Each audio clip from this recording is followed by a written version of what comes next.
novel, a bowl of strawberry ice cream, the phone off the hook. That's my idea of a great Saturday night. Or a catatonic, maybe. Jesse, it's called relaxation. You should try it sometime. Relaxation isn't even in our vocabulary. I'm an action guy, especially on Saturday night. Oh, ooh. That's right. Bye.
What do you got? Gunshot wounds, multiple. 2 in the abdomen, 1 in the arm, 1 in the chest. GCS is 223. He flatlined in transit. The EMTs brought him back. Trauma 1.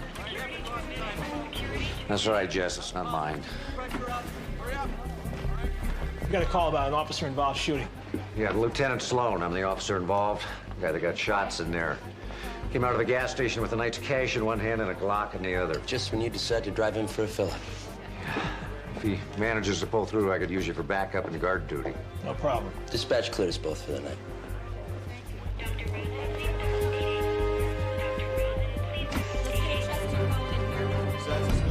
Pulse is 160 and thready. BP is 60 palp. Got diminished breath sounds on the right. We can use some more help in here. Let's get a second big bore IV with Ringer's lactate wide open. Thoracentesis train a 36 French tube. Got it. And nail down an OR. I already called. All the ORs are taken. Intubating. Call them back and tell them we can't wait on that OR. All right, I'll try it. Where the hell is Dr. Mason? Haven't seen her since my shift started. Doyle, go find Mason now. Sure thing, Doc. Nurse, I can use another pair of hands here. Take over the ambu bag. I got it. He's crashing. 100 joules. Charge. Clear. Eyes flatlined. An amp of epi. I'm starting CPR. No coronary artery disease. None, and the lungs are fairly dry as well. Could have been something mechanical. Maybe the ventilator failed. No, I spoke to the floor nurse, and she told me the ventilator was fully operational. Mucus plug in the trachea. Upper airways clear. Well, you better check the small airways. Something is not right here. Mark, sometimes a patient dies, and you can't quite explain it. Mr. Friedman here did have cancer, and just last month there was an emergency resuscitation. He was in remission. His prognosis was good. This should not have happened. Dr. Mark Sloan to ER staff. Dr. Small airways. ER staff. I'll check him. I'm loading in, sir. Rib spreader. Get a Foley in him. 16 gauge. Here's 3 upstairs. There it is. Cardiac tamponade. Mayo scissors. Yeah, we got rhythm, Jess. I've got my finger on it. It's a small hole in the atrium. Give us a 3-0 stitch with pledges. Hey, I'll control the bleeder. You sew him up. His pressure's back to 100. He's stabilized. Dr. Travis, we have a free OR. It's about time. Let's get him out of here. Cool. Bring him around. It's good work, guys. You too, Jess. Thanks for the assist. We seem to be short one ER doctor. Dr. Mason? She disappeared again. Listen, when you locate her, have her come and see me, will you? Hey, when you were looking for those packed cells, did you happen to see Dr. Mason? No. You page her now. Grab a bag, Leah. Okay, from the lavender top. Hey, come on, officer. You've been here before. You know there's no smoking, okay? Right. That's, no smoking even when there's no doctors around. Steals more of my pay than the IRS. Excuse me, but didn't I ask you to look for Dr. Mason? Hey, she's not easy to find. And when she doesn't want to be. Check the doctor's lounge. And the locker room, and the cafeteria. Hey, The on-call room? call room. It's the room where doctors usually end up sleeping after hour 34 of a 36-hour shift.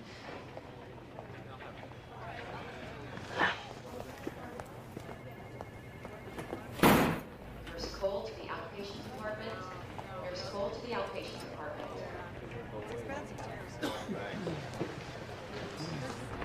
Hey there. How are you? Married. I noticed you didn't say happily married.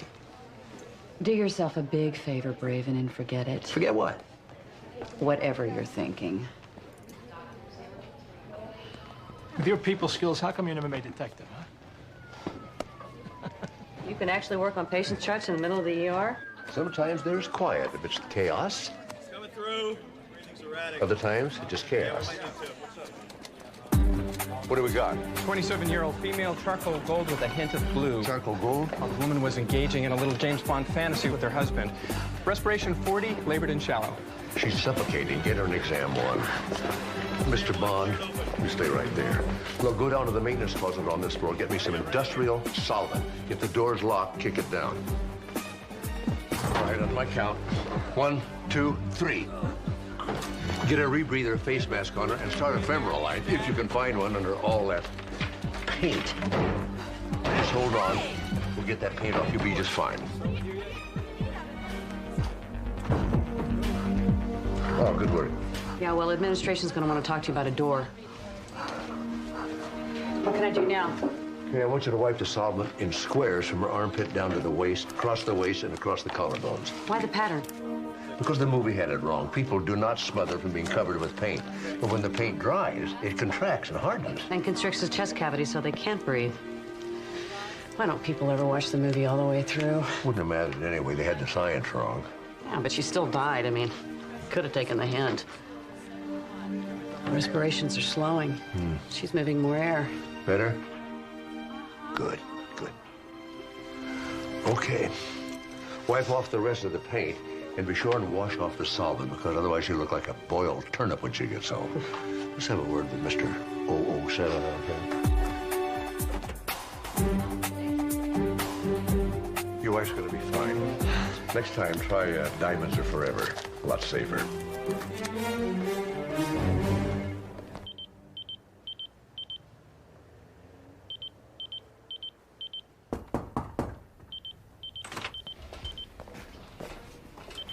Dr. Mason?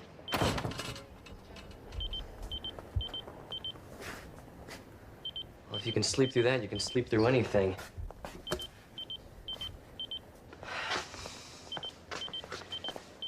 Mason.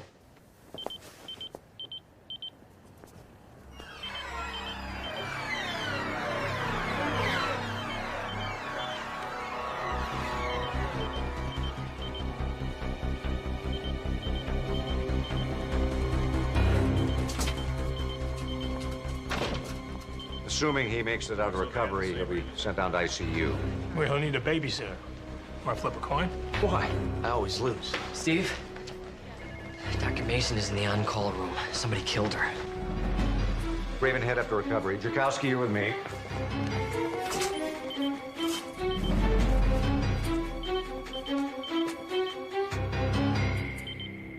This is Dr. Mason, I assume. ER resident. She's been missing a while. Not anymore. Oh, God.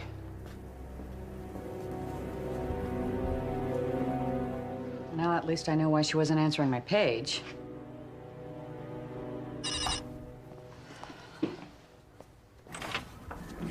Hey. Ooh, Tough night in ER? Oh.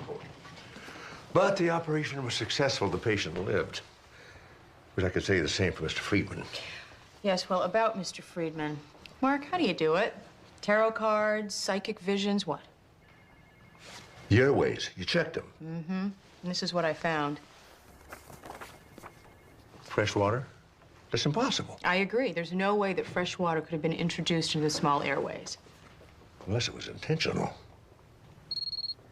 Excuse me.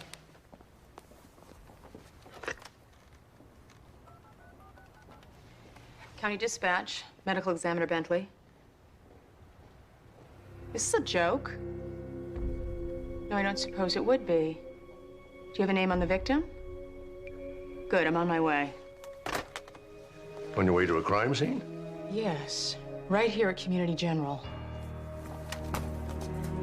All right, let's step back, please. Come on, there's nothing to see in there. It's not. Come on, let's go, please. Thank you. No, I'm sure. The last time I saw Dr. Mason was before my shift. And that would be when? A little before 7. You have any idea why someone would want to kill her? She stole everybody's lunches, hogged the TV in the doctor's lounge. I really don't know very much about her. Outside of ER, she kept pretty much to herself. Yeah, that's true. Dr. Mason was not known for being outgoing and friendly. Well, friendly or not, she's been dead for about an hour. Body's still warm, not much rigor mortis. No broken fingernails either. Not much of a chance to defend herself. Maybe she was attacked from behind. And the ligature marks are indicative of that. Is there anything there that might indicate who killed her? Your guess as good as anybody, Steve.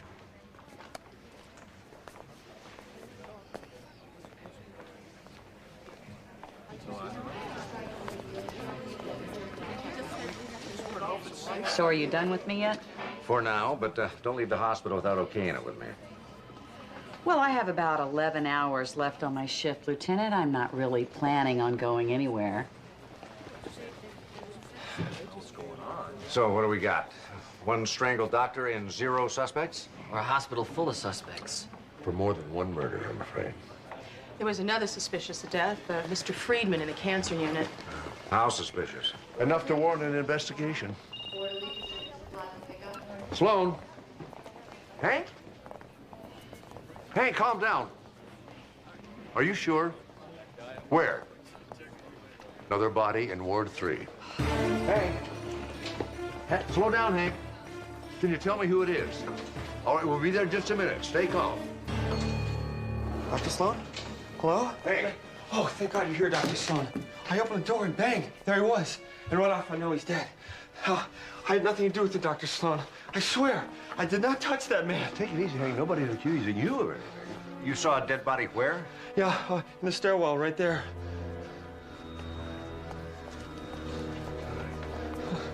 See, I've been around this hospital long enough to know a dead person when I see one. I tell you what, Hank, why don't you and I take a seat over here, okay? Yeah, okay.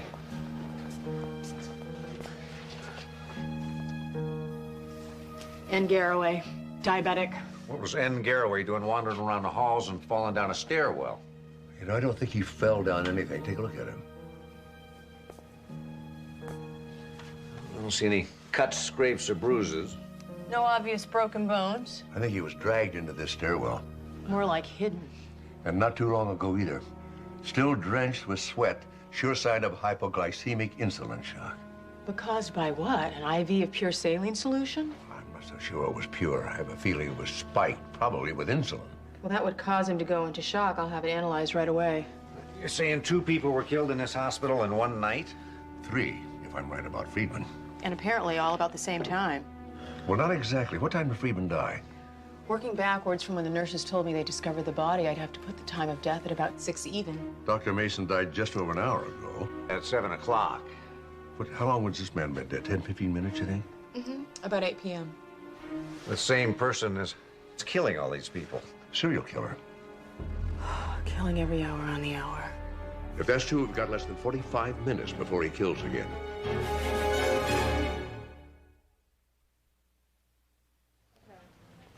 First a doctor and a patient? What kind of hospital is this? It's not the hospital that's killing them. Secure the area and let's clear these people out of here.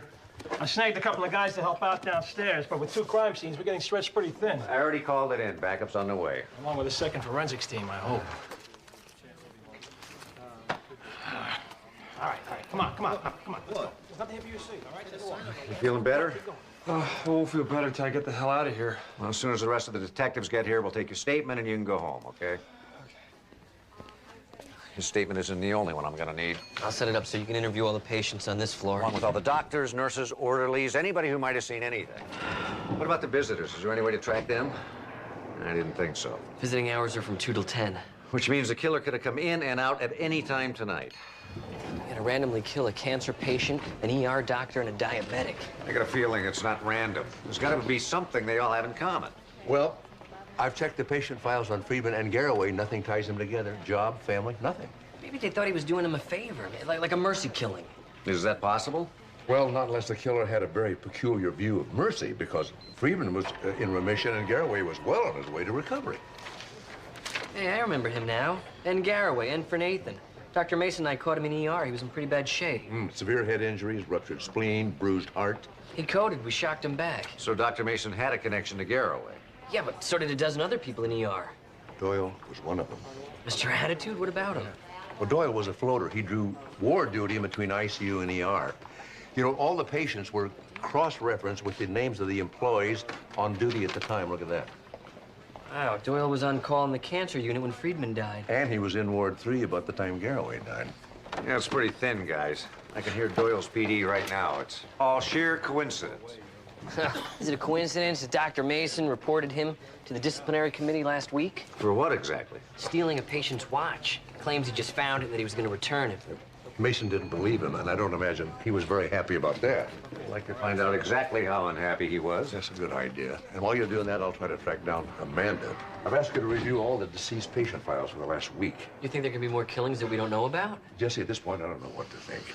Except we're running out of time.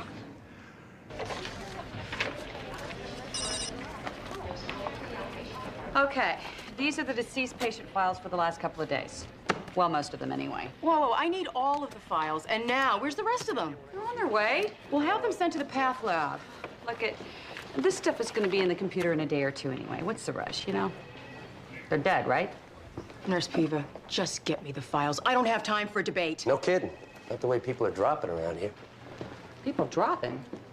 Someone else besides Dr. Mason has been killed? Yeah, they just found a guy up in Ward 3. Just get those files to my path lab and stat. Dr. Bentley, if something is going on... We'll talk about it later.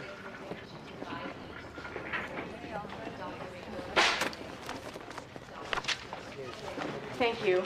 You're welcome. Looks like you got quite a busy night lined up for yourself. Not the evening I had planned. Then, how about planning another night with me? Next Saturday. Officer Braven, how do you figure I'd segue from a simple thank you to a sure, I'd love to go out with you? Well, we got off to such a good start, I figure. Why not build on it? I'm thinking you, me, dinner, Del Floria's. Funny, I was thinking me, alone, in my pathology lab. All right, well, that's all right for tonight, but I didn't hear a definite no on Saturday. You're hearing it now.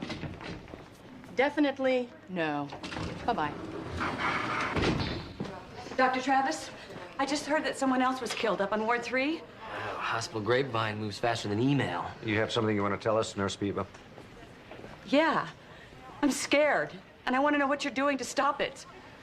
Listen, a raised voice and a sense of panic doesn't help the situation any, okay? I'm sorry, Doctor. I don't know what to do. Okay, if you want to do something, you can tell us where Doyle is right now. Doyle? ICU. Impressed? Not in the least. Hey, why don't you kick it while you're at it? Everybody else does.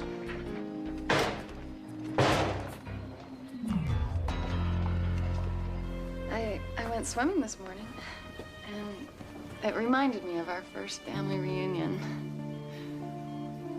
It was the summer that we went to Bear Lake, wasn't it? And you wanted to teach me how to swim. But Mom didn't think you could do it. Remember? Guess we showed her. Doyle, we need to talk. About what? I'm pretty busy. Let's take it out in the corridor, okay?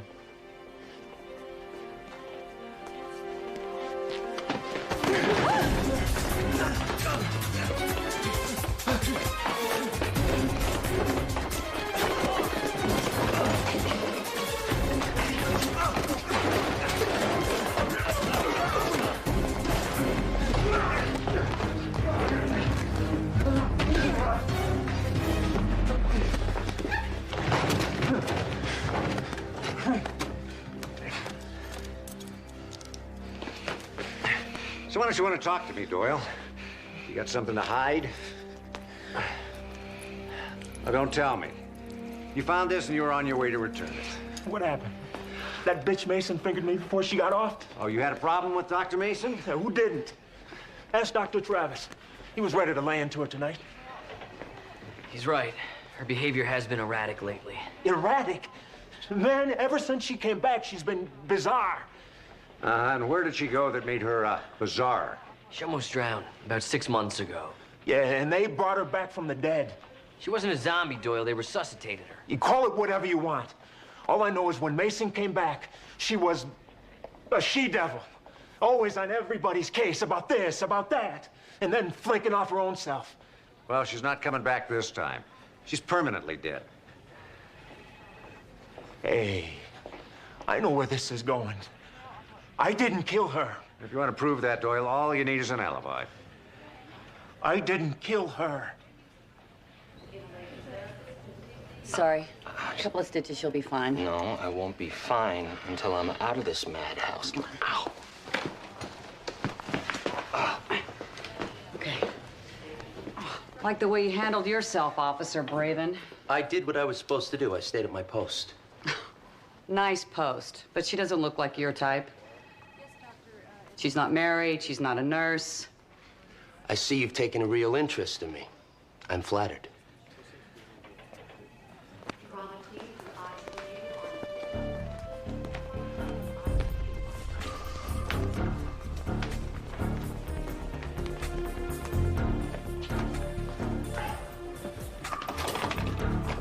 You got a key?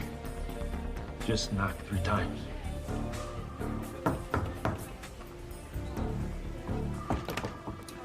Hi. Mind if we come in? Aren't you guys on duty? We are doing inventory and stuff. Well, maybe you can take a minute and help me establish the whereabouts of Mr. Doyle earlier this evening, around 7. Let me see. Me and Wilkins were in maternity. And Nash, you were in Ward 4, right? Yeah, come on, you guys. You took me for $72. At least you can back me up here. 72 bucks.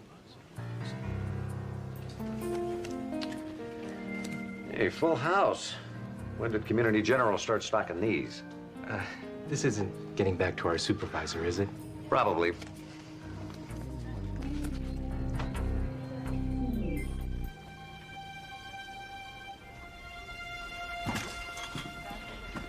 You got that guy pretty quickly, Tim. I'm impressed. Unfortunately, I didn't get what I was after. I did get this, though. You recognize it? Doesn't look like that guy's style, does it? It's my grandfather's. Are you sure? Yeah, my brother and I, we gave it to him for his birthday. It was in here, but Well, normally I'd have to keep this for evidence, but since Doyle has already confessed... Thank you. My grandfather would be lost without this. So would I. Thank you. Well, he would thank you, too, if he could. Well, I hope all the commotion didn't disturb him. Oh, no. He's been through the Great Depression and World War II and 3 strokes. I'm sure a little commotion didn't bother him much. Well, at least not now. Well, I better go. If there's anything else I can do... I'll make sure little Eddie's well taken care of. Thanks again.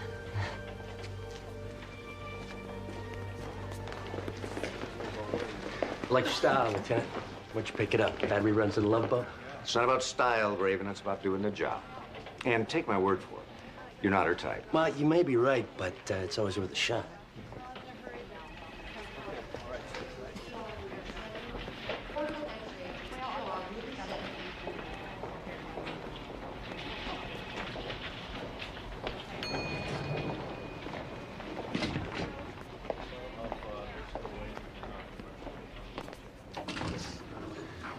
You were supposed to be on Ward 3 securing a crime scene, Jakowski. I kind of got lost looking for a bathroom. And you missed the one at the end of the hall on 3. Well, like I said, I got lost. I don't know my way around this place. What can I say? Might try the truth. You and me, Lieutenant, aren't we on the same team? Why am I getting interrogated here? It's not an interrogation, Zhirkowski. It's an ass chewing. I do my job. Yeah, but not tonight, you're not. I've got 3 murders and nothing else but questions. I need people I can depend on. I went out into the parking lot for a smoke. I'm sorry. Well, sorry doesn't get it done. I want you on 3 doing your job. You need a map.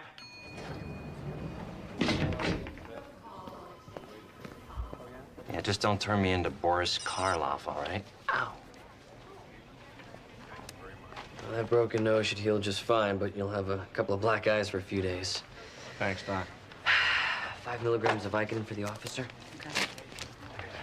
Any serious damage? Ah, they'll survive. Had to go with Doyle.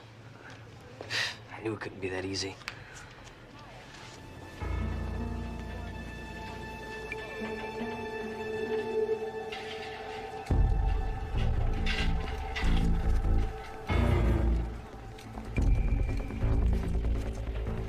Are you sure about Courtney? Yeah, died at 3 o'clock, almost to the minute in the cardiac unit of heart failure.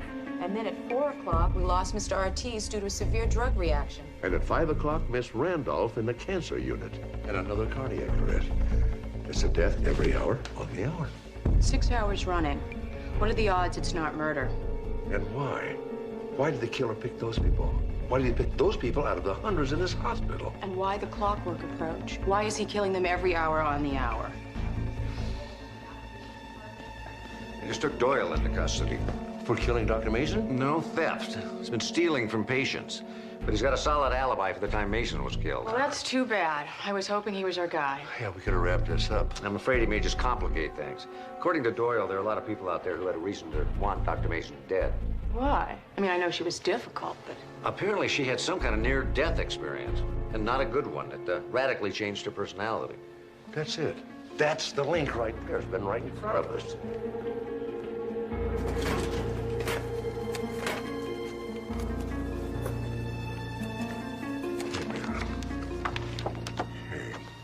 Friedman, cardiac arrest last month. No life signs for 3 minutes before he was resuscitated. Garraway, resuscitated in the ER 4 weeks ago. And Courtney, triple bypass surgery, died on the table and was revived. You see the pattern? All these people they cheated death. So the killer is simply completing a process the hospital has interrupted. The process of dying, exactly. Are you sure all these people had near-death experiences? Yes. Whoever this killer is, he's on a mission. Which explains the hourly thing. It's part of his ritual. Probably sees himself as the angel of death. You know, killing people this way is his destiny. Catching those who have cheated their preordained fate. Okay, and that brings us back to the big question. Who is he?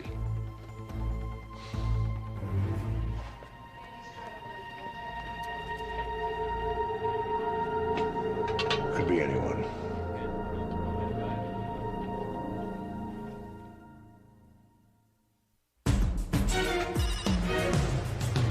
Psychotic, psychopathic, whatever he is, Captain. He's killing someone every hour on the hour. Yes, sir, we have made a connection. All the victims have had near-death experiences. I'm sorry, Captain, I'm losing my battery. Captain, we need all the units you can spare right away. Can you hear me, Captain Newman? Damn it. Shut down the ICU. Nobody gets in or out without my okay. How many ORs are in use right now?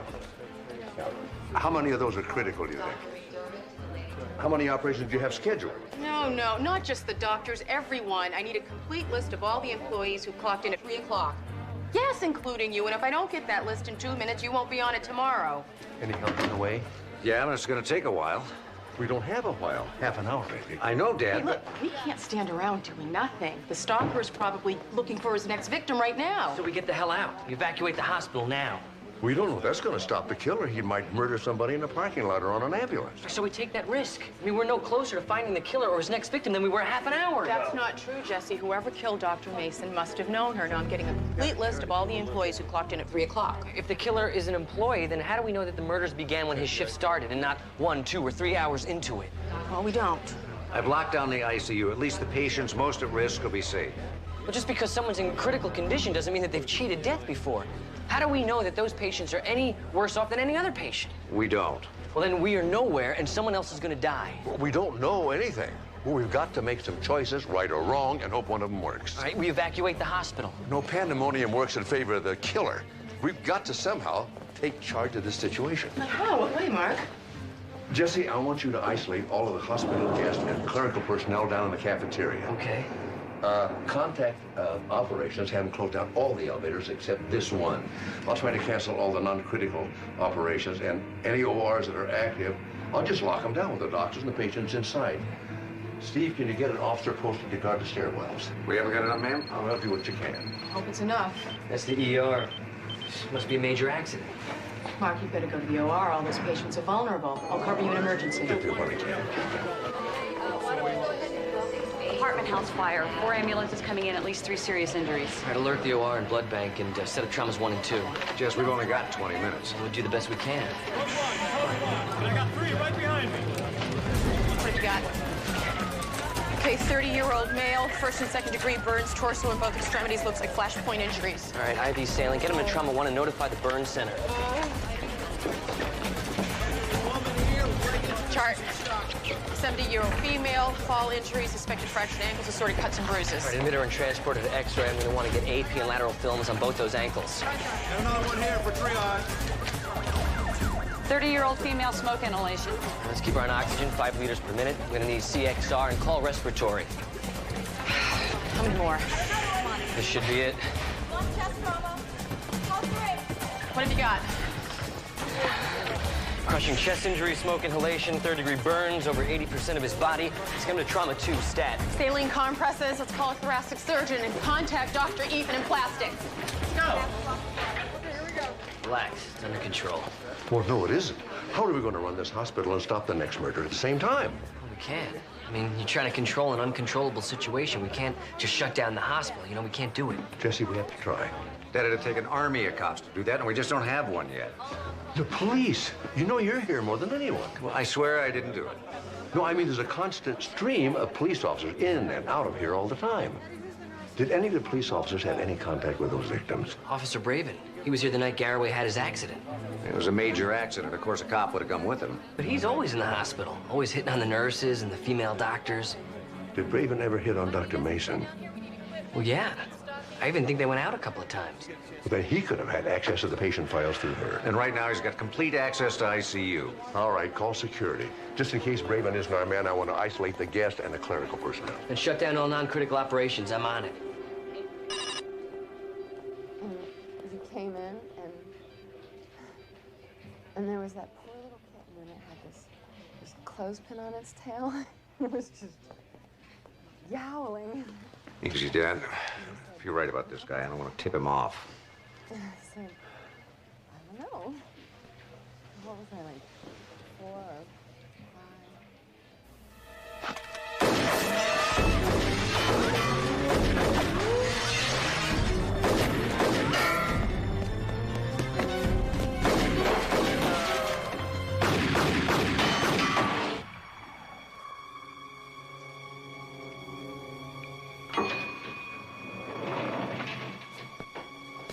Drop it, Raven. It's over.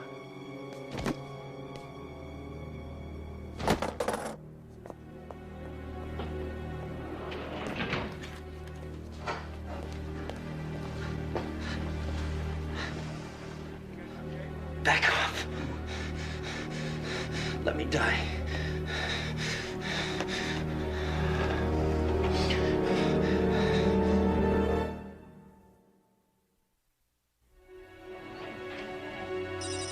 Nurse, over here. Get me some bandages. I can't believe you shot him.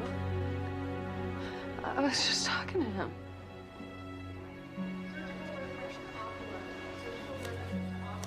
That's okay. And get me Dr. Travis. Right away, Doctor. Don't save me. That's when it starts. What starts? What do you mean? When people come back, the ones around them have to pay. We need a gurney, stat. Well, we don't have one. Look, we got a gunshot wound victim down the hall. We need it now. Okay. And get some betadine and a central line IV set. Okay. And set up some O negative. You heard him. I need a gurney. Okay. Wound in the groin. The massive hemorrhage, femoral artery. Pressure on it. We need to set up an IV. He's lost a lot of blood. No time, Jesse. We need to get him to ER. Look, we've got a gurney on the way. My dad. He was never the same. After what? After they brought him back? Killed my mom. Tried to kill me, hurt my sister. Hurt everybody around us. Is that what you're doing? Protecting the innocent?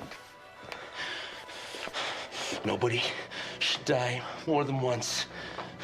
It is not right. 5 murders in as many hours. How'd you do it, Raven? How'd you pull it off? All right. On my count. 1, 2, 3. You got shot, Sloan. You died and he brought you back. Okay, let's roll it. You're still gonna have to pay. Everybody does. Number 1, cat. What's the prognosis? 10, 12 minutes. Barely taken to 9 o'clock. Perfect timing. I don't like that look. You get that look, we've got trouble. What time did you get to the ER? With the perp, just after 8 o'clock. And what time did Braben come in? Right after me. Then he could have killed Friedman at 6 and Dr. Mason at 7. But he wasn't even in the hospital when Garroway died. Braben had a partner. He wasn't working alone. Might commit another murder in the next 10 minutes. And we have no idea where to start looking. I'll check the crime scene. Maybe forensics has come up with something that'll give us a lead. I'll keep an eye on Officer Braben in case he should pull through. He'll never talk. You don't know how much I wish you were wrong. Got page them already. Got a 30-year-old white male with 2 gunshot wounds in the abdomen. Let's start some big bore IVs. Pressure's 80 palp. I'm gonna need 5 units of packed cells. Abdomen's distended, significant bleeding there. At least his chest is clear. Main problem is in his groin. What about exit wounds? Nah, I don't see any. He's arrested. Stop breathing. All right, let's intubate. Happy, atropine. Let's get that defib over here.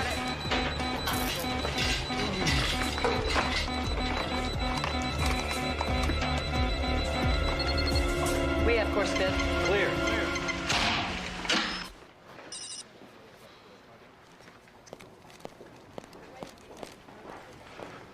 Glad you guys finally got here. Oh, it's been that kind of night. You got a team in the on-call room downstairs? And another one should be arriving at the cancer unit anytime now. You must feel pretty special, Lieutenant Sloan. Not every day you get a chance to shoot another cop. I had no choice. Yeah, like Braven had no choice when he saved my butt a dozen times. Now's not the time to talk about it, Jerkowski. We've still got a killer on the loose in the hospital. After it's over... You'll stay away from me if you have any sense.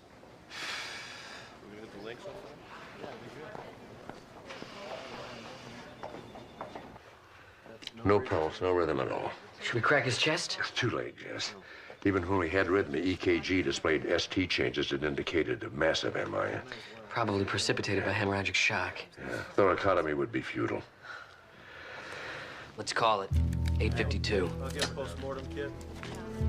Good lines. I'll call this one. Thanks, sir.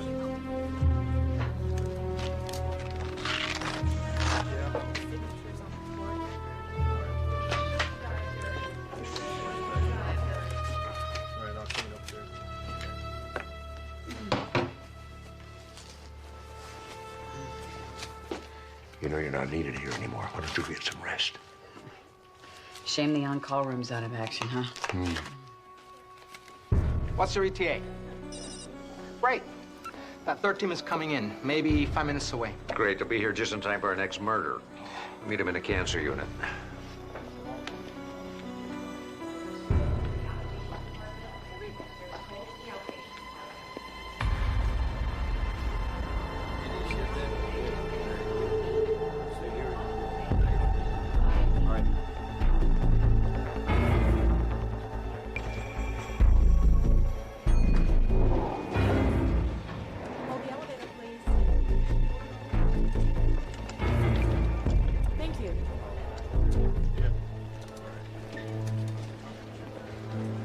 Well, there goes our only chance of finding the second killer.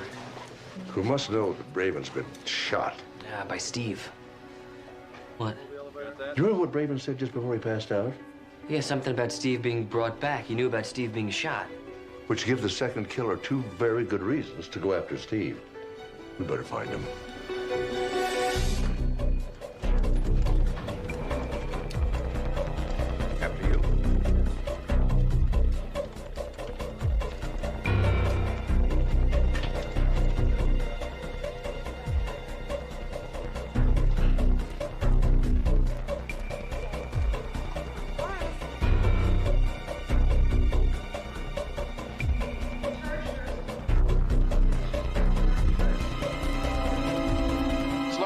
to the cancer unit the last time I saw him. Mark, I heard you caught the killer. You're only half right, Amanda. There were two of them. And Steve could be the next target.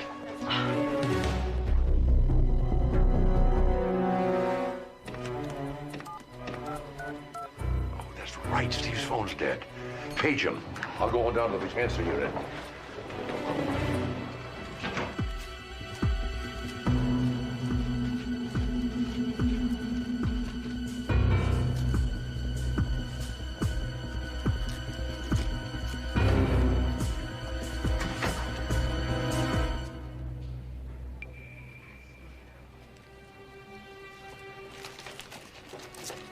Detective Steve Sloan, please call Dr. Travis at the nurses' station in Ward 3 right away.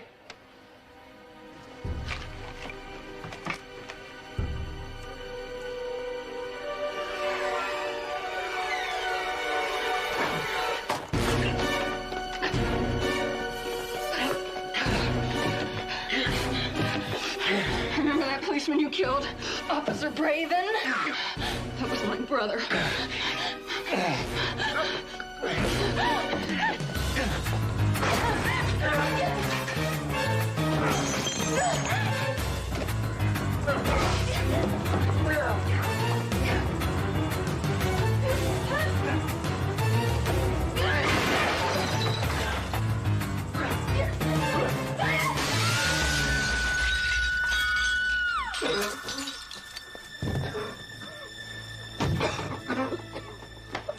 Steve!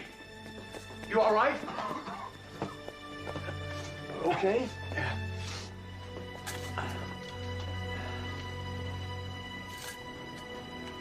It's almost 9.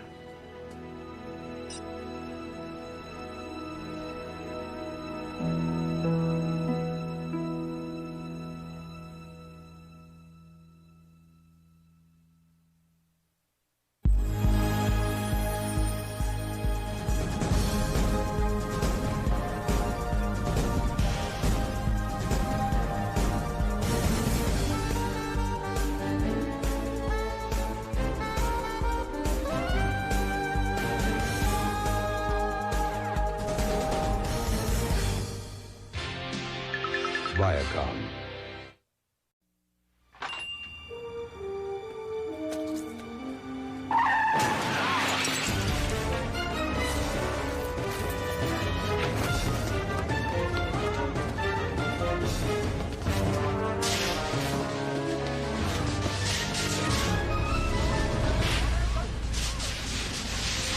Call 911. Help me get her out of there. Are you nuts? That's a live wire. That car's gonna blow.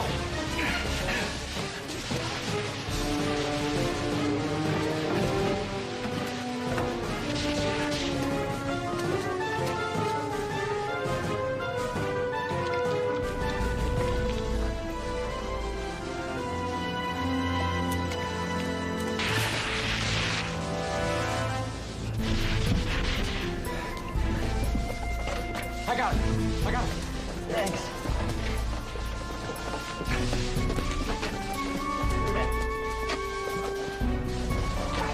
Is she alive? She's not breathing. Do you know CPR? Do you know CPR? That's 1, 2, 3. Oh. 1, 2, 3. It's okay. You're gonna be fine. Good work.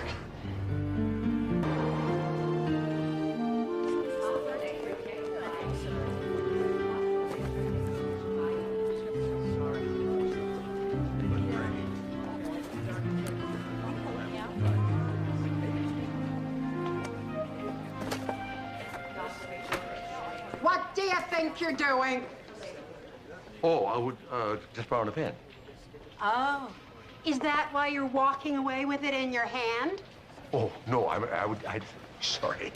Are you aware that the admissions nurse who signed out a certain number of pens from supplies is accountable for every single one? She is. Pens aren't free.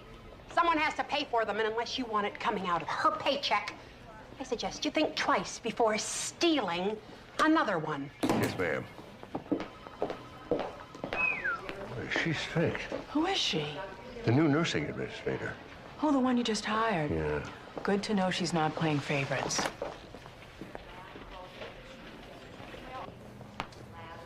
Hi.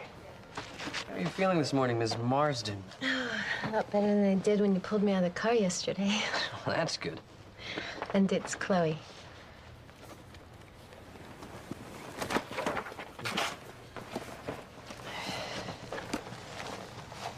Hey, is that me?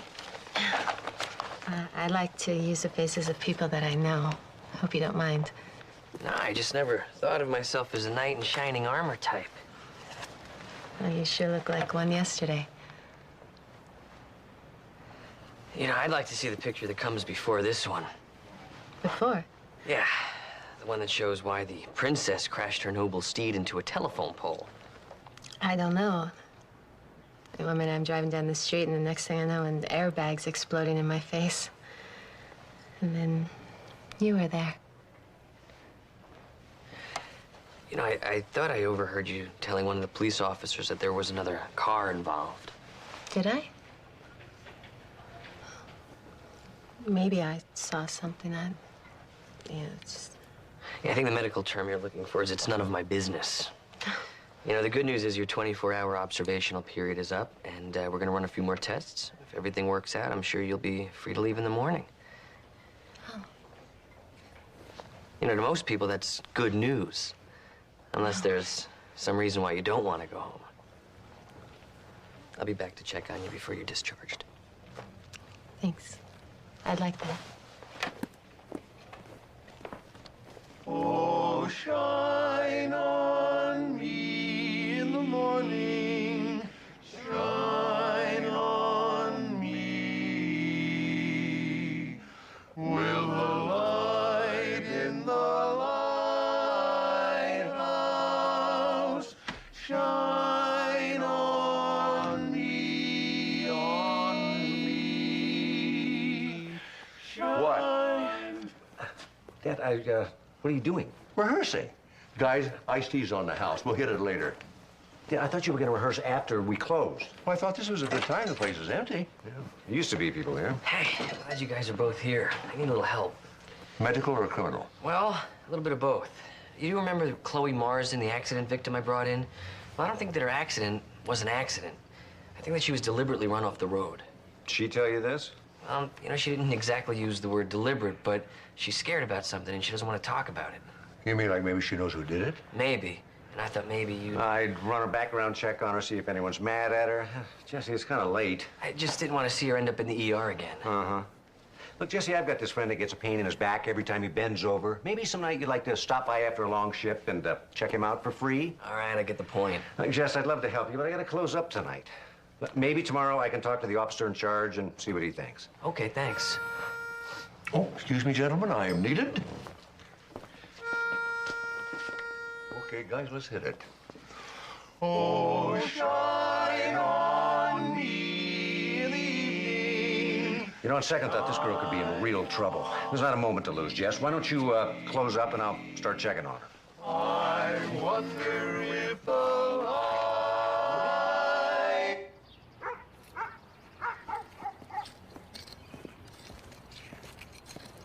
May I help you? I'm Lieutenant Steve Sloan. I was looking for Richard Locke. Oh, well, I'm his wife. What is this about? Actually, I should speak with Mr. Locke. Maybe I can help. Richard! He'll be right here. Richard, this is Lieutenant Sloan. He's with the police. Maybe we should talk inside the house. What, and track mud all over the floor? I just finished cleaning up the dirt the kids dragged in. No, you can talk here. We don't have any secrets. It's about Chloe Marsden. You swore to me it was over. It is over. I haven't seen her in weeks. Well, you never should have seen her in the first place. So you didn't run her car off the road? Of course not. Is she dead? No, just a little bruised up. Too bad. Normally, in cases like this, we look at the disgruntled boyfriend first. Coworker Miss Marsden said, you're it. I wasn't a boyfriend. All we had was an interlude. 4 times. You slept with that tramp 4 times. It was gonna be 5, but then his secretary walked in on him.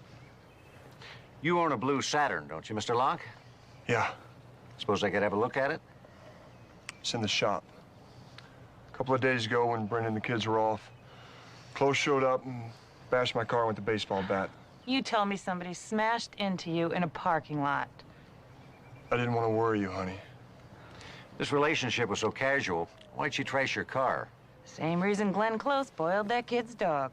Cat. Bunny. You get my point.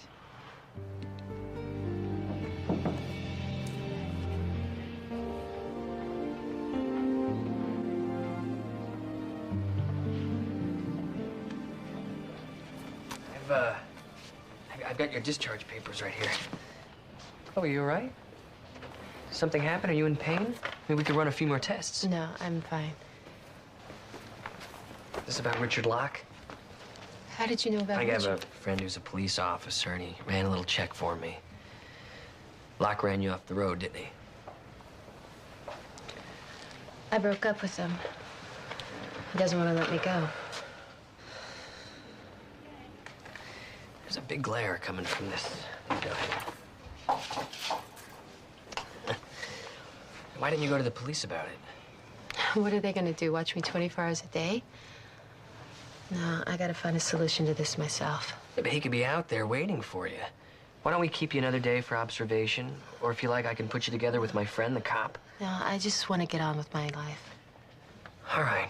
Well, we'll get an orderly then to escort you outside, and we'll have a cab waiting for you.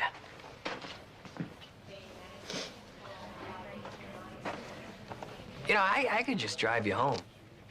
Make sure that there's no blue car waiting for you. You can't. You're working. It's no problem. I'm sure I could sign up for half an hour.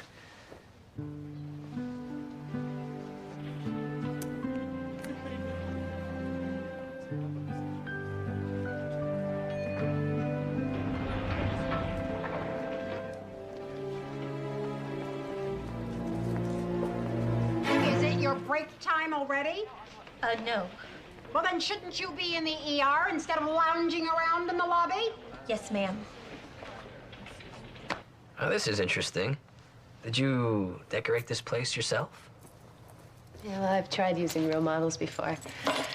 They just drink all my good coffee, then insist on bathroom breaks. So you're a real artist. Should I feel like an idiot for not knowing who you are? Not unless you buy a lot of books at drugstores or airports. I mostly do paperback covers. Well, I like it. I mean, I don't know much about art, but... You and most of my fans. Still, those guys get the gallery shows.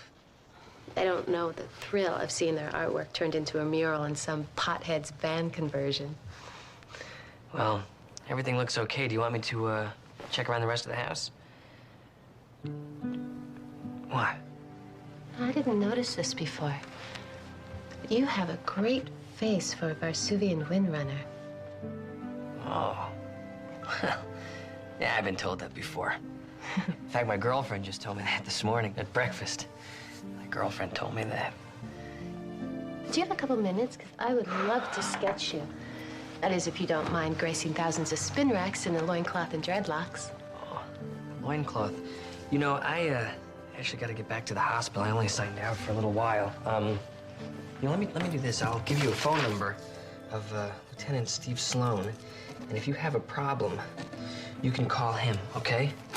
Okay. I promise. Thanks for everything. Well, goodbye. Good luck.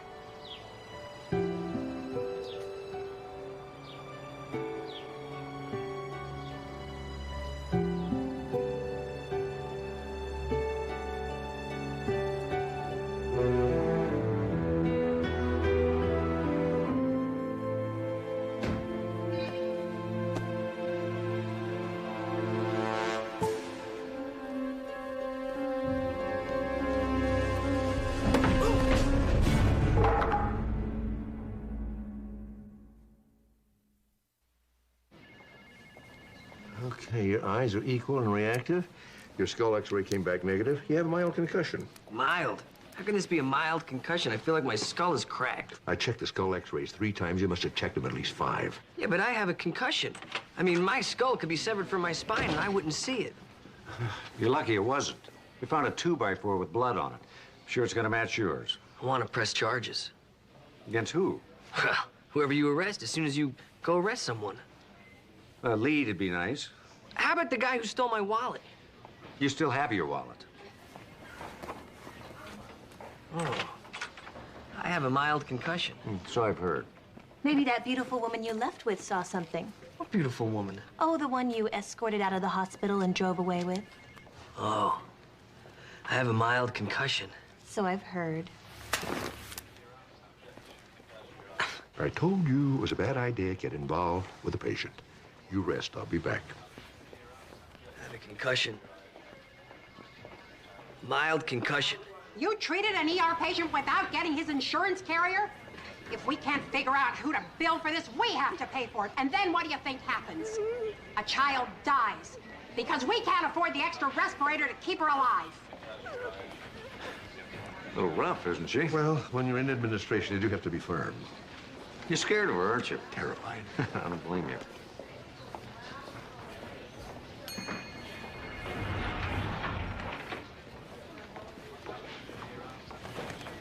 Where can I find Dr. Travis? Do you have an appointment? I'm a patient of his. I have to see him. Well, if it's a medical emergency, the ER admissions desk is on the first floor. Otherwise, you can call and make an appointment. Excuse me, perhaps I can be of some help, if you don't mind. I'm Dr. Sloan. Is there a problem? No, well, not anymore. I'm Chloe Marston. Dr. Travis saved my life. Yes, he told me about that. You're a very lucky girl. Mostly because he was there. I just came back to thank him. I would have thought you did that when he saw you home. The truth is, I wanted to apologize if I caused him any trouble.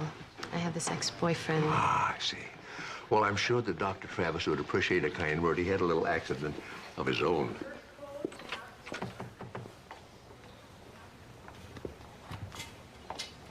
Oh, no. Chloe, what are you doing here? Anything happen? You're hurt. I just bumped my head on a 2x4. Those things happen. Especially with Richard. He called right after you left. He said he saw us kissing. We weren't kissing. Well, if you and I were kissing, I think I would have remembered. What are we gonna do?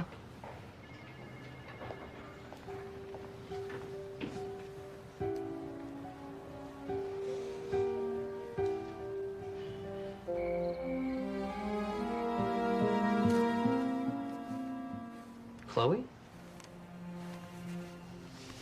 What are you doing here? It's 3 a.m. He was there. At my house while I was talking to you at the hospital.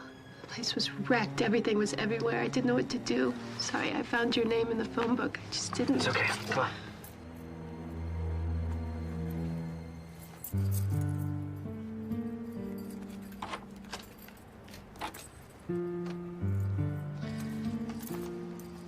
Would you have a seat?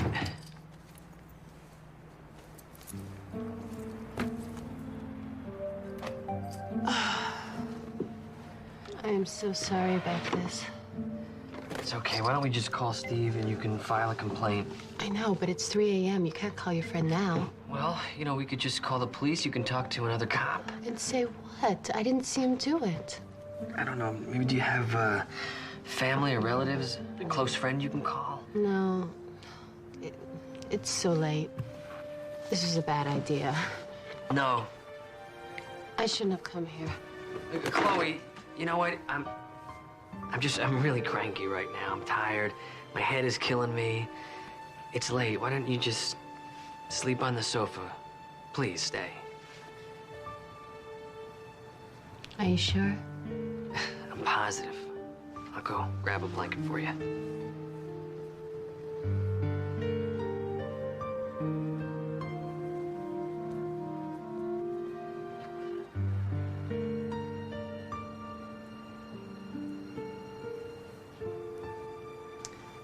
Thanks for letting me borrow your clothes.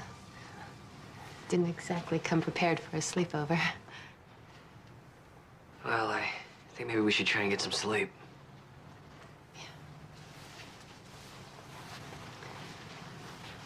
Can you sit with me for a bit? Sure.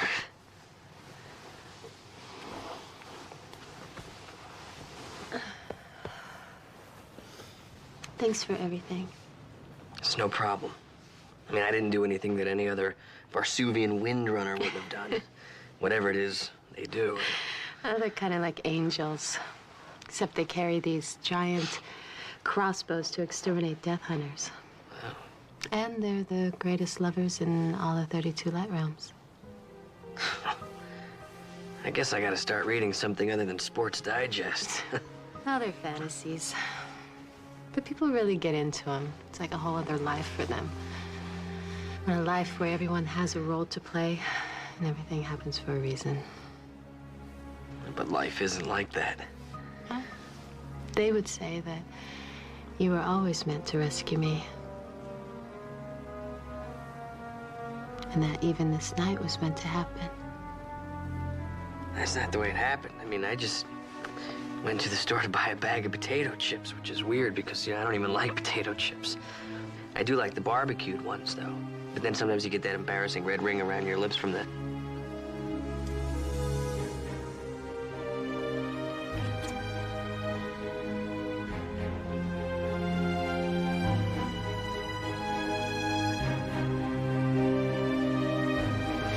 I can't. I'm involved.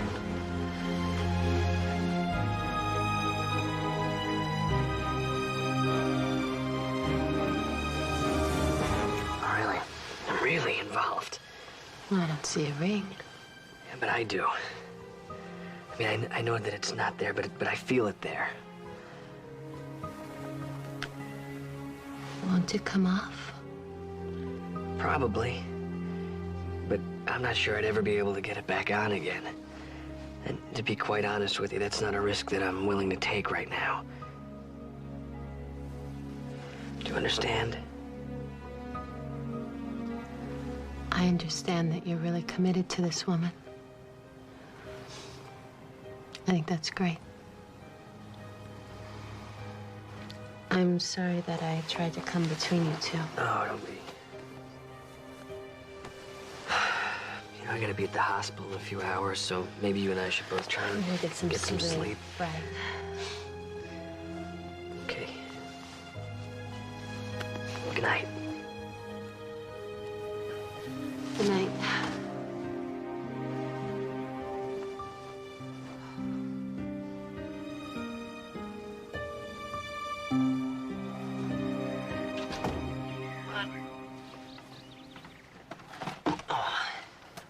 Thanks.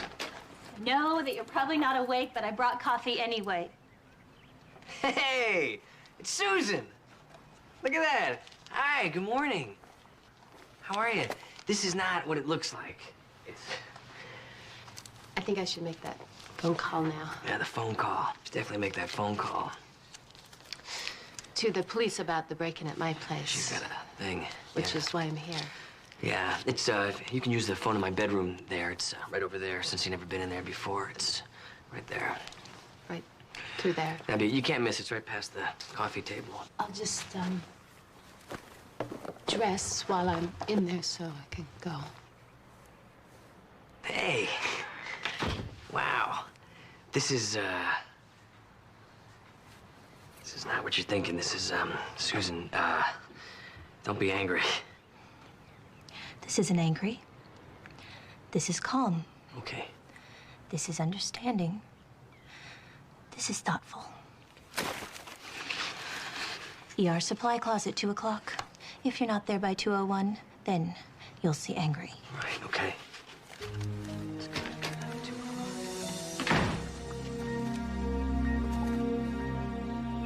That lunatic called the cops on me? Somebody ransacked her house yesterday and attacked her doctor. I keep telling you, I don't want anything to do with that woman. And yet things keep happening to her. I haven't been near her house. I don't know this Dr. Travis. If she's found somebody else, I will be the first one to say hooray and wish the poor slob good luck. And, I should believe you. Why? Look, I was coming home up the 405 late one night. I spotted a woman on the side of the road with a flat tire. And you volunteered to change it for her. She was nice. She said she was grateful that I'd rescued her. When she offered to buy me a drink, I thought, what the heck? Well, one rescue, one drink, one night stand. Makes perfect sense. Yeah, it did. Until I tried to break it off with her, and she wouldn't let me. I told you that. The bashed-in car. I made a mistake. I rescued a woman on the side of the road and then got involved with her. All I want now is to be left alone. Nothing happened. Nothing except a woman spent the night with you. In my apartment, not in my bed. She's a patient of mine. Oh, that makes me feel much better. Look, she was in trouble. She needed a place to stay. I let her stay in my apartment. There's nothing romantic about it. Maybe not for you. Look, she just broke up with a boyfriend who turned out to be a complete psycho. So I'm sure the last thing she wants is another relationship. You do believe me? I trust you. It's not quite the same thing. Hey, I take what I can get. What is it? Patient needs me. I gotta go.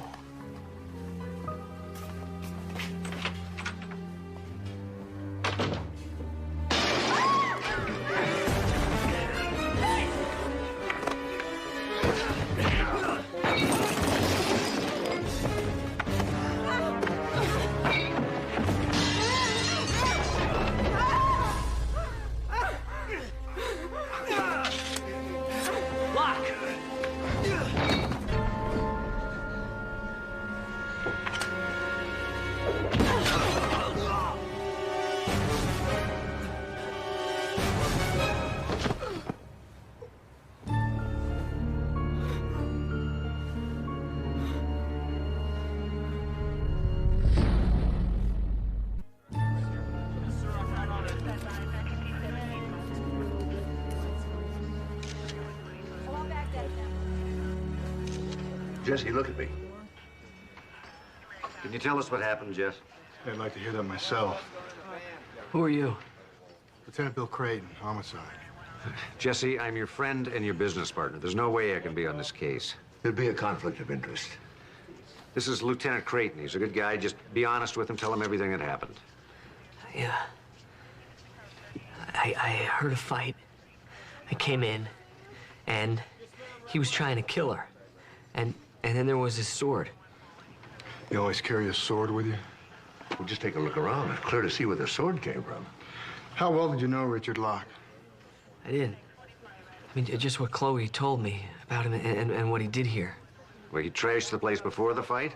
Yeah, that's why she spent last night at my apartment. Chloe spent the night with you? Yeah, she was scared. You helped her out, just like you did today. Yeah. But, I mean... Dr. Travis is in shock. I don't think there are any questions that can't wait till after he gets some sleep. Okay, get some rest. Might want to get a lawyer, too. Hold it, man. Can't come in here. Jesse, Mark called me.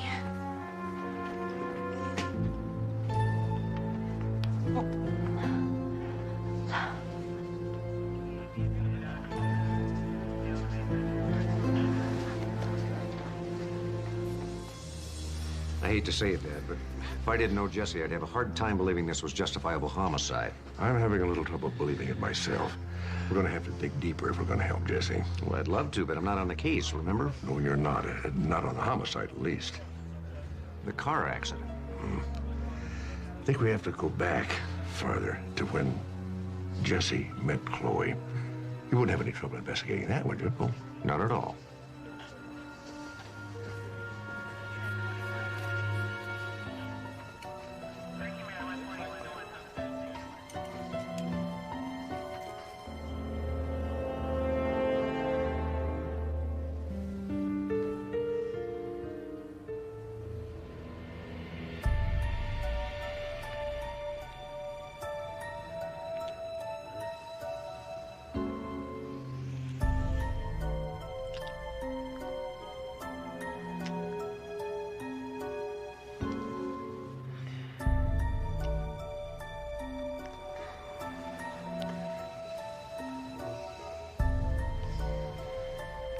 Susan. No.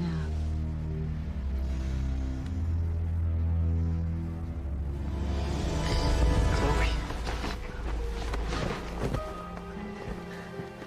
The hell are you doing here? Richard is gone. We can be together. What are you, crazy?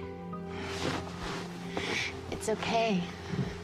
The police believe it was self-defense. What do you mean the police believe it was? I know this has been hard on both of us, but it's over now. You gotta get off of me. You gotta get out of here. This is what we wanted. We killed for this. I didn't mean to kill anybody. You saved my life. You made a future for us. You gotta go. You gotta get out. Out. Wait. You're leaving. Get your stuff. I belong here. You don't belong here. Hey, take this. Chloe, let's go. Bye. You're right. You're right. It's better this way. The police are still around. I'll be waiting. Right. Okay.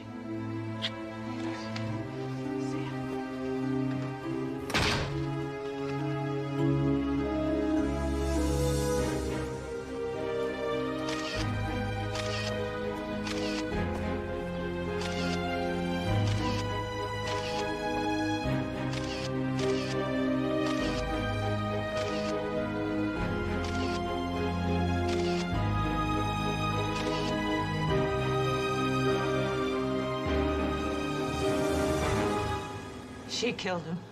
She wasn't the one that stabbed him, but it doesn't matter. The minute he slept with her, he was dead. Well, he wouldn't be dead if he hadn't tried to kill her. Because she drove him to it.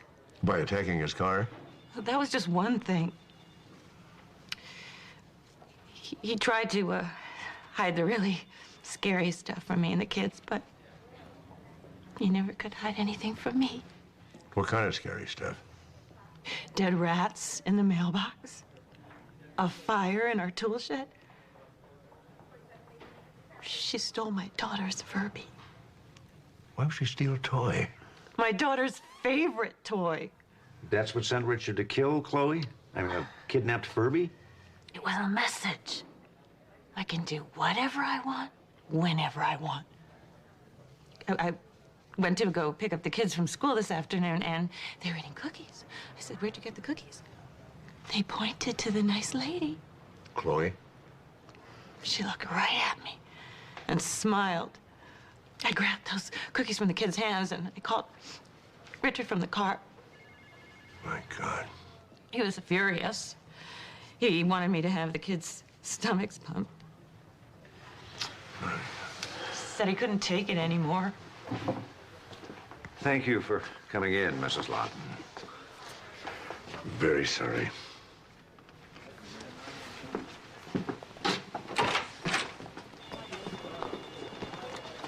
Chloe threatened this kid knowing he'd come after her. Yeah, you were right. Jesse was set up. But how do we prove it? Keep digging. Let's go.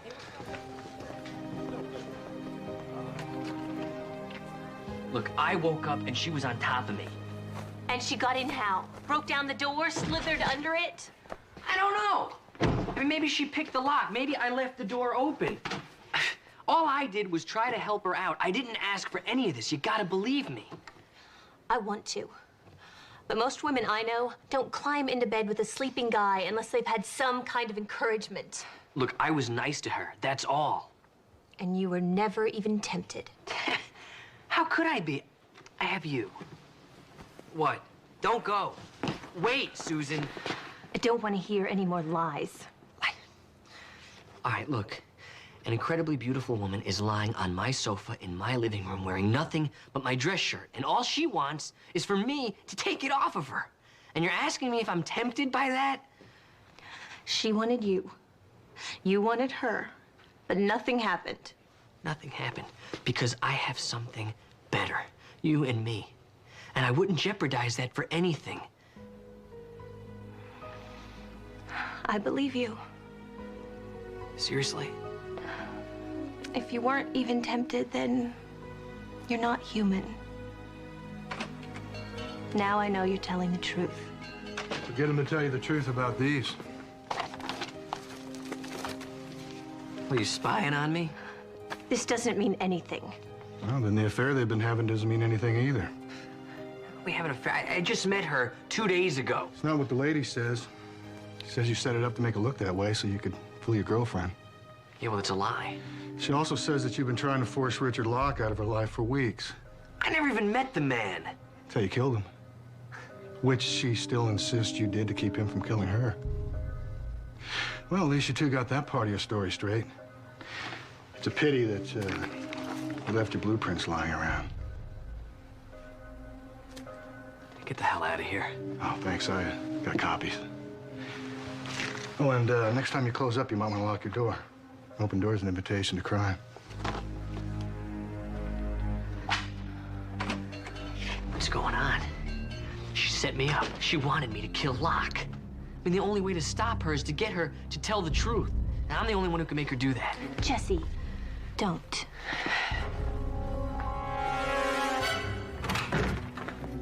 Chloe? I knew you'd come. You told Crichton we were having an affair? I had to. He found out. There is nothing to find out. I'm in love with Susan Hilliard. How many times do I have to tell you that before it sinks in? She doesn't matter. Nobody matters but us. You killed for me, remember? You made me do that. That hurts. Look, you're gonna leave us alone. Do you understand me? Hurting me. I hate abusive boyfriends. You're lucky I followed you. You'd have gone down on 2 counts of murder. I didn't murder anyone. Get him out of here. Go on. Let's go. This way, on. You all right, miss? I am now. I don't know why he did that. You'll have to come down to the station and file a complaint. Maybe get a restraining order. Could you tell us what really happened to Richard Locke?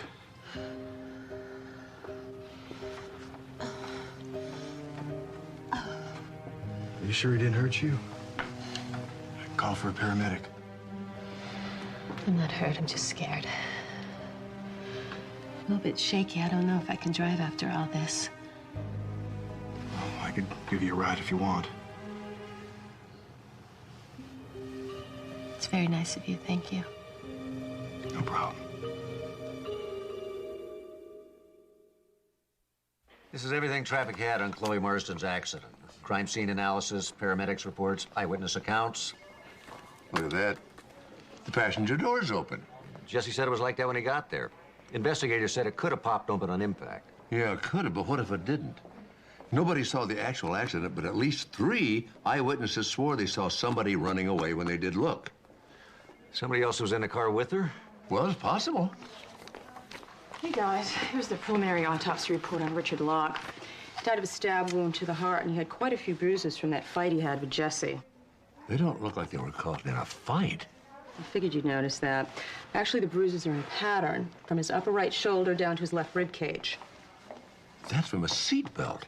He was in that crash. He was the second person in the car. Well, then maybe he caused the accident. Well, if what his wife said is true, he certainly had provocation. Yeah, he did. But I don't think that's what happened. I think that Chloe deliberately crashed that car into the pole and killed herself and Richard Locke. Murder-suicide committed by the jilted lover. I'm afraid it's going to happen again. You know, Jesse would never betray Susan. And when Chloe realizes that, we gotta find him.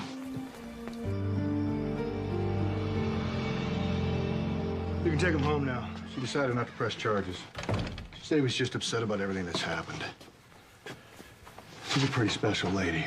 Well, I won't argue with that. Richard Locke's death was intentional. Yeah, and Chloe Marston was the one with the intention. All I see is a couple of guys with overactive libidos fighting over a beautiful woman. That's an old story. Wonder what she added her very own twist. When Richard Locke tried to end the affair, she terrorized his family.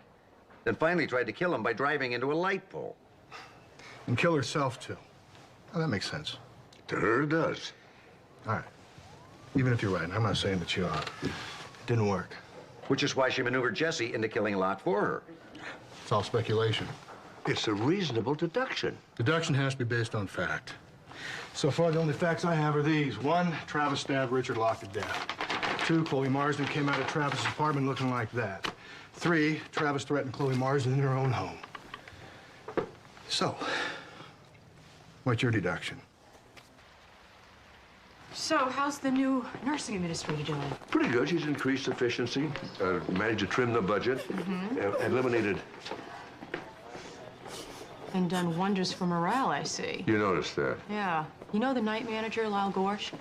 The big guy with the marine tattoo on his arm? That's him. Found him in my pathology lab this morning, sobbing. Oh, boy. I don't have any choice. I'm gonna have to let her go. Well, are you gonna call in Steve, or should we have the SWAT team come in and back you up?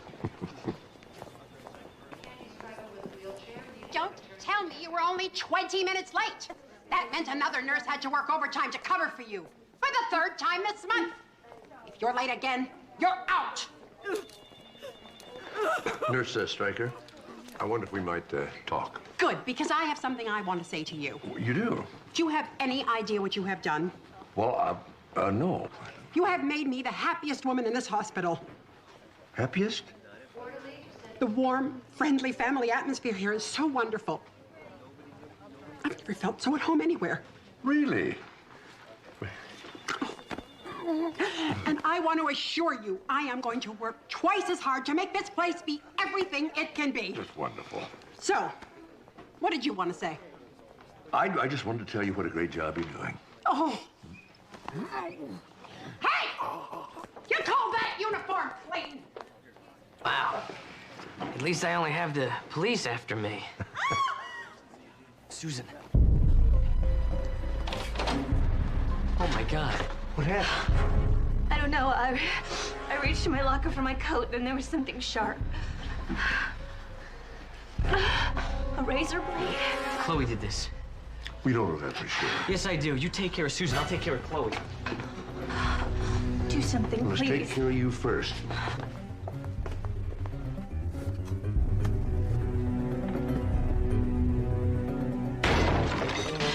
Jesse, don't hurt me. You hurt Susan! No. You're not gonna hurt her again. Freeze, Travis. Someone's gotta stop her!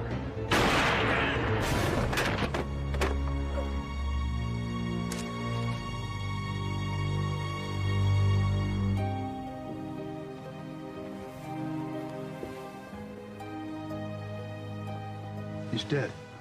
It's all right. It's all right. Oh. Now we can be together, just the two of us. What are you talking about? You killed for me. No, I didn't. You saved me. This time we won't need to have a story. What are you talking about? What story? Well, you're a cop. You rescued me. They won't question that. They'll see. They'll see. Yes, we do see. We see exactly how you killed Richard Locke. By proxy. This is crazy. I couldn't do that. With me being the proxy. I don't understand what's going on here. Men rescued you. The way Locke rescued you that night on the highway. Like I did at the crash. Then you became obsessed with them. Then they wanted out. The way Locke wanted out. You couldn't stand that, so you used your next rescuer to eliminate him. Me. You even attacked Jesse in the parking garage to convince him that Locke was dangerous. But he was. Jesse saved me. And then after that, he wanted no part of you. So he helped us set you up. We knew when Creighton rescued you, you'd use him to get Jesse. We were ready. Fortunately, we got it all on tape. I'm wired. Come on, man. No. Tell them this isn't true, please. Tell them that this is all a mistake, please. Tell them it's got Jesse, please. Please. Okay, let's go. Don't let them do this to me.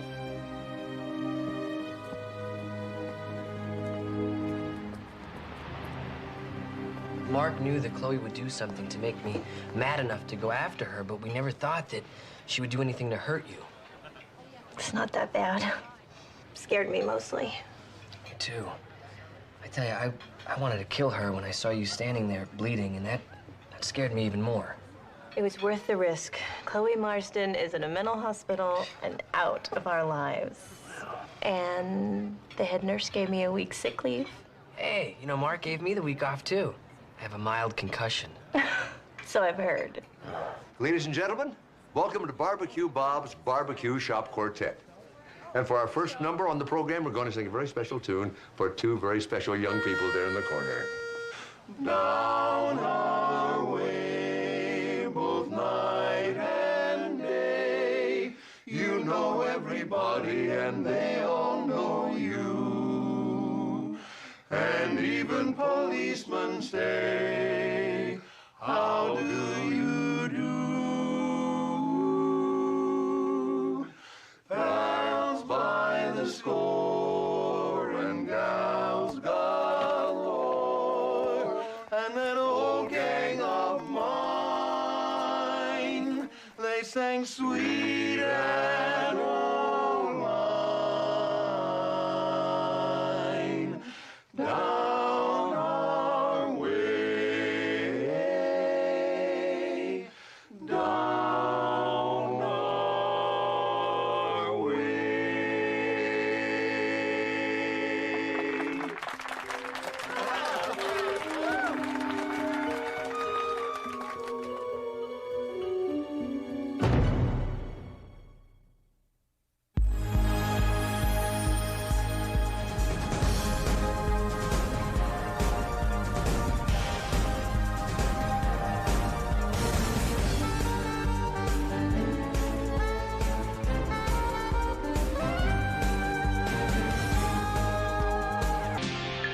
Viacom.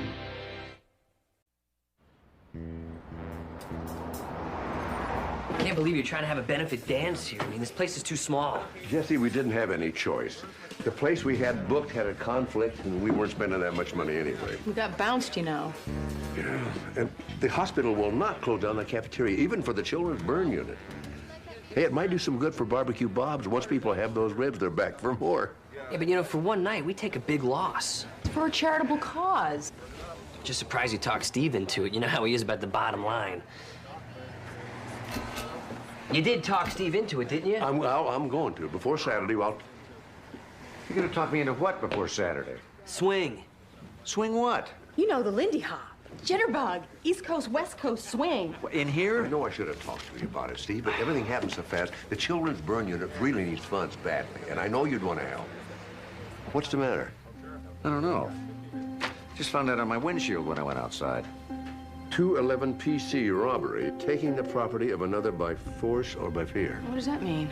That's part of the California Penal Code, but why someone would leave it on my car? It's that at the bottom. It says KMIYC. I have no idea.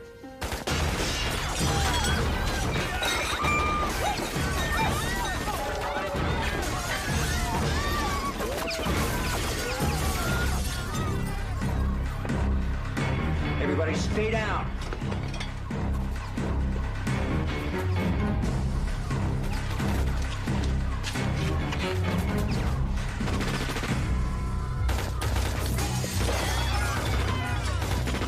This is Sloan. I've got a 211 in progress.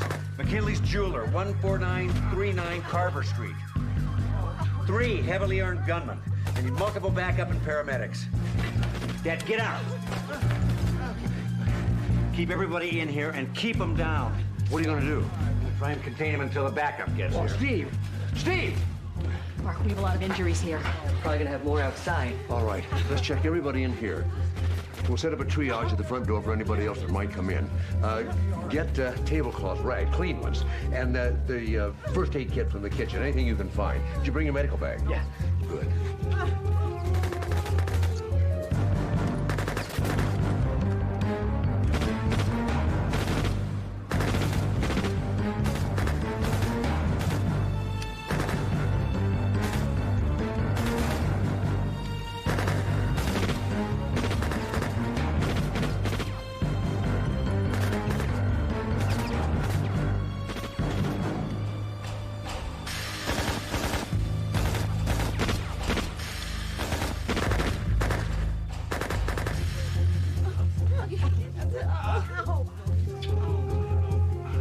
Just keep some pressure on that.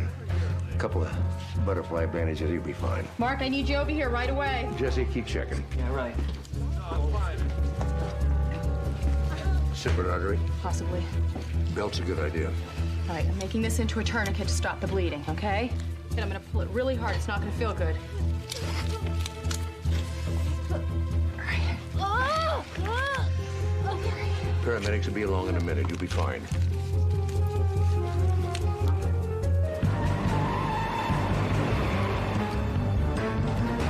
Stop, police!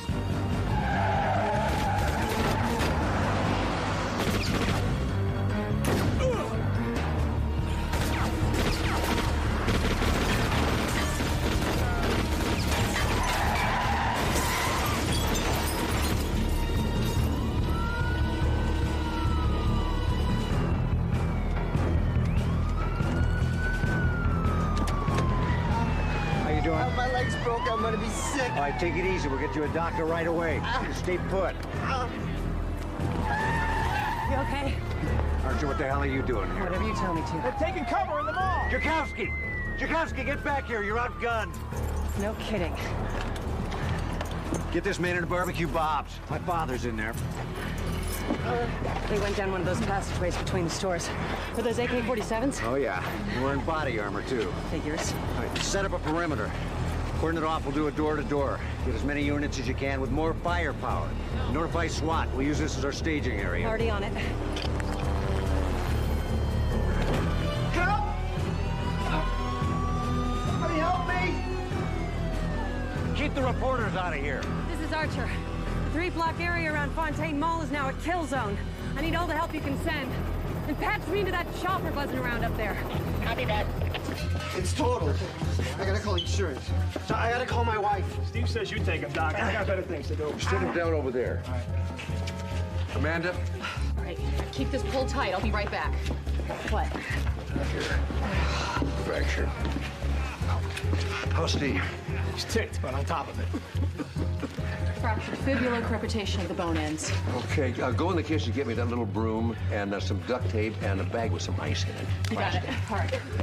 Here, we're gonna splint your leg and we'll ice it down for you. Try to breathe normally and don't move. I got another one. Okay. Split it, ice it down, and monitor his heart rate. All right. What is it, Alan? Numb arm? Chest pain? They shot up my jewelry store. They shot up my jewelry store. Jesse, possible heart attack in progress here. See right here. Get over there, Alan. Yeah, right there. My water just broke.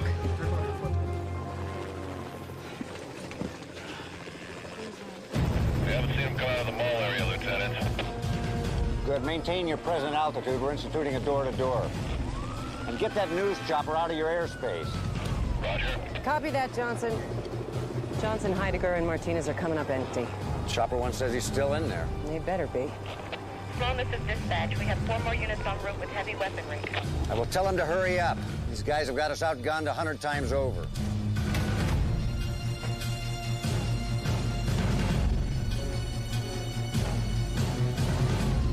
Go.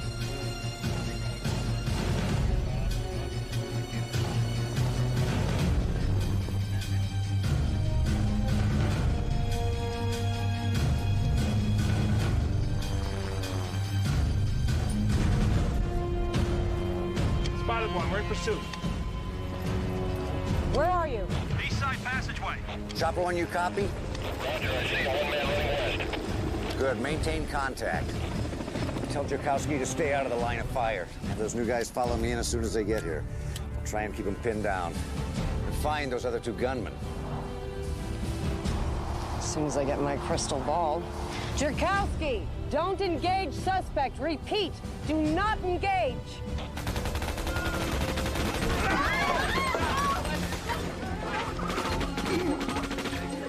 He's having a heart attack. Somebody want to give me my stethoscope? Go. I'll keep an eye on him.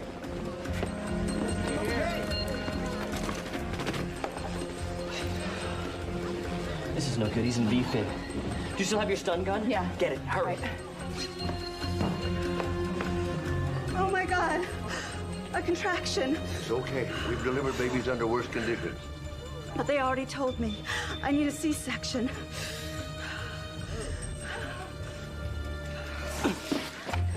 Here. Thanks. It's only 50,000 volts. It's gonna have to do.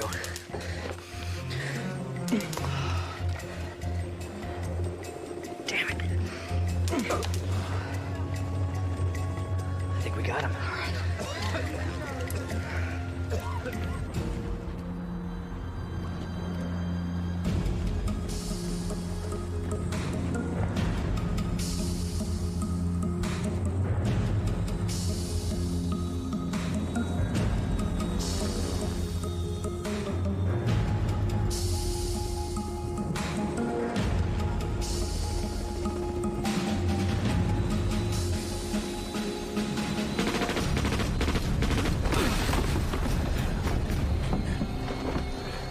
see him. All right, get him into my father. I'll cover for you.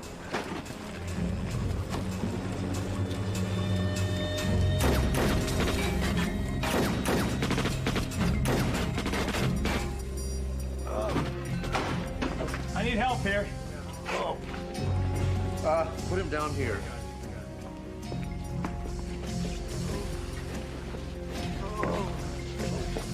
Jesse.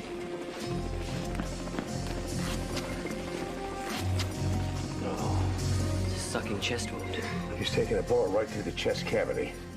Where are the paramedics? They're on their way, but until the area's secure, we can't let them in. But we can't wait for that. Jesse, give me a credit card. Yeah. I don't understand. Tear me off a piece of that tape.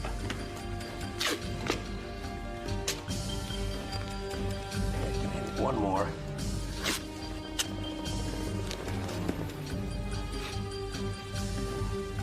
This way, I know to keep her out of a chest cavity. Oh, please! Help me! She's going into shock.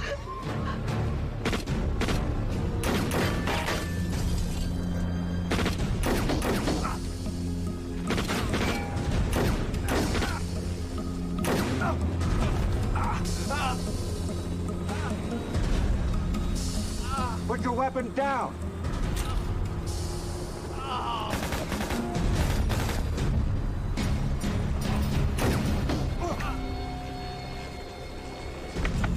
Well, what do you know? Somebody actually still has pride in their workmanship. That's a rare thing in this day of mass production. Now that vest you're wearing, one of these slugs will blow you inside out. It's a piece of worthless junk. It's a budget thing. Yeah, that figures. City's not gonna pay to protect its finest. I bet you even had to buy your own shoes you're wearing. How much you pay for those? 100, 150 bucks? You'll wear out the tread in 6 weeks. Max. Am I right? 4. I hate that. Everything changes for the worst. Don't you hate that? Why don't you just put the gun down? We can discuss the collapse of American manufacturing somewhere quieter. You know what? I got a better idea.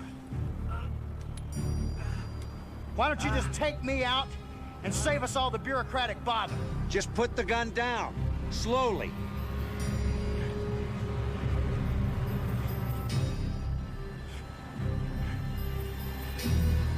You want it on the ground? You put me there with it. One shot, right to the head. Pow! Do it!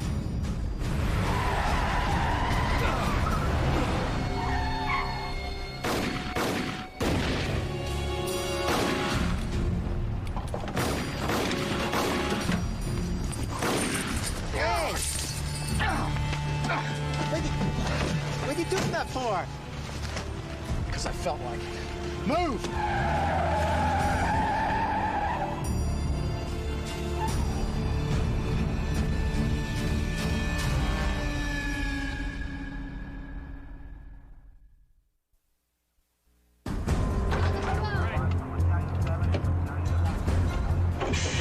Let's get Mr. McGinley into exam room 2, get him on an EKG monitor, oxygen, and keep him on those ringers. Coming? You all ready? Yeah, I got word on the radio coming over. Get him into the OR, stat. All right. Let's get her to trauma 1. Don't worry, she's gonna be fine. We got a surgeon waiting for her. Let's go. Well, hold that elevator. The delivery room's ready for you and your baby. Go, now. Let's go, hurry up. I'll tell you what, I'll reduce this fracture if you look after Mr. McGinley in exam room 2. I think he's in pretty good shape. Go ahead, I'll handle it. Thanks. Let's go trauma 2. All right, guys, bring him right down to the cath lab. I'll get on an autopsy as soon as possible. Very good, because his buddies are still out there and I need to leave.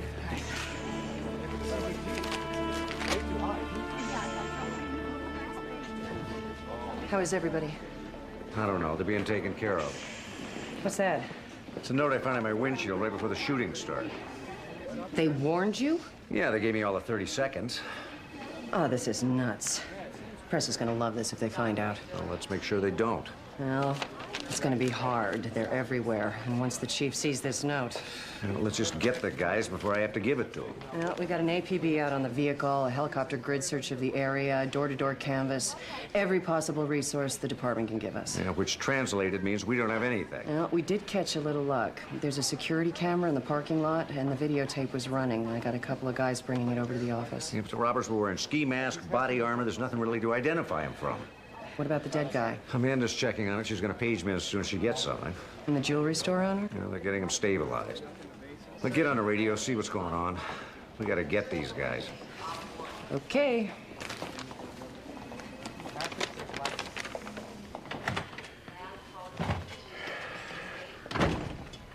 Well, we're still waiting for the test results, but it looks like you had a heart attack. No kidding. You know the old saying about being scared to death?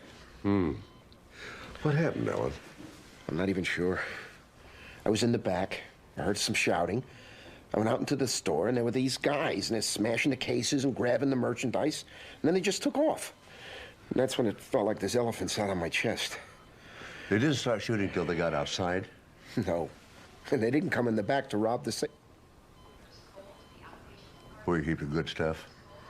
They just hit the cases in the front where you keep the less expensive merchandise. But all quality, you know my store. Oh, I know. Quality jewelry, quality prices. Yeah, when they steal from me, they steal something priceless. That's what you're going to tell the insurance company. What can you tell me? Would this be covered by that doctor-patient privilege? Well, I'm a doctor, you're a patient, why not? They only got me for 10, 12,000 tops. He definitely died from a gunshot to the forehead. You said you shot him in the leg. I did. Oh, I pulled a 9mm slug out of his thigh, but I also pulled a slug out of his forehead from a .45. The other guy shot his own partner so he wouldn't talk. No identification of it, I don't suppose. No, but I'll run his prints through AFIS. Hey, look at this. Blood on the arm of the jacket.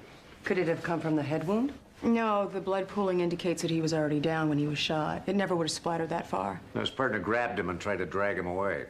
That's before he decided he'd rather have a nice little conversation with me. You know there was broken glass all over the ground. He could have cut himself. Maybe this is his blood. Might be enough there to type it. Could help. Could you do that, please? Sloan here, what do you got? Oh, we'll be right there. Did we find him? No, but the security camera tape's ready to look at. Want to join us? Do you actually want his help? Do you think we can keep him out of it? Why, thank you for the support. I learn. I'm slow, but I learn. See ya. License plate, Adam, X-ray, Queen, 1. And what comes after that? 5-1, maybe? It's worth a try. You know, off the record, the robbers only took a few $1,000s worth of jewelry. Yeah, why go to so much trouble to steal so little? You know, they were well armed, well protected. And totally undisciplined. They're insane. I thought I saw that before. Come here, look at this. Right. Right there, you see that? Yeah, he twitched. You know, I noticed that at the time. His whole body twitched. So he was nervous. There's your license plate. The car was stolen 2 blocks away 1 hour before the robbery. I'll call BIPU, tell them to put an armed and dangerous and hold for prints on the stolen vehicle want. You got it. Sloan here. All right, we'll give it up, but keep an extra patrol in the area. And go down to roll call. Alert them that this just might be the first in a series of 211s. And find that stolen vehicle. It's bound to turn up someplace soon. Calling off the search? Yeah, they're long gone, and we would have snared them by now. So what now? Now we deal with the press. What do you mean, we?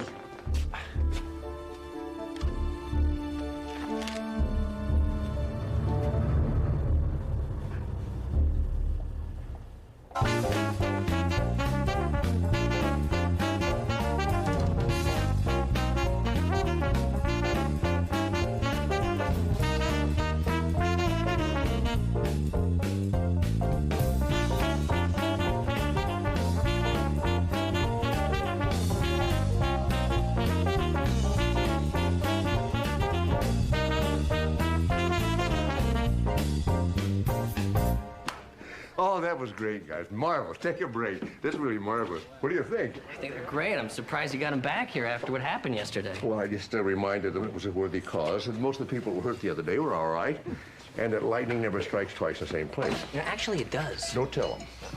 Don't tell them what? That the two robbers who blew out the front window yesterday are still at large? Still no leads? No, just one. Amanda got an ID on the dead guy, Lou Nestor. I'm having Tanis pull his records, but so far there's no indication that he's ever been involved in anything violent. Just shoplifting, check kiting. Well, why does a guy like that go around shooting up the whole neighborhood? And for no money. That doesn't make any sense. I get a message that there was something left here for me?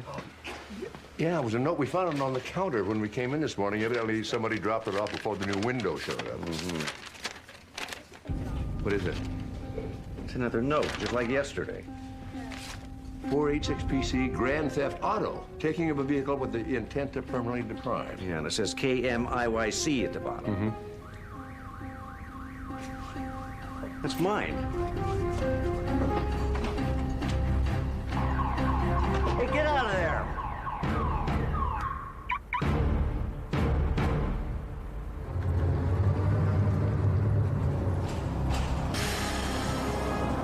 This is so much better than yesterday, don't you think? It's quieter. Not so many distractions.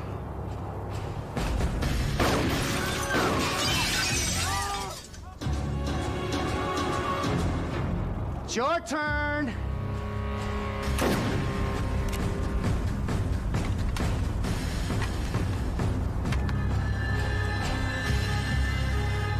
Those 9mm are a piece of junk.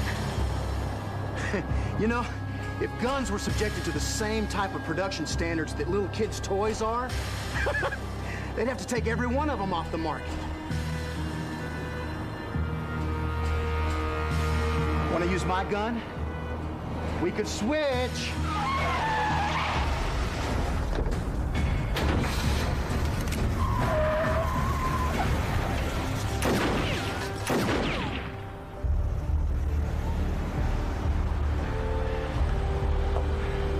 What the hell was that?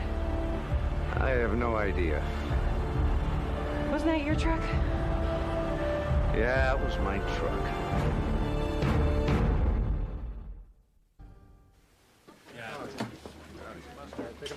Yeah, you got your case?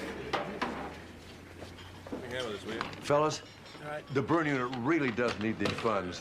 You have to come back tomorrow night. We need you. Yeah. All right. Look, a lot of important people come to this thing. It could mean other jobs for you. Forget it. Come on, where's your civic involvement? I would get shot for it. Okay, now what do we do? Find the lunatic who's responsible for all this. Well, I don't have the lunatic, but your truck turned up in the LA River 3 minutes ago. I don't believe this. Yesterday, 3 guys robbed a jewelry store across the street. One of them kills his wounded buddy so he won't talk, and then the killer comes back today and steals my truck. And he tells me the penal code for what he's gonna do. Then he goes and does it, and I still can't stop him. What the hell is going on here? There's obviously no logic behind it. Are you sure this is the same guy? Yeah, it was the same ski mask, the same fatigues, the same voice, and he twitched, just like yesterday. He's baiting you.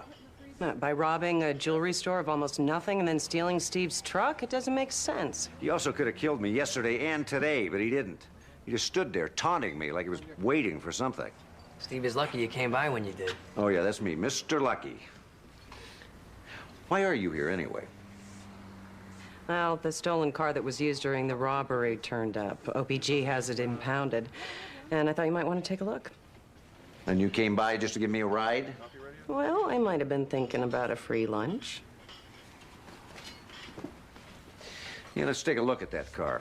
There's got to be something to stop this guy before he sends me another one of his notes. And before somebody else gets hurt.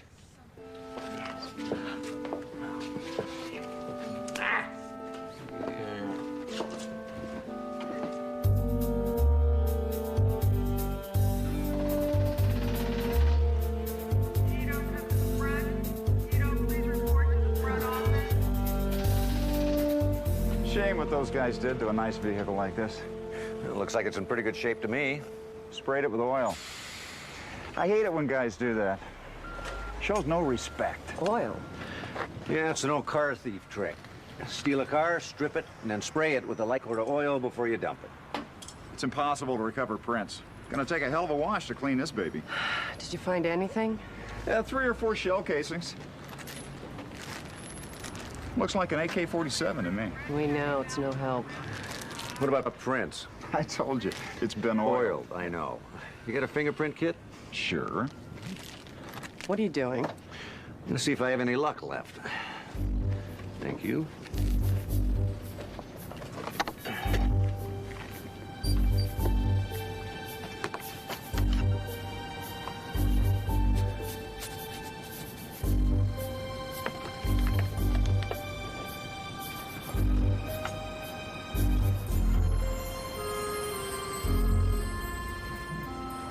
Maybe I should take the next flight to Vegas, huh? Fingerprints. Nice fat ones. How'd you know? I've seen it before. People get in and automatically adjust the rearview mirror without thinking about it. And they wouldn't think to oil it either. Nice call. I'm gonna remember this. All right, I gotta get a photograph, lift these, and send them through APHIS. Put a rush on it, will you? These guys are still out there, and I don't know how long my luck is gonna last. You got it. Done it? Coffee? No. Thanks.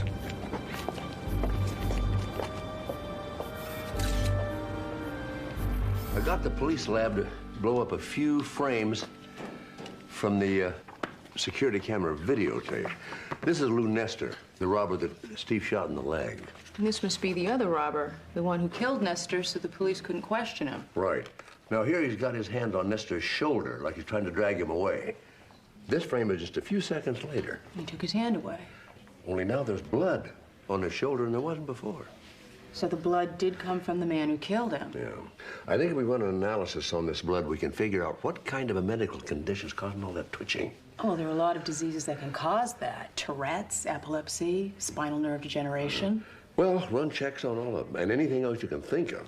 But Mark, the sample is so small, I don't know what I'm going to come up with. Well, I'll take whatever I can get.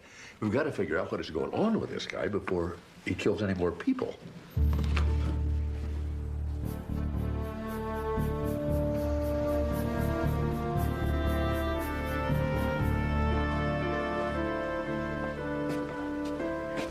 I just told 150 carnivorous reporters that we had a lead we weren't at liberty to discuss yet. Tell me I wasn't lying. You weren't. The prints from the rearview mirror came back belonging to Johnny Terrell. That's his record. Shoplifting, check kiting, forgery. Same stuff as Nestor. I pulled the 510s and the FIs from both their arrest packets. They were known associates, and they were arrested together once for shoplifting. According to his field interview card, Terrell used to hang out at a bar called Circe's. Buy you a drink? Never turned down a lady yet. You know, I heard that about you. You heard what about me? Mark, blood work came back positive on Huntington's chorea. That explains the twitching.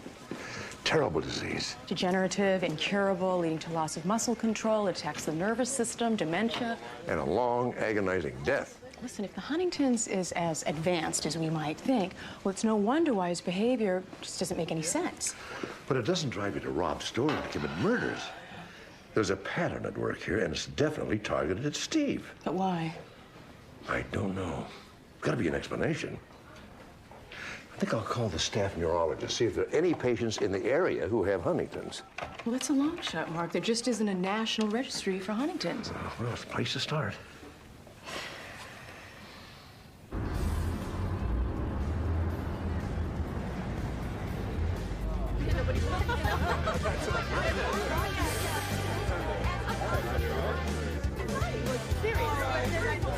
Didn't know shoplifting paid so well.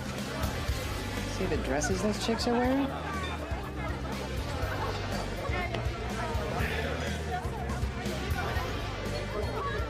Hello. What can I do for you two? Information? Oh, no, please, don't do that. Not in here. You got underage drinkers? No, I got rich people. I got really rich people. And they don't like police officers. They don't think about police officers. Matter of fact, they don't want to think about police officers. What about Lou Nestor and Johnny Terrell? You suppose they think about us? I wouldn't know. I've never heard of them. Oh, come on. Look, I'm not kidding. I don't know names. It's a matter of protecting my job. You know faces? Yeah, I know that one's dead. The hole in the forehead would certainly indicate that. You know him? Sure, he and his partner sort of stick out, you know, like polyester in a silk factory. Well, here comes Mr. Fashion Statement now. Sorry, no shoes. I don't know anything. Well, that makes our job a lot easier. Who hired you and Nestor to help at the jewelry store? No, nobody. No, there was a guy. There was just, you know, a guy.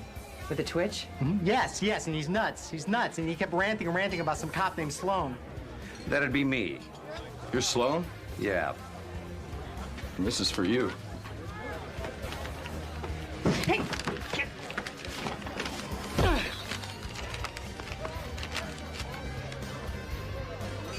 245 PC, assault with a deadly weapon. Use of any object with the intent to cause great bodily harm or death to another. KMIYC. Where'd you get this? Some guy. Details? Medium height, medium build, medium brown hair. It's a medium guy. Did have a bandage on one hand. Did he have a twitch? God. Yeah, sometimes. You know, like somebody jerking on a string. Yeah. You see, you gotta let me go because he killed Lou. Hey. Where is he? I don't know. He's nuts. So help us find him. No. Let me go.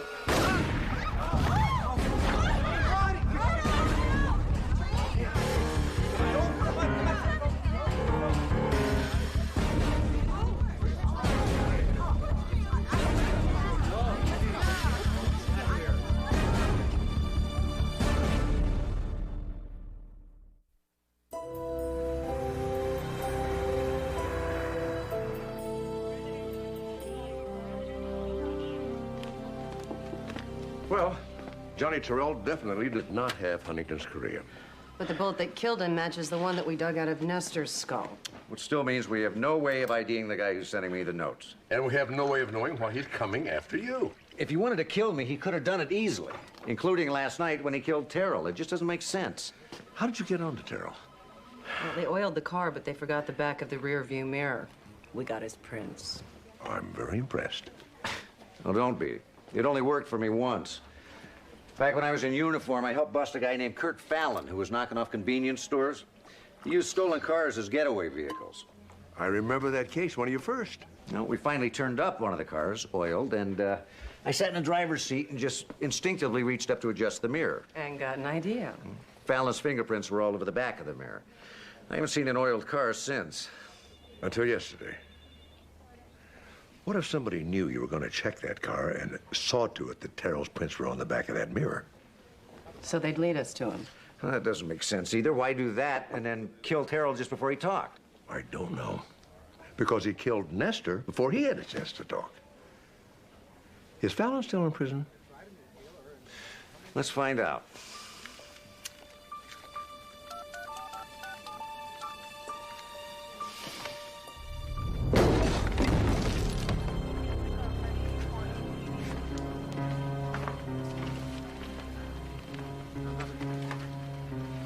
You sure this is the place? Fallon's parole officer said this was the last address he had. We've definitely got the right guy. Take a look. Welfare and Institutions Code 601J, runaway, a missing person. He knew we were coming. Look at this stuff over here. Huh.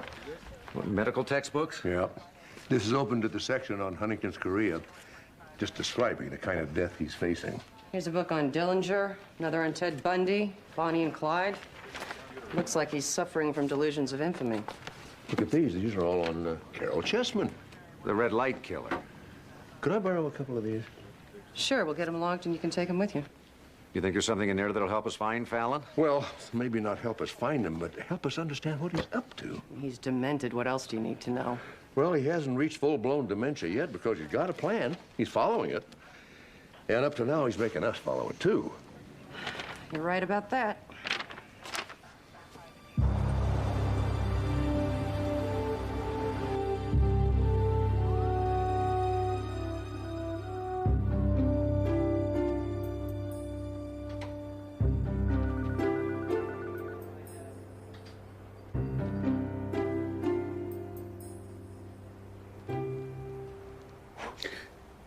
You know, you're lucky it's me that caught you in here, not the chief. Oh, are you kidding? He left ages ago. I hope. You find something? Uh-huh.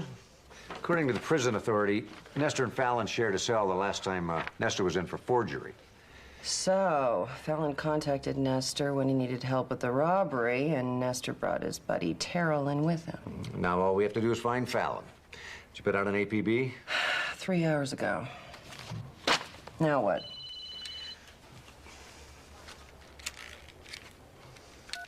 Sloan.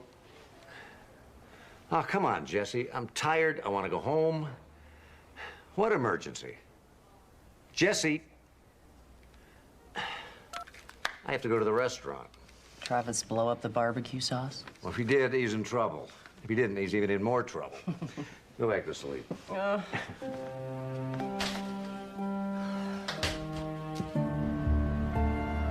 Cause of death, massive coronary occlusion resulting in stoppage of blood flow and concomitant pulmonary failure. Hi. Think I figured out what's going on. Between Steve and Kurt Fallon? Fallon's apartment is full of books on famous criminals, but especially Carol Chessman. So what does that have to do with Steve? Well, Chessman taunted the police for months before they ever caught him.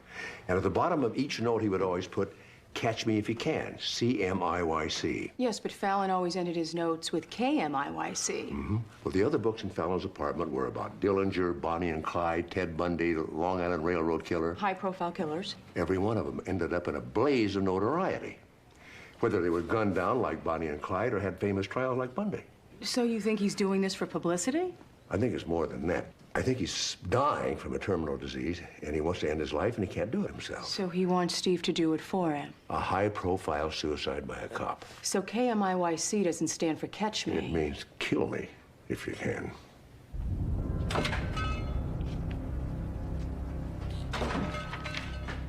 This better be an emergency.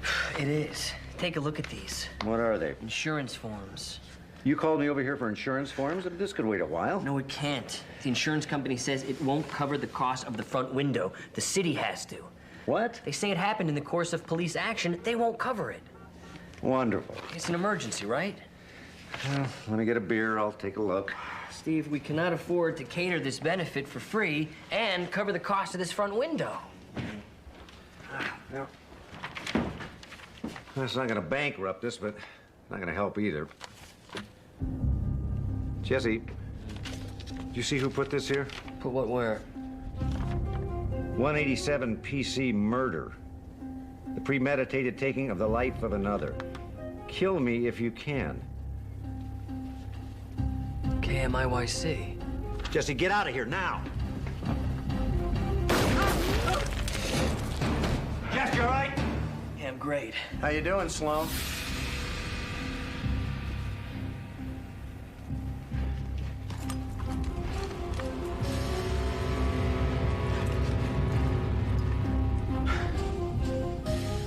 It's so good to see you face to face after all these years. No ski mask this time? We all know who we are. You're the guy who stole 15 years of my life. And I'm the guy with the disease that's gonna steal the rest of it. On second thought, that's not true. You're gonna take care of that last little chore for me. Not a chance. You owe me. The only thing I owe you is a trip back to prison. So I can do what? Die? Strapped to a bed, twitching, screaming like some animal?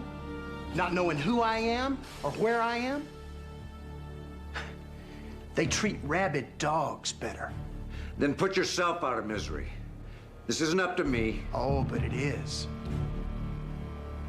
You made sure that prison stole a big part of my life. And now you're gonna make sure that I get death. I'm not gonna be manipulated into committing murder. Oh, come on, Sloan. Be a sport. I made this little suit just for you. How do you like my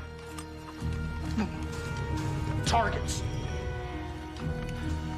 Just put the gun down. Nope.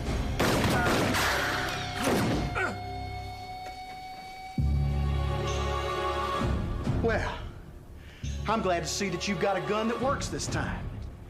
Now let's try aiming, shall we? Put it right here or put it right here. How hard could that be? This doesn't have to end like this. Kill me.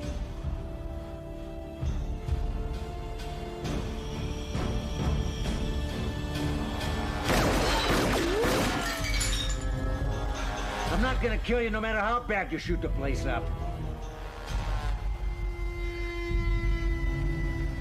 You know, you've got a point. Let him go. You know, I heard what you said about insurance companies. Do you know that I can't even get health insurance? Pre-existing condition. Yeah. Ever since I was born. You think those money-hungry jackals care about me? Just a little compassion. That's what this world is lacking.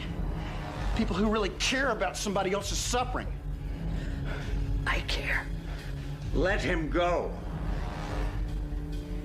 You shoot me, or I shoot him. All right. 1, 2.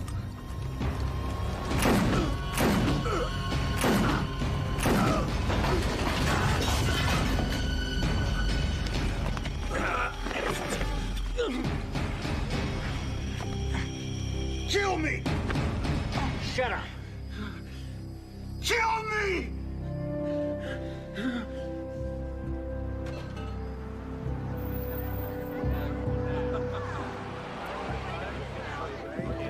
Two. 1, 2. Great, huh? You got it now. You don't want to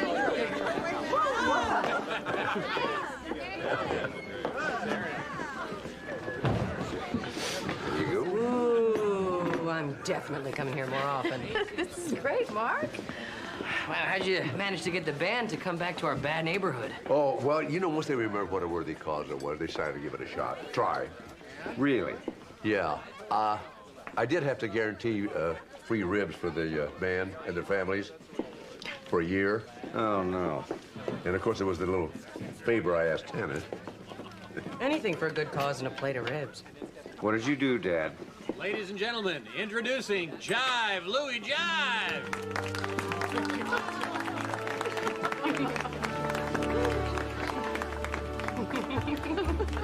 1, 2. 1, 2, 3, 4.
Viacom.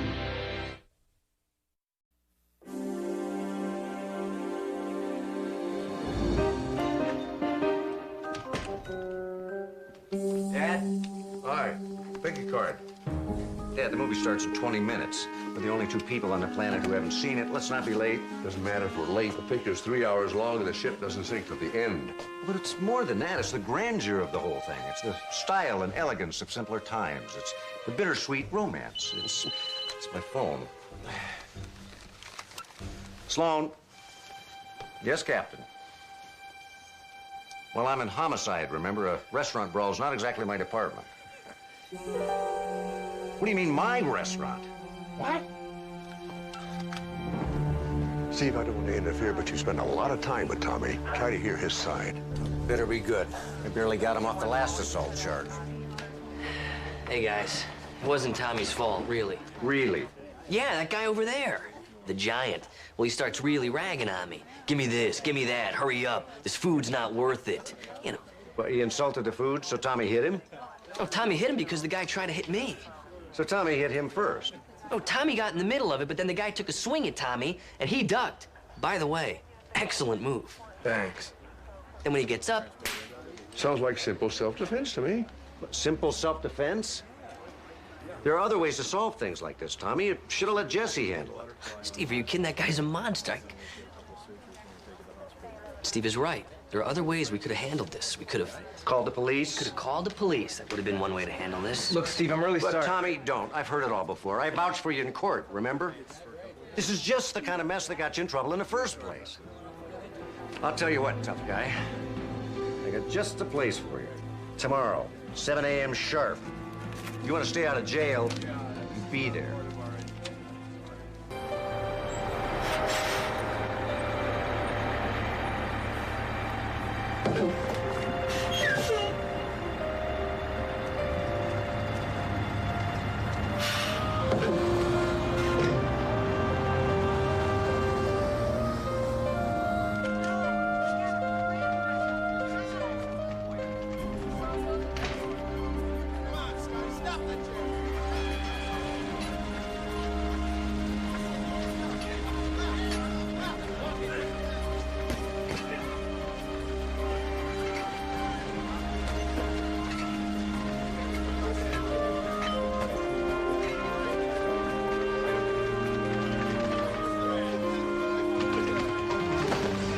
Sparring partner, expect him to show up on time. On a sparring partner. Of course he's not. Letting me take a look at him. He ain't no fighter. Tommy, over here. Should have known you were one of Kelly's delinquents. Tend new meat for the kiddie program. All right. Knock it off. Knock it off. What? Tommy, get over here. Now. That's a nice move, Blondie. I can't wait to see the rest. Okay, hotshot. Back to work. Keep it up. Keep it up. Left, right. Come on. There you Keep away from Flynn and his boys. He started it. Just keep away from Flynn and his boys. So what am I supposed to do here? Whatever he says. Tommy, this is Kelly. He owns the gym, and for the time being, he owns you. Whatever he says goes. Got it? Yeah, whatever. Welcome to the Never Say Die gym, Tommy. Never say die? What's that supposed to mean? Well, you'll find out soon enough. Should have brought him here first before the restaurant. Don't worry, we'll put him to work. Great. He's all yours. Move. Let me see you. Here. Let's get one thing straight up front, kid. I'm not your babysitter. I'm here to work off your community service hours. You apply yourself, follow the rules, we'll get along just fine, okay? Yeah, right. There you go. You ever done any boxing? Never even had gloves on. He says you handle yourself pretty well, though. Yeah, a lot of good that's done me, huh? There you go. You got him. All right, neutral corner. Come on. You okay, kid? I'm okay. Not bad for a lucky punch. Wait, shut up, Big Mouth. You're the one sitting on your butt.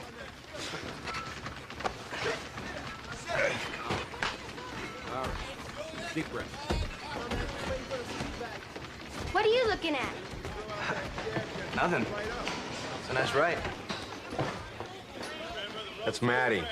Madeline, actually, but don't call her that unless you want to go a few rounds with her, huh? Doug's gonna have a hard time living that one down. That's her older brother, Doug. They're part of the at-risk juvenile program we got running. At risk? I'll talk to you more about that later.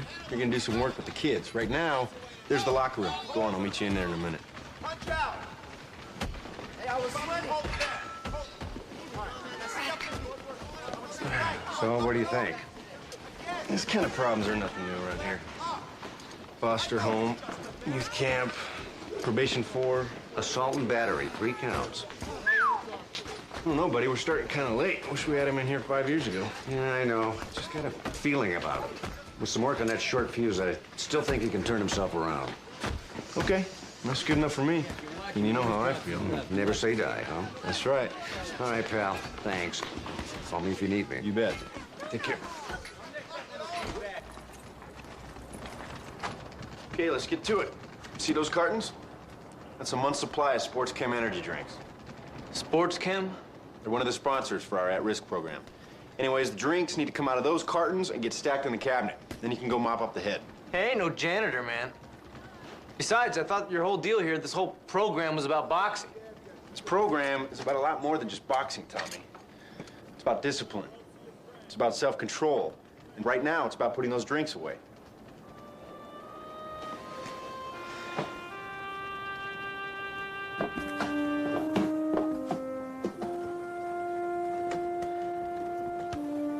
What happened to you anyway? Next thing anything happened to me. Car accident. Ended my boxing career and started me in the gym business. I can still handle myself, if that's what you're thinking. Look who we have here. You got the new kid on a training routine already, Kelly? Hey, don't strain yourself, Blondie. This drink's look real heavy. Very funny. This is Tommy. He's gonna be working here a while. Yeah, we already met. Looking for Sloan in your little kiddie program. Wanted to fight Maddie or something. You know what? I don't think that he's tough enough for Maddie. I don't think that he can handle Maddie. Okay, Peter, you've had your fun. Flynn, tell your boys here to save it for the ring. He's not in the ring now. What he does outside of it is his business. Look, I'm just worried that this overgrown juvie ain't gonna clean up any better than the last delinquent Sloan dragged in here. Now, why don't you show me how you clean the toilets, Blondie? Now! Look, I don't know what your problem is, bud, but I'm gonna tell you this once. You stay out of my face. How about I re-ring? I said that's enough! Back off, both of you! All right, save it for the ring. You hear that, Blondie? In the ring, anytime!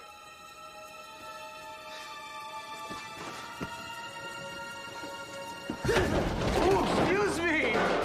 Sorry about that, Kelly. Just put it on my bill. Why do you let jerks like that in here? Because I need them, that's why. I can't afford to be choosy, not if I want to pay the rent and keep my program running. So get used to it. The self-control part of your program starts right now.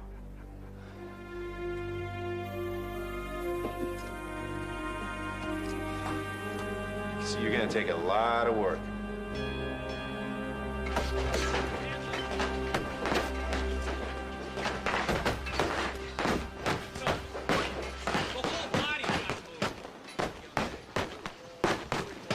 Whoa, whoa, whoa! Easy. Jeez. Where'd you kids learn to hit like that anyway? Kinda had to. Tough neighborhood, huh? Tough stepdad. Come on, move, move. That's it, move. Make him work, make him work. Lick and move, come on. Hit him. Spin out, spin out. Don't think the body shot. Spin out, Bobby, come on. Come on. All right, back home. Get up. All right, Peter, that's enough. He's supposed to be sparring. He's hurt. Come on, leave him alone. This my boy. Come on! Yeah, where I come from, tactics like that are used by thugs, not boxers. Where you come from, the boxers ain't worth a spit on my mouthpiece. So next! Come on, let's get somebody in here who can fight! For a little guy, he sure talks big, doesn't he? Doesn't he ever quit? What? What'd you say, Blondie? Why don't you leave those little kids alone and come up here? I got something for you. Tommy, don't. Okay. Okay. Bring the kids with you. I know you're gonna need the help. Doug, lend me your gloves for a minute. Fine. Just, he's not gonna let up. Might as well just get this over with. All right, Blondie, come on. Time to go to sleep, baby. Tommy!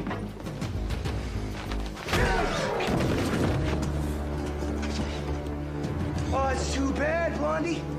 I was looking forward to putting your lights out. All right, that's it. Get him out. He's through here. I don't take that crap in my gym. Come on, why don't you come throw me out yourself, Gimpy? Come on, cripples. You heard Kelly. Get him out of here. Now. Get over here. This ain't over, Blondie.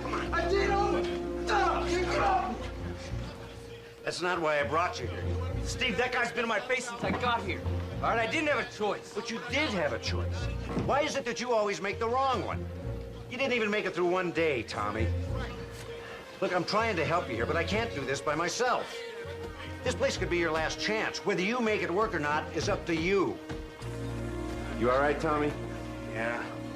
I swear, I don't know what happened to that kid. He used to be one of the most promising fighters I ever had. And Flynn shows up one day, and it's like he has a complete personality transplant. Look, why don't you go on home? You've had a long day. Go get some rest. All right, go on. Try again tomorrow. You need a ride? No, I'll just take the bus. I was trying to make a point there, you know. Hey, what'd you expect bringing him to a place full of fighters? Too much, I guess. I was kind of hoping he'd listen to me. I think he does. He was pretty good with the kids. You just got to give him some time, you know? That's what worries me. He's running out of time.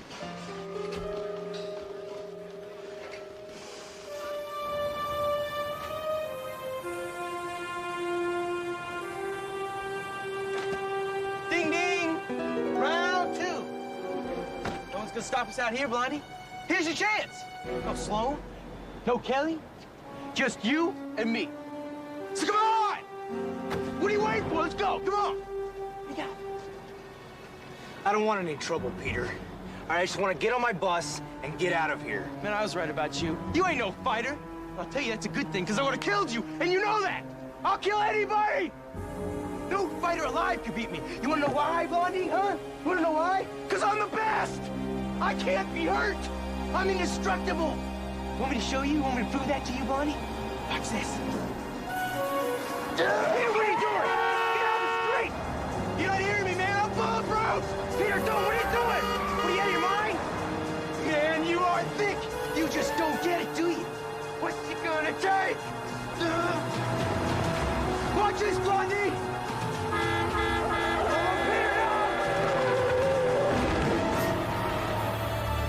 Oh, my God.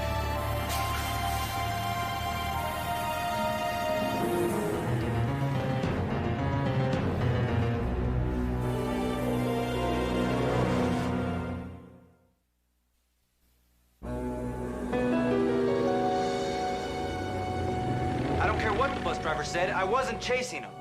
Why did you run? Because I knew nobody would believe me. Then why did you come in on your own, Tommy? I don't know. I was scared, all right? I didn't want to lose my probation. All right, tell us what happened again. I told you. Peter was acting nuts. He said he was indestructible, he dodged a couple of cars, and then he jumped in front of a bus. And that's it. All right. Kelly's outside. Go on, he'll take you back to the gym. Well, you're letting me go? Well, I could throw you in jail if you'd rather go there. No. Thanks.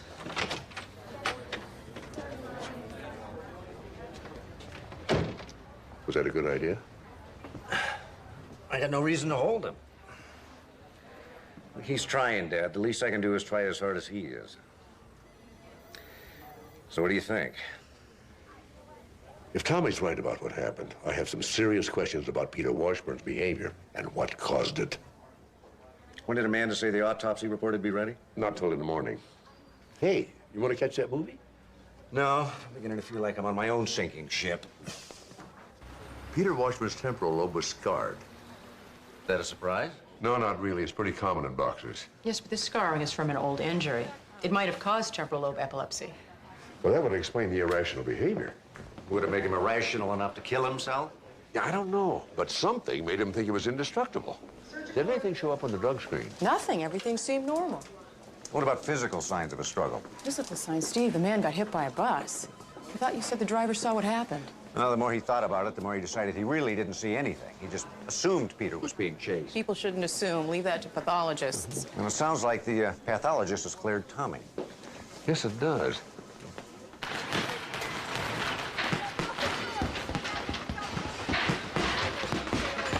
Whoa, you got a good jab, but don't leave it out there. Snap it and bring it back. Keep your gloves up. All right, try. There you go. All right, let's take a break. He talks a great fight, huh, Tommy? Wonder why he always ends up on his butt. Who's in the ring, huh? Heard they let you go. Must be nice to have a cop in your corner. I didn't do anything, Flynn. No? 12 hours after you show up here, my best fighter's dead. Why don't you show us what you can do without a bus? Here we go again. Hey, shut up, ugly, and leave him alone. Oh, she is a tough one, boss. You gonna let her do your fighting for you? Let's go, Maddie. You better tell your sister to watch her mouth, Dougie boy. Hate to have to knock her on her pretty little butt. You got a big mouth, Vasquez. You all right? Yeah, it's just my arm. You shouldn't have done that.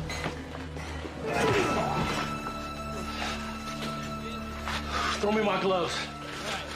I don't want to hurt my hands when I crack this guy's skull. Hey, come on. Let's see what you got for real this time. Come on. Tommy, you don't have to do this. Vasquez. Careful, Tommy. Watch it. Watch out. Take it to him. Get it.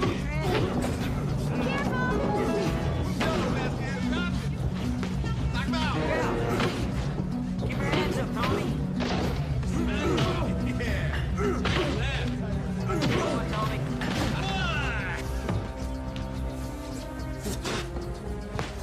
Hey, you can't do that! Come on, Vasquez. Stop. That ain't right.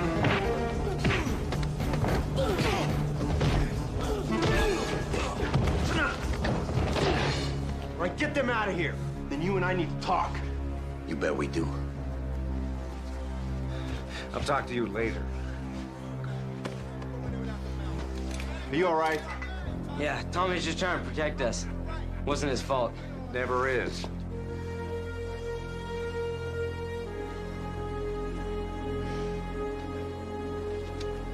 We're gonna keep you in this flexi brace while you start physical therapy.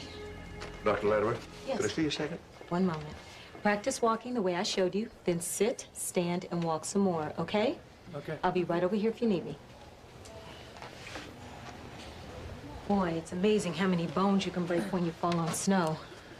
Looks like you'll be giving him physical therapy for a while. Yeah, but he's lucky. He'll be able to lose that brace eventually. Some of them don't. Like Brendan Kelly? I can't believe he's walking, even with the braces. Was that bad? Oh, yeah. He had multiple compression fractures of the spine. Both his legs were crushed. We had to put steel rods in both femurs and fuse his left ankle. Sometimes I wonder what's worse for the patient, the injuries or the repairs. Brendan Kelly must be in a lot of pain. He should be, but he refuses pain medication, and I've never even heard him complain. Oh. Excuse me, doctor. Whoa. Are you okay? Yeah. Let's try that again.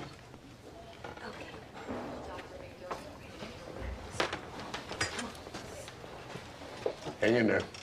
See you, doctor. Thanks, Doc.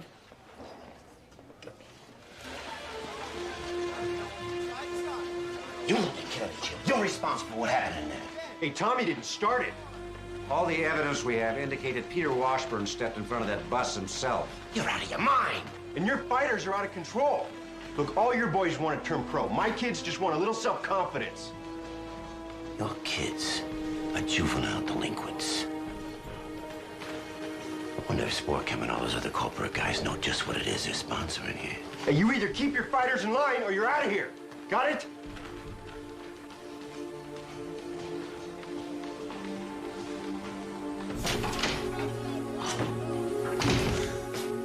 Surely I could have thought of a better way to make a living, huh? I'm sorry, Kelly. I shouldn't have brought Tommy here. Why not? I mean, the only thing that's wrong with him is his temper. Isn't that enough? What happened to that feeling? Just needed somebody to trust him. So far, all I can do is trust him to get in fights. Yeah, but you know what? He's been working pretty well with Doug and Maddie. There's got to be some way to reach him. Maybe there is.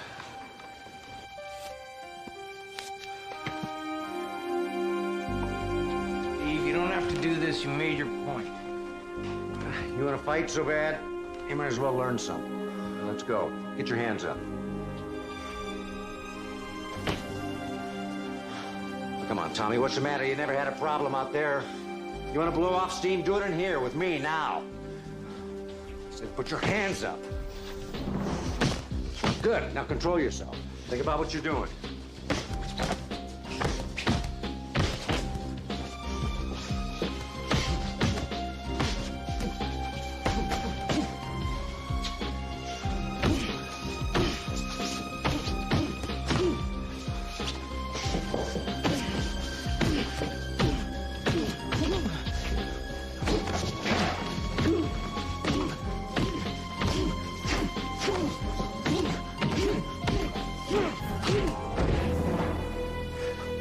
Sorry, Tommy, you keep dropping your hands.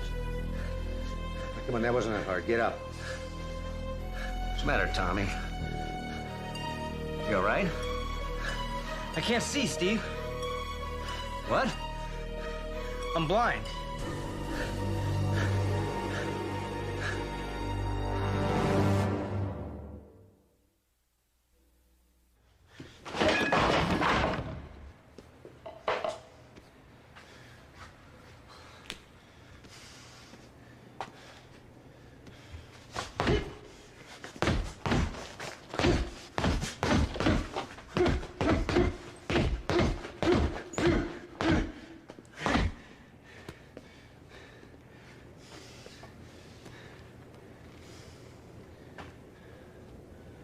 Feel better? What makes me think I've got all the answers?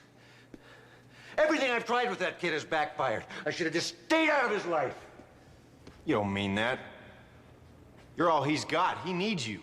Needs me? He didn't want to fight me, Kelly. I forced him. Does he need to be blind? Oh, so you're saying you never even should have tried to help him in the first place? Come on, Steve. You think I should feel that way about Clark Trippett? Oh, come on, that was an accident. I did this to Tommy. It's totally different. How? Kid wasn't all that different than Tommy. I was teaching him how to box, to keep him off the streets.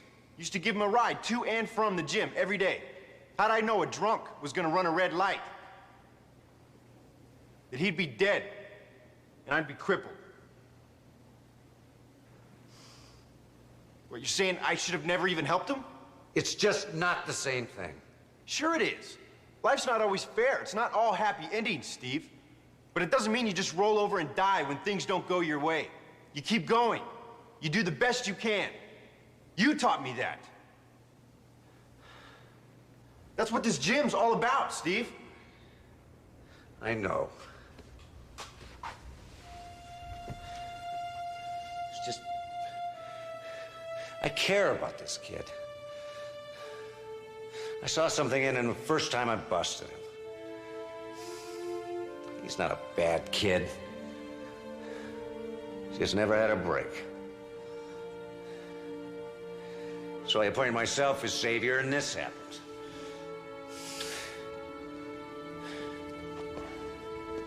Well,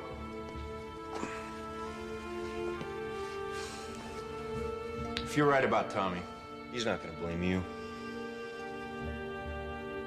Come on, let's go down to the hospital and see how he's doing. I can't. Not yet. I wouldn't know what to say to him.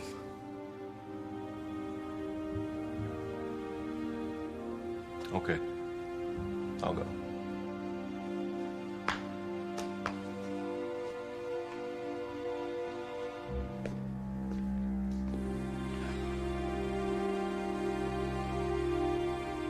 Well, there's no bleeding in either of your eyes, no retinal detachment. CAT scan doesn't show any bleeding in your brain. MRI doesn't show any tumor. Which means what?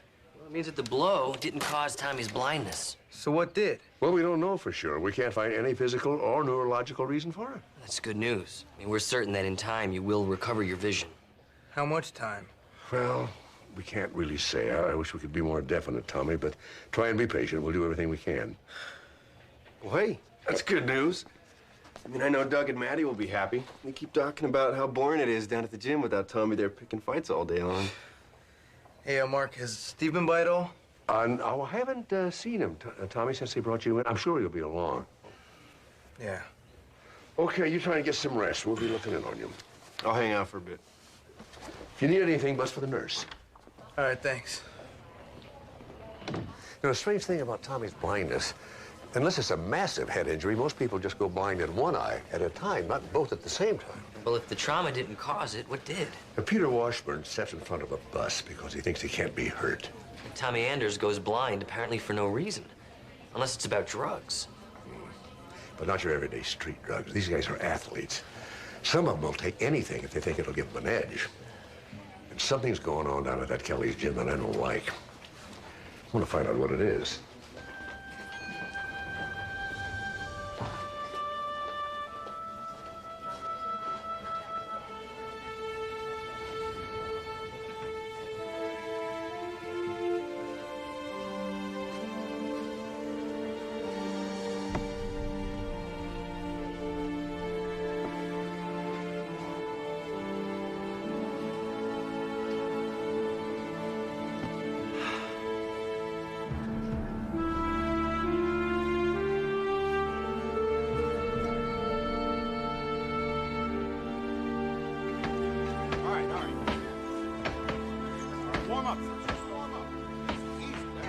I can't do that, Mark. And if I start demanding drug tests on everybody that walks in the door, pretty soon nobody will walk in. I know it's hard to believe, Kelly. Well, it's not hard to believe at all. Believe me, I've seen too many of them come in here all hyped up not to know the signs. And I won't put up with it. I mean, even Flynn knows that. But don't you want to find out what really happened to Peter and to Tommy? Well, of course I do. But there are other things here that are at least as important. What sanctuary for these kids? Exactly. See those two kids? They live in a foster home.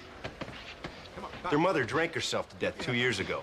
Their stepfather used to beat them almost daily. Doug's been to the hospital twice trying to protect her. Then a year ago, they show up here.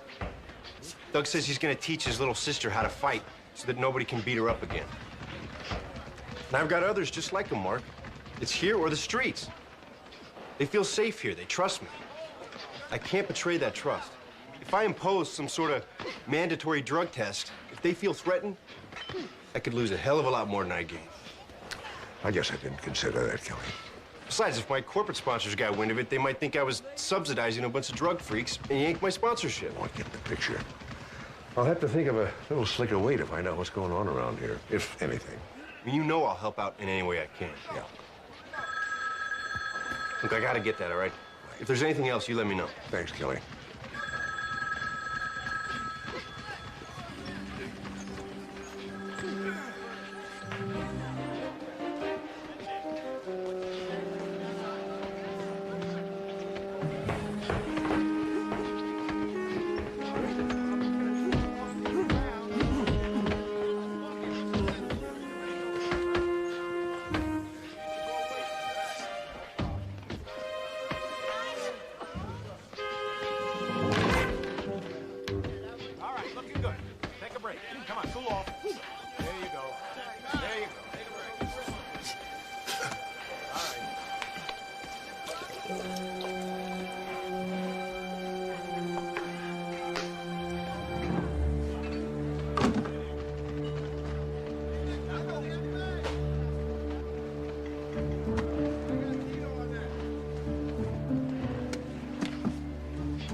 And recycling.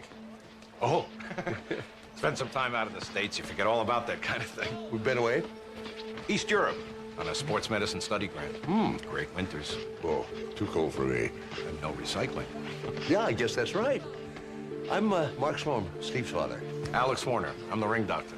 Oh, nice to meet you, Doctor. You know, we have some other trash bins out back you can dig through. Oh, I think this will do me for now. Very nice to meet you. Nice to meet you, too.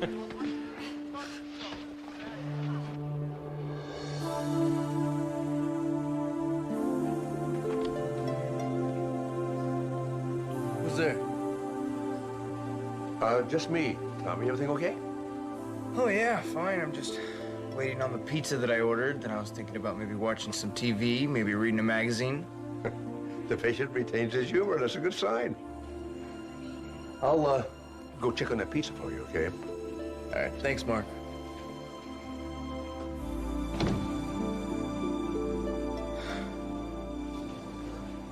Jesse and I have been looking all over this hospital for you, and you keep disappearing. I didn't think anybody would want to talk to me. Steve, the punch didn't have anything at all to do with Tommy's blindness. What are you talking about? None of the tests showed any signs of a trauma from a blow. Well, if my hitting him didn't cause the blindness, what did? Well, it's just a guess right now, but I think it involved taking some kind of a performance enhancer. I don't know. Tommy may be a hothead, but I'm sure he's not on drugs. I don't think he knew he was taking anything.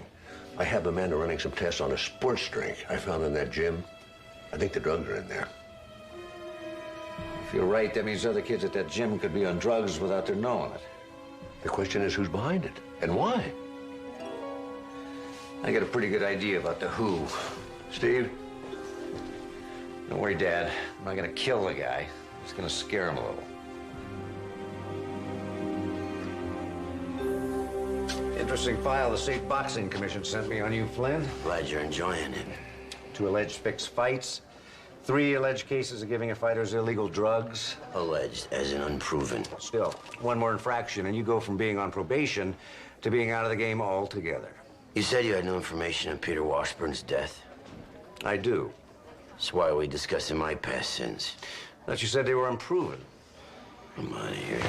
Not till we talk about the cause of Peter Washburn's death. I can't wait to hear this. Your unproven sins. Steroids, amphetamines.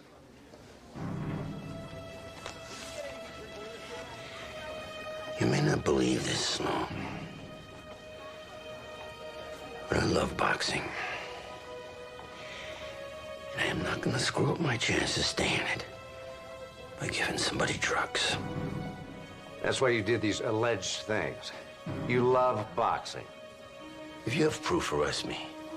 Otherwise, I don't have to listen to you.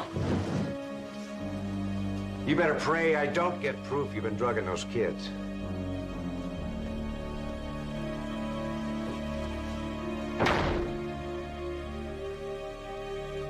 Oh, that's great news, Tommy. It's just shapes and shadows right now, but it's been getting better all afternoon.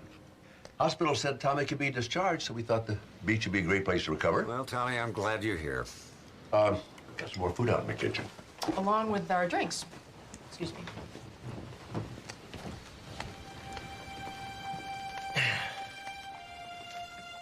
Listen, Tommy. Steve, you don't have to. Yes, I do. You know, I was just trying to help you, but I guess I tried too hard. I lost my patience. I'm sorry. It wasn't your fault, Steve. I mean, you're right. I should have kept my hands up. Besides, like you said, you were just trying to help me. You know, that's more than anybody else has ever done. Sometimes I feel like I'm just making things rougher for you, but if you'll stick with it, I will. Never say die, huh? You're catching on. Don't try anything without this plum sauce. I bet Steve would rather have this. You found an altered anabolic steroid? I not only found it in Tommy's blood and Washburn's blood, but I also found it in those bottles of sports drinks that Mark brought in. Why altered? So it couldn't be detected in a normal drug screening. What's interesting is that the steroid was combined with a small amount of phencyclidine. PCP? Yeah. Now, this steroid would enhance an athlete's performance, making him more aggressive, where the PCP would reduce his inhibitions. Maybe even cause him to step in front of a bus. That doesn't explain what happened to Tommy. Oh, but it does. When Tommy got hit, the PCP in the drink caused the arteries in his brain to spasm, much like a migraine. In Tommy's case, it caused temporary blindness. Now, wait a minute. Peter was sparring all afternoon before he died. Now, if he was drinking the same stuff, too, then why didn't he go blind? We wondered the same thing, so Amanda checked all the other bottles. And I discovered different combinations and different amounts in the bottles. It was as though someone were experimenting with the dosages to see how the athletes would react. And the kids at the gym were the lab rats. Then there's somebody in that gym. And my money's on Flynn. Now, wait a minute, Steve. I don't like Flynn either, but I don't think he would have done something like this to one of his own guys. Well, then who did? That's a good question. Gonna be hard.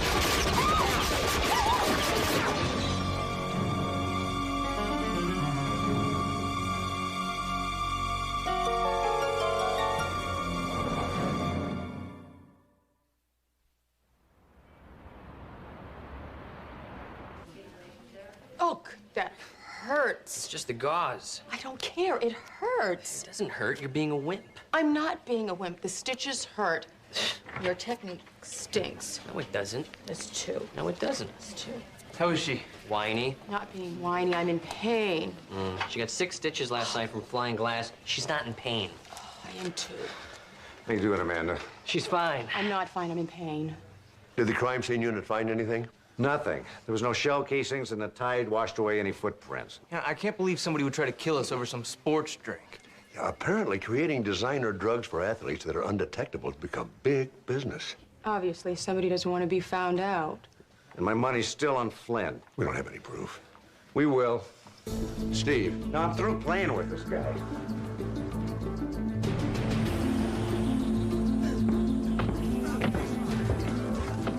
Steve, if you're right about Flynn, I'll lend you my cane to use on him. This isn't the place.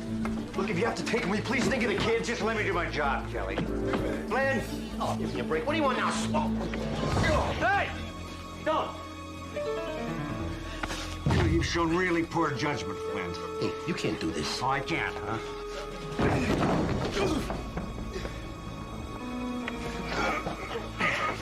You know, you really shouldn't have made this personal, Flynn.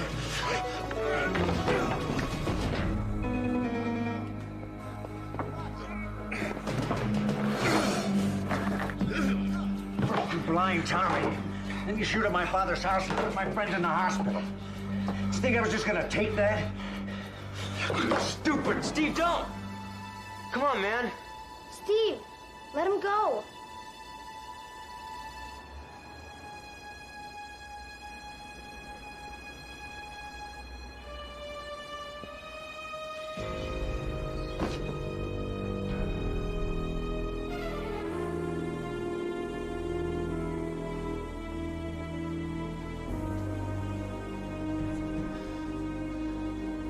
I'm sorry, Doug.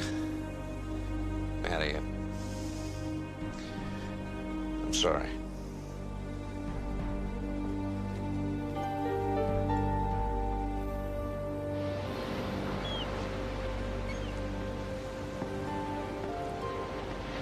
Kelly called. Can't believe I lost it like that. They hadn't come in when they did. Kelly's trying to teach these kids self-control, and I just proved that you were only human. Flynn gonna give you trouble about it? He's dirty one way or another. He's not gonna do anything. Talk to Kelly. They all agreed they didn't see anything. I just hope I didn't blow the case against him. I want him so bad for this. So bad that you might have blinded yourself to any other possibilities?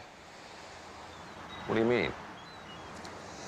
Well, there's no easy way to bring this up, Steve, but something's been bothering me ever since I talked to Dr. Latimer about Kelly. Kelly? The extent of his injuries, the level of pain he should be experiencing, his energy and mobility.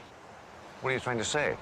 Well, you're not going to be too happy with me about this, but I asked Latimer to run an HPLC on Kelly's blood. HPLC? High-pressure liquid chromatography. It's a sophisticated way of locating and identifying small amounts of molecules. And what are these molecules trying to tell us? We better have a talk with Kelly. You out of your minds? I'm not on drugs. Your blood test says otherwise, Kelly. You got Latimer in on this, huh? She was beginning to wonder how you handled all your injuries with no pain medication at all. Because I was in good shape before the accident, and I've been doing physical therapy ever since. But the therapy alone should have caused enough pain to call for some medication. Latimer must have told you that. She did. And it was bad at first, really bad, believe me. But after a while, it just didn't hurt anymore. It doesn't mean I'm using drugs. How long was it before the pain stopped completely? I don't know, a couple months. I was back at the gym.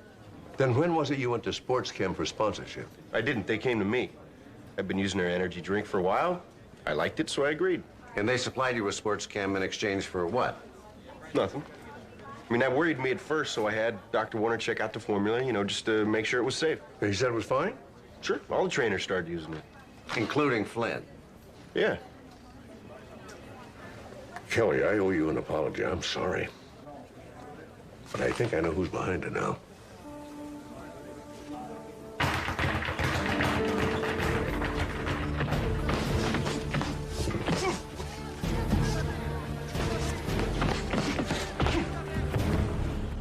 Get up!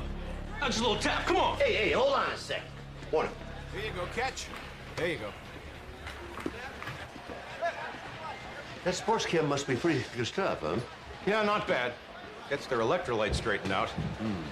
You hearing another recycling mission? No, I found what I wanted. They don't have anything like that in East Europe, do they? Well, other countries aren't exactly backward when it comes to their athletes. Yeah. Still, there's that pressure to win, just like there is here. Yeah, I suppose. Everybody encouraging their athletes to be stronger, faster, jump higher. You must have run into that yourself, huh? Not really. I mean, there are rules, after all. But rules can be so restrictive, especially when you're trying to get your kids to reach their full potential. Well, everyone does what they can, you know? Except what you did got you banned from European amateur athletics for life. My son checked out your record on Interpol. That was a long time ago. 6 months? You must have developed some really strong drinks. I was just trying to give them what they wanted. They overreacted. And when you got home, sports chem came to see you. They heard about you, didn't they? And recruited you to continue your work right here. How many of my kids were you willing to poison just to make a buck?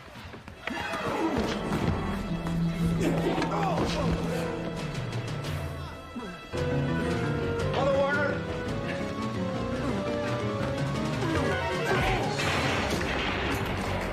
What a shot!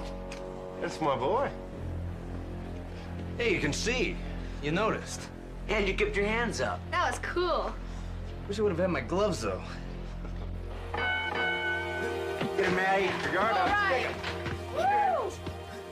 Stick him. Your guard up. Come on, stick him. Hey, all right, that's a break. Break. I said break. Oh. Easy. Steve, throw the towel in. Loser. Yeah. Oh. Get out of here. You sure is good with those kids. He's great with those kids. I mean, I just found myself a new assistant here. You came a long way, Tommy. I'm proud of you. Well, thanks to you, Steve. Hand to you, Kelly. Don't worry about it. That's what I'm here for. All right, Steve, let's go. You're up. So, who's this guy you got me sparring with? You know, I don't know. Just wandered in off the street one day. But, you know, watch yourself. I hear this guy's an animal.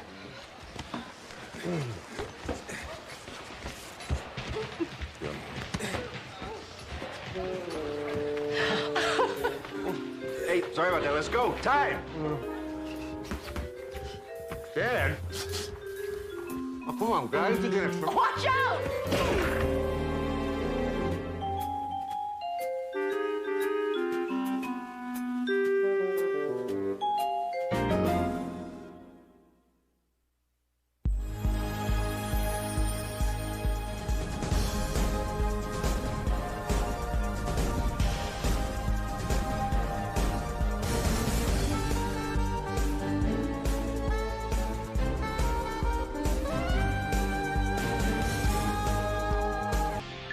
Viacom.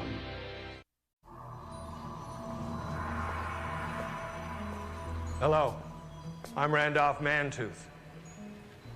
In this abandoned warehouse, deep in the heart of an American city, one brave man will once again solve the mysteries that have perplexed us for centuries, risking his life to reveal the secrets behind the world's greatest illusions. Live. He's the first magician ever to dare show us how the tricks are done. But with that comes a price. He must forever keep his identity hidden or run the risk of almost certain death. He must become the masked magician. So, stay tuned. In exactly 2 minutes, the mysteries of magic will be revealed. Cut. And we're clear. I think I need more light than this. You told me it was an emergency. You said someone's life was in jeopardy. Yeah, didn't you hear what Randolph Mantooth just said? It's hype. Wait. See that man?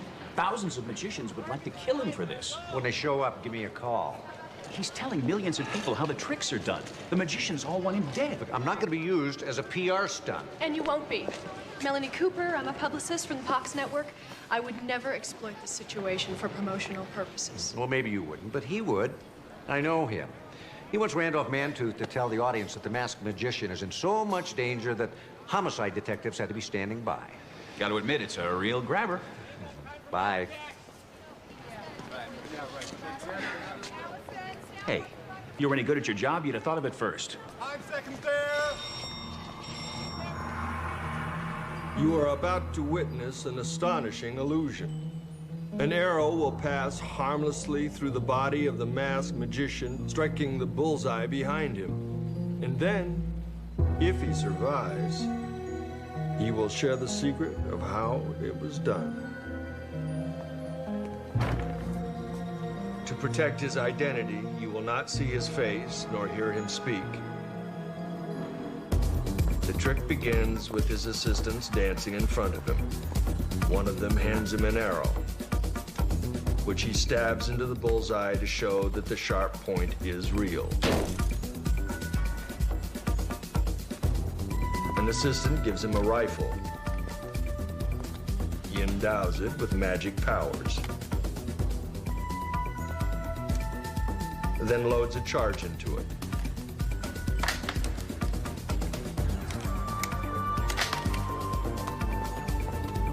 He ties a ribbon to the end of the arrow.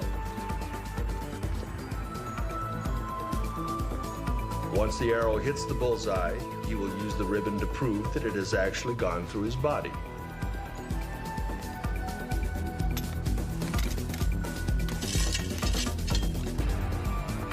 Watch closely.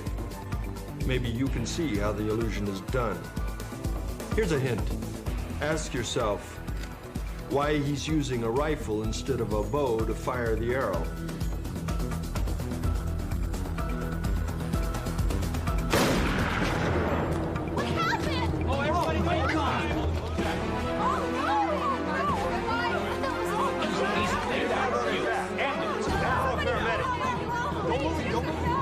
He knew about my secret past as a call girl, my affair with his brother, and the forged checks.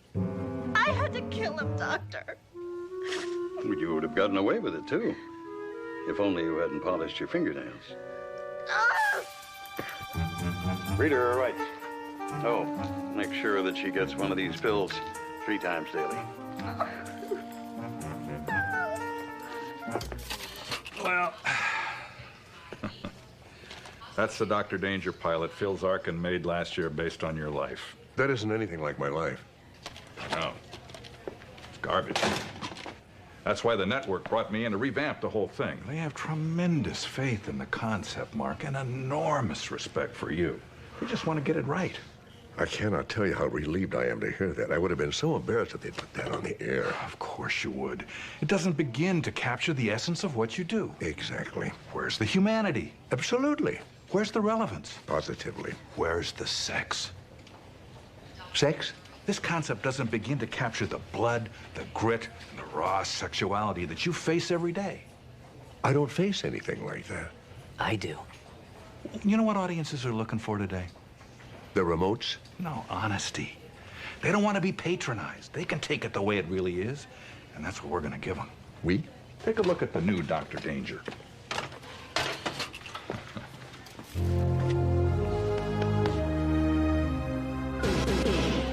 He knew I was a hooker, that I'd seduced his wife, and that I was emptying his secret Cayman Islands account. He had to die. You would have gotten away with it, if only you'd changed your perfume. That's right. I smelled it on the corpse at the crime scene.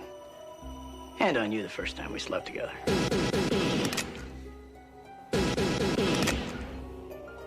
Go ahead, baby, pull the trigger. But I promise you, before that bullet hits my skull, you'll already be dead. I'm ready to die. Are you?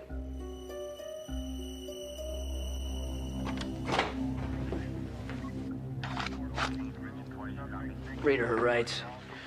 Oh, and make sure she takes 2 of these with water before every meal.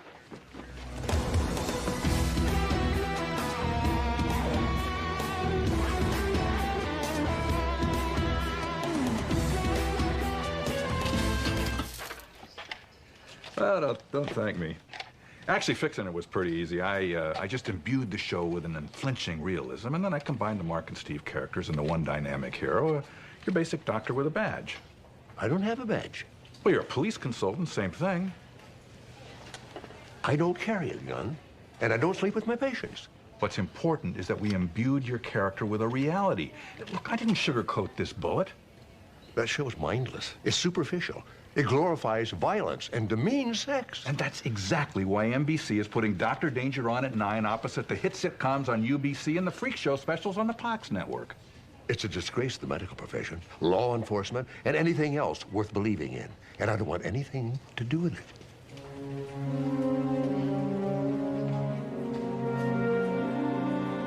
You don't goose the fat lady when she's eating your pie in the sky. That's a good point. Okay, I want you to breathe for me. Yeah. Okay. Again. I don't hear any pneumohemothorax. Okay. No, I can't reveal my identity. That's why he wouldn't let me call an ambulance. He was afraid they'd take the mask off. Look, I won't tell you how to do magic. You don't tell me how to practice medicine. Okay. Oh. What's all this? Oh. That's the secret behind the illusion. The arrow's never supposed to leave the rifle. There's a charge that creates a loud bang, a harmless puff of smoke. Oh, I see. So at that instant, somebody pulls on the fishing line and pulls this ribbon out of the rifle into this tube, and it looks like it went through your body. Only this time someone put an explosive charge in the rifle. Yeah. They want to kill me for revealing these old tricks. Well, another quarter of an inch there, and they would have, too. You know, I can't blame them for being angry. Why would you want to take the wonder out of magic? I love magic. But it's a dying art, thanks to unimaginative magicians who keep rehashing the same old tricks. Oh, there's no magic about getting this arrow out of you. It's gonna hurt. You ready? Okay. Oh, Steve, get him out of here, will you?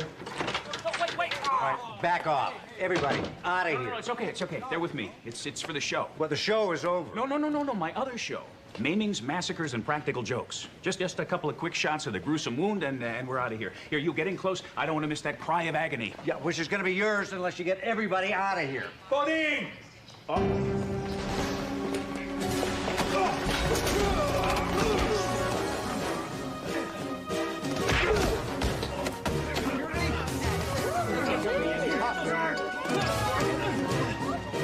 What'd you do that for? He used to be my agent, and then he became a producer, and he stole my ideas. I created the Masked Magician. As a cop show, not a reality special. It's totally different. Out of here.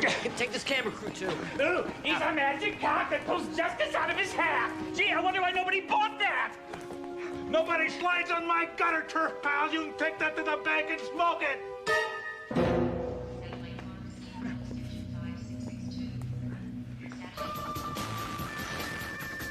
This spectacular accident on a lonely interstate sent 3 people to a fiery grave. But it was a minor fender bender compared to this bone-grinding smash-up that killed 2 cheerleaders. All this and more, tonight on Red Asphalt. America's bloodiest car accidents. With Red Asphalt, we feel we've created another reality special franchise for Thursday nights. Now, combined with the proven appeal of its lead-in, maimings, massacres, and practical jokes, we can deal a decisive blow against UBC's Thursday night sitcom block in the key demographic, especially males 18 to 35. Cheap, male-skewing programs. I can never get enough of them. And considering the success of The Masked Magician, I don't think our audiences can either. Well, not all of them, Mr. Lustig. The viewers for Better Television have branded our specials trash TV and launched a national boycott against our advertisers. Great. Publicity. And the hate mail continues to roll in. 12,000 letters at last count. Great. They're watching. I want 4 more Red Asphalt specials for sweeps and 2 more Masked Magician shows. But, you know, bigger. More dangerous. You've got it. You know, it's going to be hard to top the near-death experience of the Masked Magician. It's a shame we can't capture that same jeopardy every week.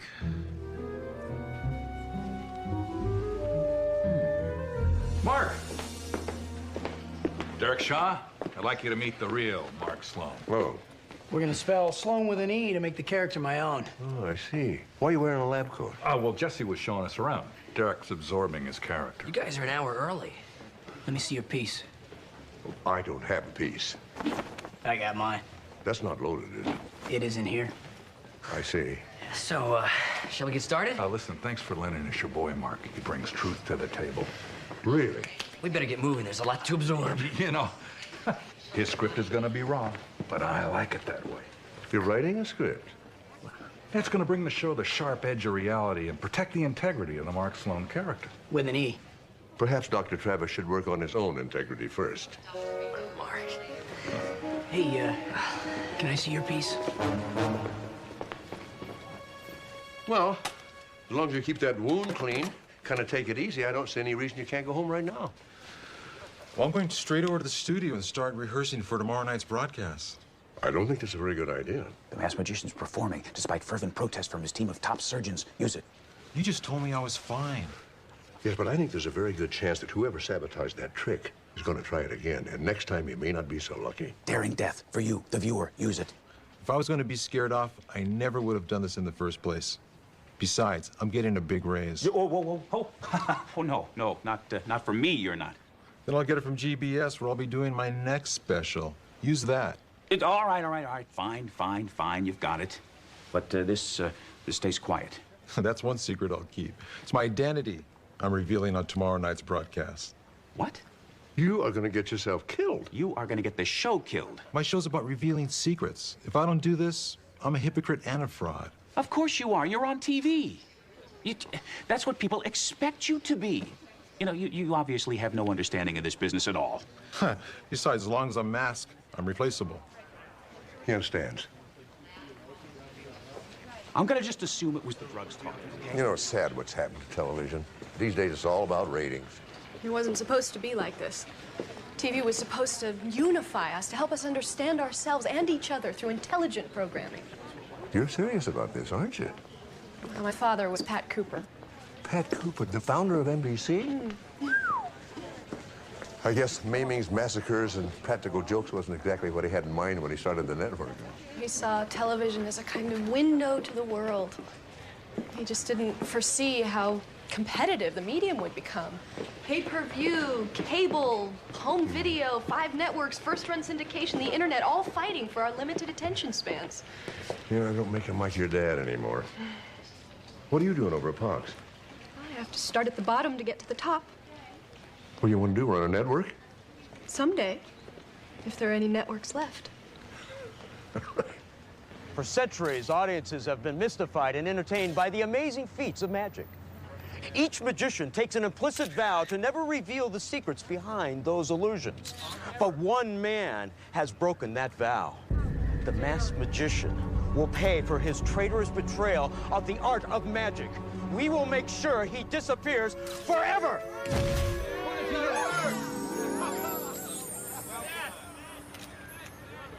Thought you said this was a secret location. It was, until Kent Bodine tipped him off. Why would he do that? Nothing like a little conflict to stoke the ratings. Half those cameras are ours. We're about to come back from commercial.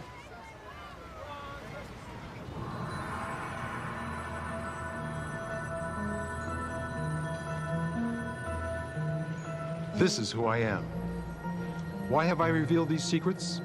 To reinvigorate a declining art. By revealing these old tricks, magicians everywhere will be inspired to create new illusions that'll dazzle and amaze us, keeping magic alive. And now, I will put to rest one of the oldest illusions of them all.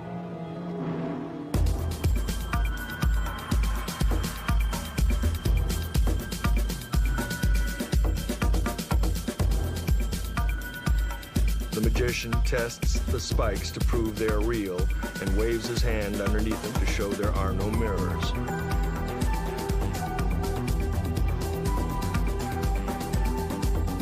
Let me assure you, the spikes are as razor sharp as they look. The magician is strapped down, and the curtain is drawn around the bed. Notice the curtain doesn't reach the floor. This is so you can see he can't hide under the bed.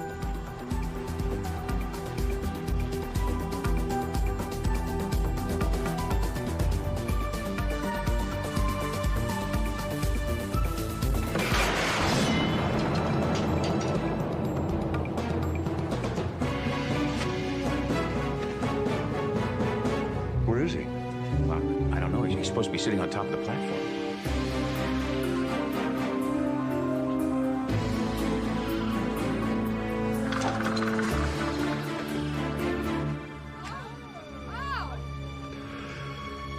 He's dead.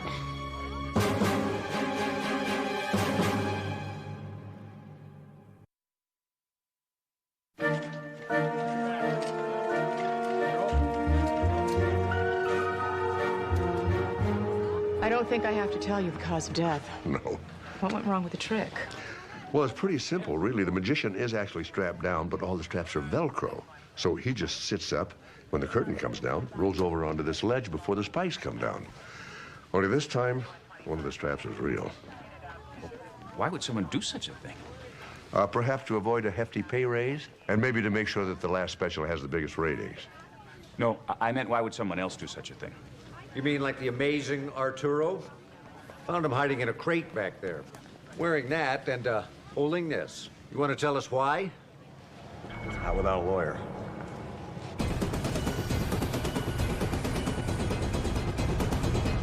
Since Allied Bottling bought GBS a year ago, we've allowed you to remain autonomous, run the network your way.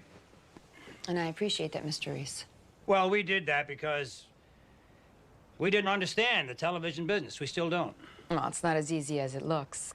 You're at the mercy of a fickle audience, an amorphous culture, and turbulent social landscape. But it can be very rewarding. Miss Simone, there is nothing rewarding about losing $150 million annually. Yes, but one hit can change all that. And I'm pleased to say that our development for next season looks very promising. We can't wait until next season to see substantial improvement. Oh, but it takes a year to develop and produce a new series. And virtually all of them will be canceled within the first 13 episodes. But you keep putting programming out there and hoping that just one of them will last the season. That's the television business. Now I know why I don't understand the television business, because it makes no economic sense whatsoever. Perhaps it's time for you to see how we do things on the bottling side. Well, I don't see how the bottling business applies to what we do here. Mr. Zand will show you. He is your new vice president.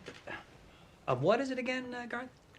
West Coast Operations. Yes, right. West Coast Operations. And I'm sure that you'll find Mr. Zand will be instrumental in devising new competitive strategies. You two should get along very well together.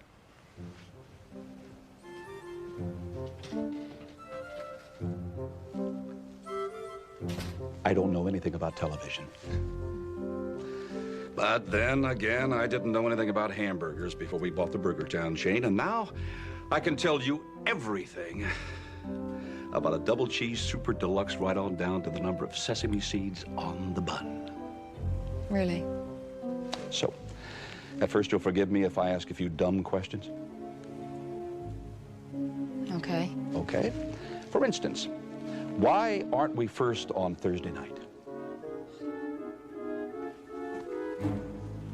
He's My Wife on UBC at 9 p.m. It's been the #1 sitcom on television for the past 5 years. Why are we second? Because the freak show specials on the Pox Network are very difficult to counter program. It's pretty hard to top a live murder. Then why aren't we third? Look, Mr. Zand, all we can do is put the programs out there. The audience decides what it is they are going to watch. And that's the way it is. Well, then it seems to me that's the first thing we have to change. My lawyer advised me I should cooperate. You hired the right lawyer. You can start by telling us what you were doing hiding in a crate dressed as an executioner. And why we found one of the masked magician's assistants bound and gagged in a storage cabinet. Yeah, well, let me show you this. My lawyer dropped it off to me. The masked magician's next illusion. He taped all of his rehearsals. This is called the executioner box. First, the magician's hands are bound and he's blindfolded, then placed into the bag. The executioner pulls the bag tight and locks it.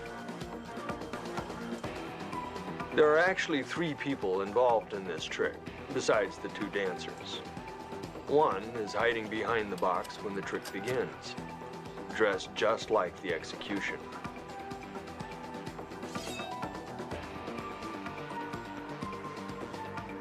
Now, when the woman dances behind the box, she stays and the 3rd person dances out. While the 3rd person dances, the woman switches places with the magician through a secret opening in the back of the box.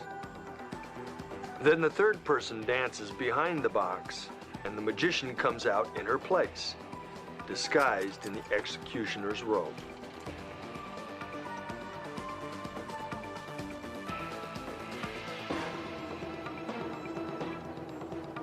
Now, that's how the trick usually works.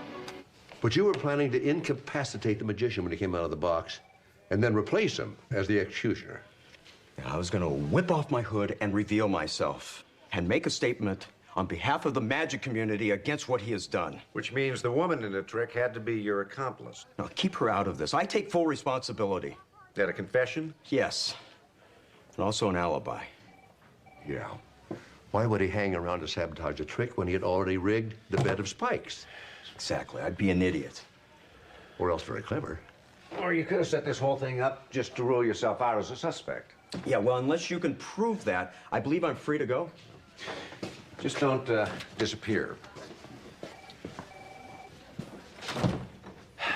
So, where does that leave us? Well, right back at the beginning again. Now they got us on an accelerated production schedule.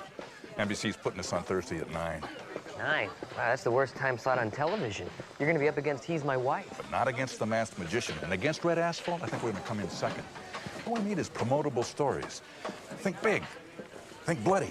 Think Hooters. Hooters? Oh, yeah, I mean, that's one thing that Red Asphalt's not gonna have.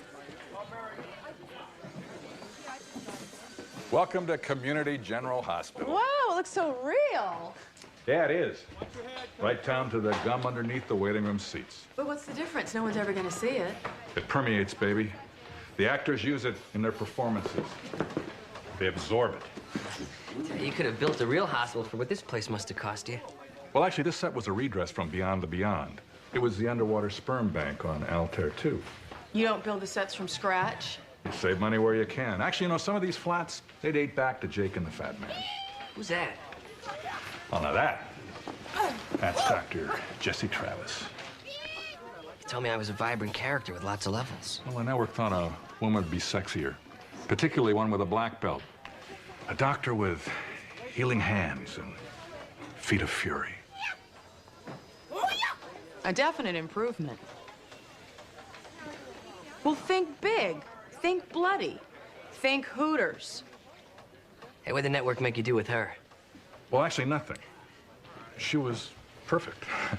First team on Well, the set. excuse me. Gotta go stroke the talent. I just hope Mark forgives me for writing this. I'm sure he will, as long as you don't make him look bad. Hey, that's why I'm here. Burley insisted that I come here and ground the show in reality. Quiet on the set. And action. Don't you worry, Timmy. You're gonna see tomorrow. And a lot of tomorrows after that. You'll know love, heartbreak, pain, happiness, that crazy kaleidoscope of experiences we call life. Because you're gonna get that kidney, little man, or I'll give you one of mine. And cut. You can't get much more realistic than that, except I don't think Mark has any spare organs left to give. See ya.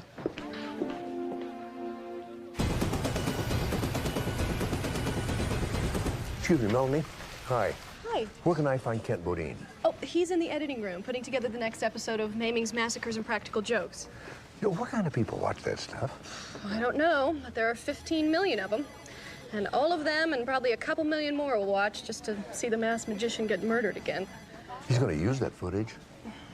Man has no shame. That's what makes him a good producer. Third door on the left. Thank you.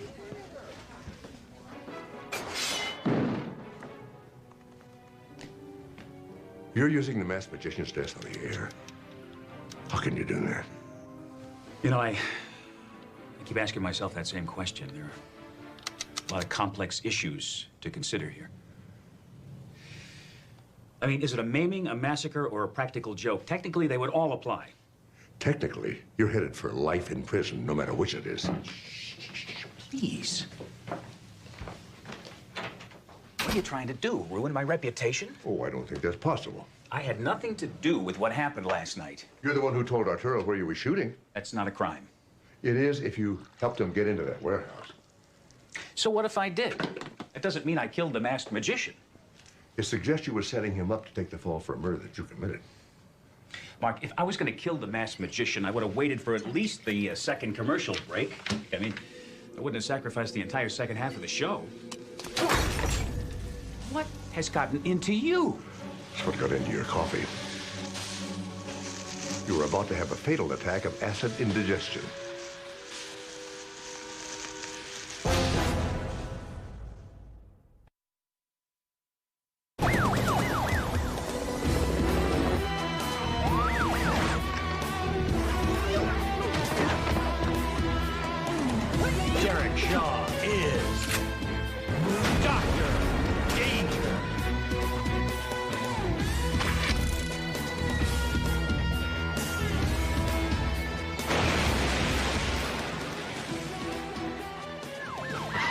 Change the channel. Oh, it's just beginning. That's what terrifies me.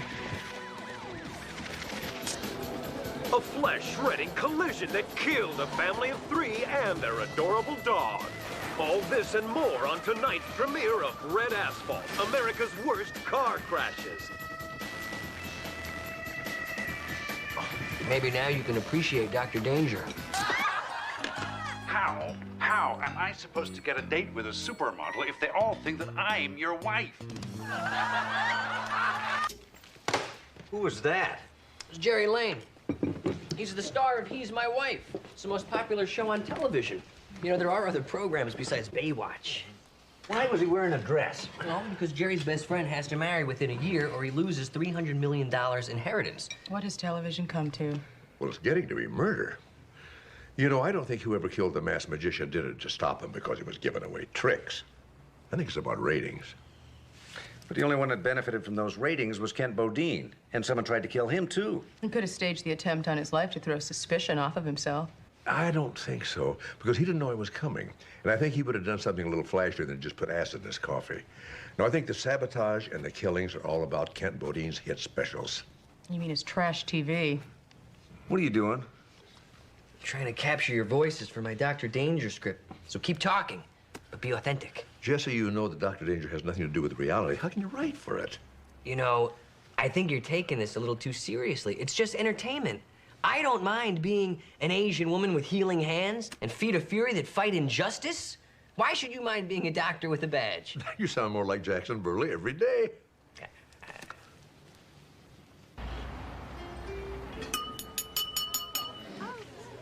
Excuse me, everybody. Want to make a toast?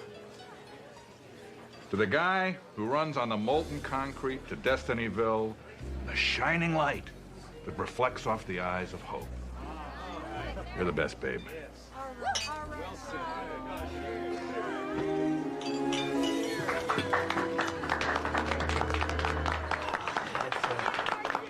That tour, Jack. To the bone.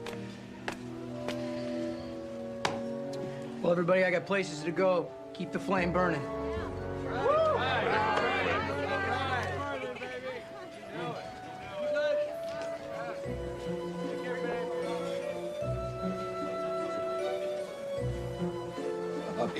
Excuse me. I hate to bother you, Mr. Shaw, but my little niece, Katie, would just kill me if she knew that I saw you and I didn't get your autograph. My pleasure. Oh, here, just use my back right there. This is very, very exciting. Okay. Yeah, listen, I thank you so very much. Dr. Sloan I always sign as the character I'm playing. It's my thing. Oh, and a dandy thing it is. I see that you numbered it there, too. And that will be especially valuable 5 or 6 years from now, since this is the first one I've signed in this role. Oh, you think you'd be lucky enough to stay on the air that long? I make my own luck, friend. Me too, friend. I don't know. The scene where the guy gets hit by the bulldozer, you know, it just kind of lays there. Needs more ER stuff, you know, stat this, stat that. More ER stuff. Got it. This guy, I mean, doesn't he seem kind of passive? Well, you know, he was just run over by a bulldozer. Yeah, I know, but he's just laying there with a tube in his throat. You know, people seem to do that when they have massive internal injuries. Look, suppose the moment that Mark Sloan turns away, this guy, delirious with pain, sits up, and he snatches the ET tube out of his throat. Then he strangles the nurse with it. And then, Mark Sloan, he spins around. He hits the guy. He drags him across the room to the table. He throws him down, straddles him, and jams that tube back down his throat. My God, I don't think that's possible. If you write it, it's possible. Huh. Ratings are here. How'd we do? Kick-Ass came in third. It doesn't sound so kick-ass to me. Well, he's my wife and pals on UBC is always in first place. The Real Fight on Thursday night is for second. Yeah, but Red Asphalt on the Pox network came in second. One sickly little share point. When NBC had Con Artist in there, they were behind by 10 share points. Con Artist? Yeah, Lee Majors is an ex-con whose jailhouse tattoos come to life and help people. Yuck, it sucked. Only lasted 6 episodes. No, it's on the UPN network now. You know, when those freak show specials are gone off the Pox network, we're gonna be second. Well, what makes you so sure that those specials are gonna stop? How many car crashes can you watch before you're sick of them? What do you suppose happened to the A-Team? Besides, the masked musician was Kent Bodine's real star, and he's dead. Punta de basta. Yeah, how fortunate for us. Hey, that's TV, baby. You never know which way Lady Luck is gonna spit. You just hope it's not in your breakfast.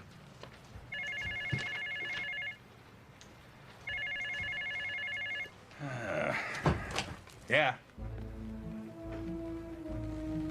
Wait, are you sure? Okay. Yeah, thanks. What is it? Lady Luck just coughed up a heifer-sized spit wad and heaved it on my life. Derek Shaw is dead. I came up as soon as I heard. What happened?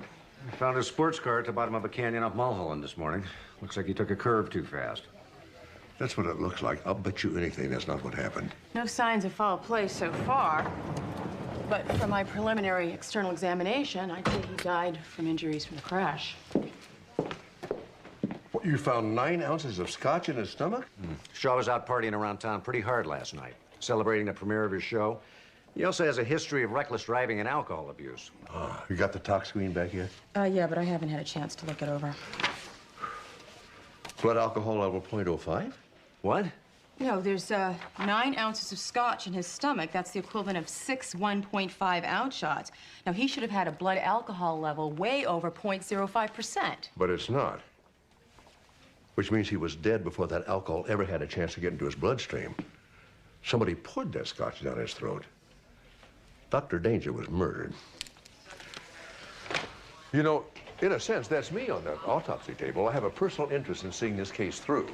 Dr. Sloan solves his own murder. Sounds like a TV show. I better be careful or Jackson Burley will use it. You know, I can't get over the feeling that Shaw's death has something to do with the masked magician's murder. I just don't know how. I guess you heard about Derek Shaw. Yeah, I suppose you heard about Dr. Danger. Aren't they one and the same? Yeah, they are now. NBC is putting Dr. Danger on hiatus, which is TV speak for dead, which means they won't be shooting my script. Maybe you can write for another show. Baywatch couldn't be too hard. Now, when I roll out the body, get a nice tight close. Maybe I could write for the show that's shooting in the Path Lab right now. Hey, what are you doing? Oh, hi. Could you give me a hand with this? It's stuck, I think. I will not. This is a restricted area. Well, I just want to pee. You're going to display Shaw's corpse on national television? Did you think about what his family might feel? Well, I'll make sure they get a cassette if they miss it. All right, that's it. Come on, everybody out. I'll stick you in one of those drawers myself. Come on. Oh, wait, please, guys, you gotta help me. You people commit crimes against common decency. I don't want anything to do with you. You know, I'm the victim here. I catch you sneaking into the morgue again, you will be. Now get out of here. Wait, my shows are only drawing like half the audience that the Masked Magician shows did. I mean, without it as a lead-in, my other shows are dead. What a loss. How about if you hired yourself another masked magician? Yeah, maybe you'll get lucky and someone will try and kill him too.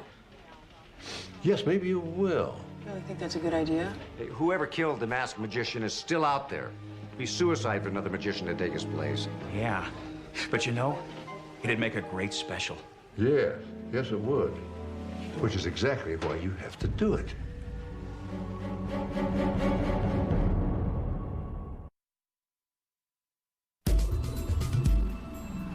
Now the masked magician will perform one of the deadliest tricks ever devised. And if he manages to live, we'll show you how it's done.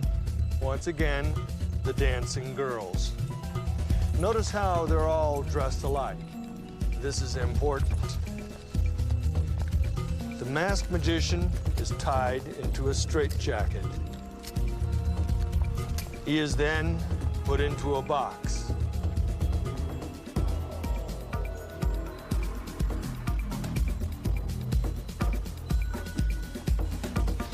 The box is then sealed tight with screws and chains.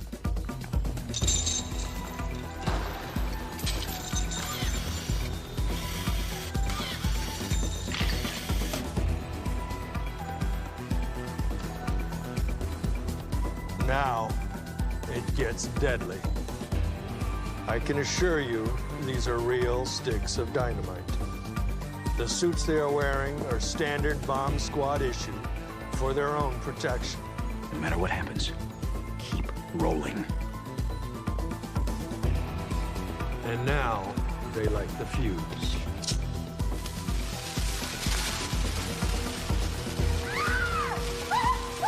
Lower the box, now!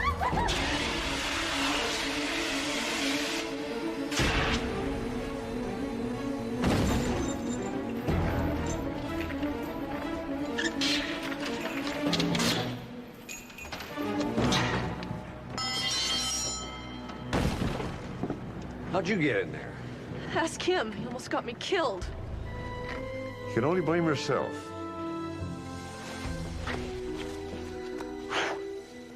If you hadn't tried to murder me the way you murdered the masked magician, you wouldn't be in the box. Now this is television.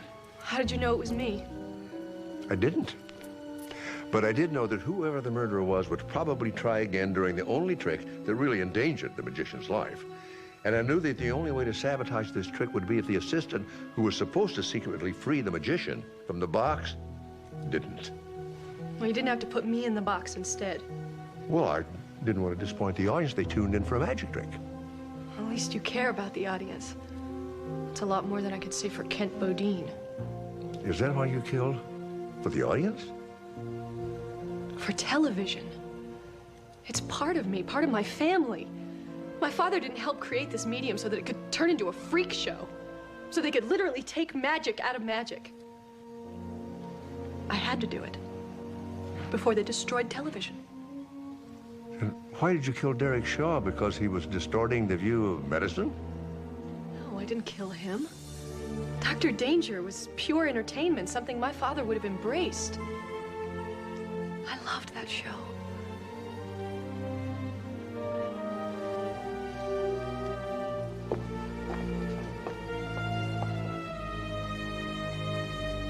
So, how did you get out of the box?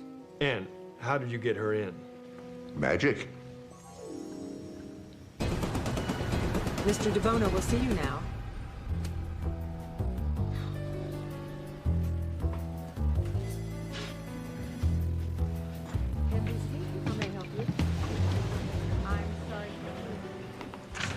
Last night on the Fox network, Dr. Mark Sloan captured the masked magician's murderer live on national television. And they're planning on re-showing that show again tonight. Our research department thinks it'll get a 45 share. Yeah, but that's just a one-shot deal. It's not like they can turn that into a series. No, they can't. But we can. They don't know it, but they are running a promo for your new series. Dr. Danger. We've got the Mark Sloan TV series. Now all we need is a story and somebody to star in it. You know, I've got a searing drama on tap from one of his sidekicks, Dr. Jesse Travis. Hong Kong tough, but smart and sexy. And so's the script. And I found a new series star that embodies the essence of Mark Sloan and exudes such sexuality, he pollinates the flowers. Good. I want this in the air in 2 weeks. Can you do it? You know what they say, if that rabbit won't run, get it out of the microwave. Drama 1, pressure's falling. Give me the headlines. We got a gang shooting, 2 bullets in the chest. He's crashed twice on the way here. I don't think even you can save him, Doctor. That's what you think. Out of my way. CBC. Right. Chem 7. Yes, Doctor. Type and cross. 10 units of whole blood. Stat.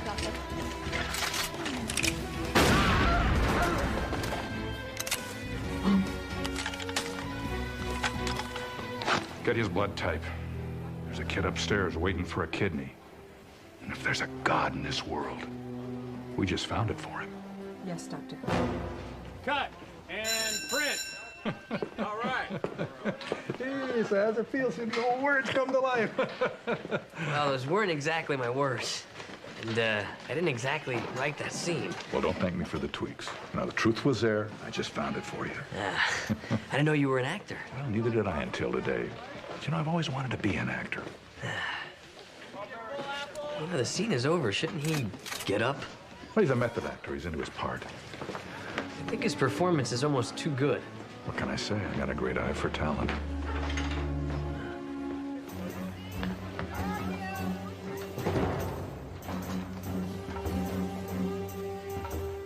Somebody call 911. Hurry. Come on, kid. Get up. You're upstaging me here. Let's go.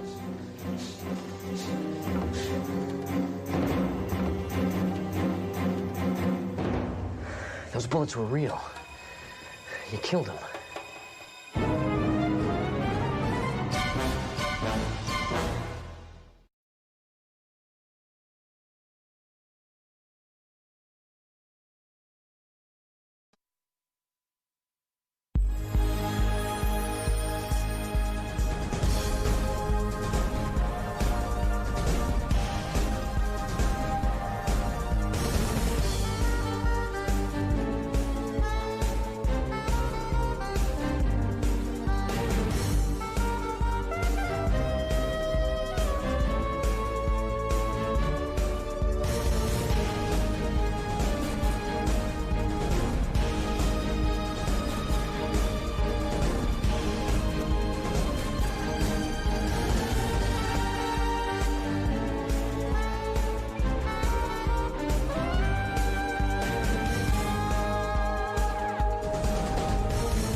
Viacom.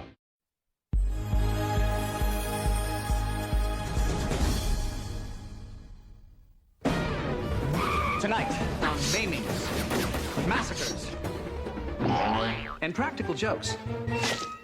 A special chilling report.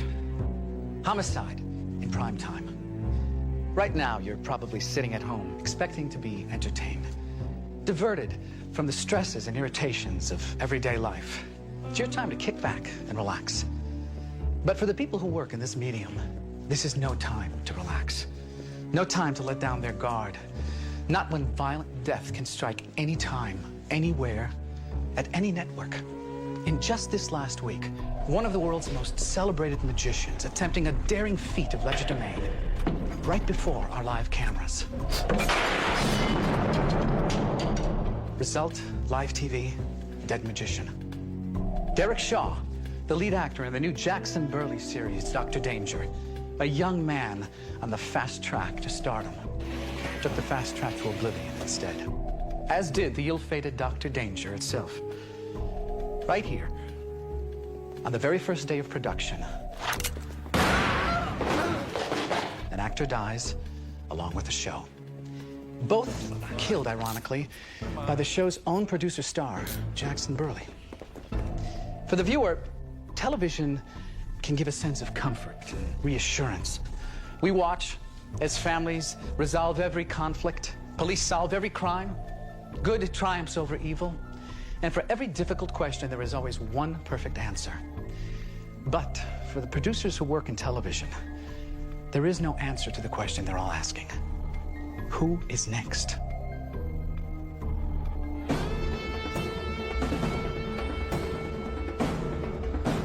No serial numbers. Filed off. And no fingerprints except for Burley's. You know, Burley was the only one that handled that gun.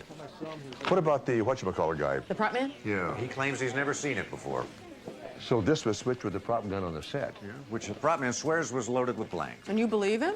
I believe his record. 22 years in the business without a single accident. I don't think the word accident describes what actually happened on that set yesterday. All right, thanks. Bye. Bad news?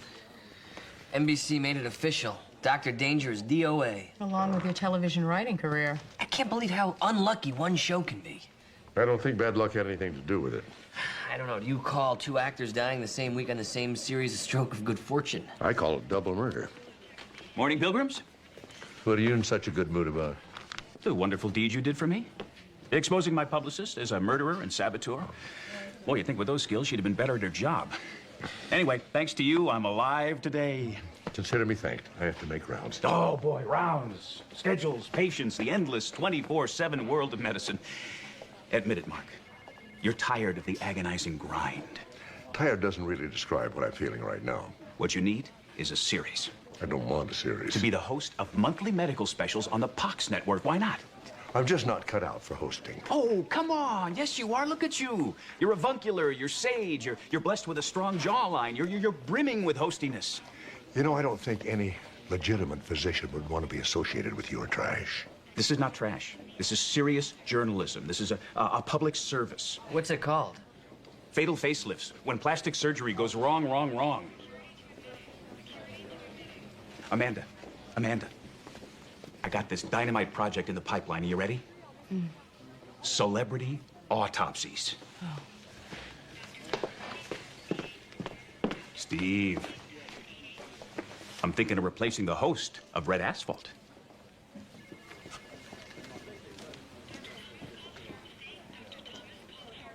Right demographic. Wrong jawline.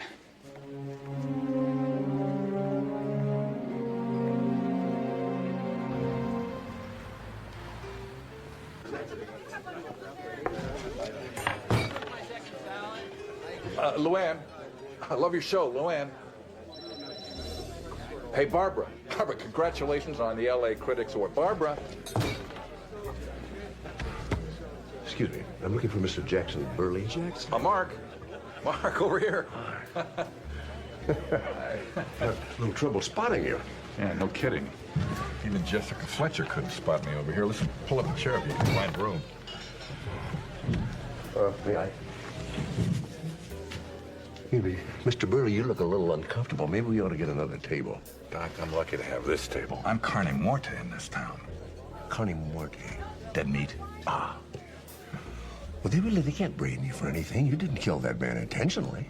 Well, that doesn't matter. Nobody cares if you kill an actor. But killing your own TV series, not a good career move. You have dozens of hits to your credit. Surely that must be worth... The lint in your shorts. In this town, past glory, deader than Betamax. And I hope this lunch is on you because my platinum card's a little tarnished. Ah. Well, I would appreciate it if you answer a few questions. Well, this bear don't mind dancing for his meat. What do you want to know? Who do you think would kill to get Dr. Danger off the air? Anybody who hates me. Any names coming to mind? You close your eyes, you pick up your fork, and you throw it. Anybody you hit is on the list. Except maybe him. Friend of yours? Right now, anybody with a series is a friend of mine. Oh, who is he exactly?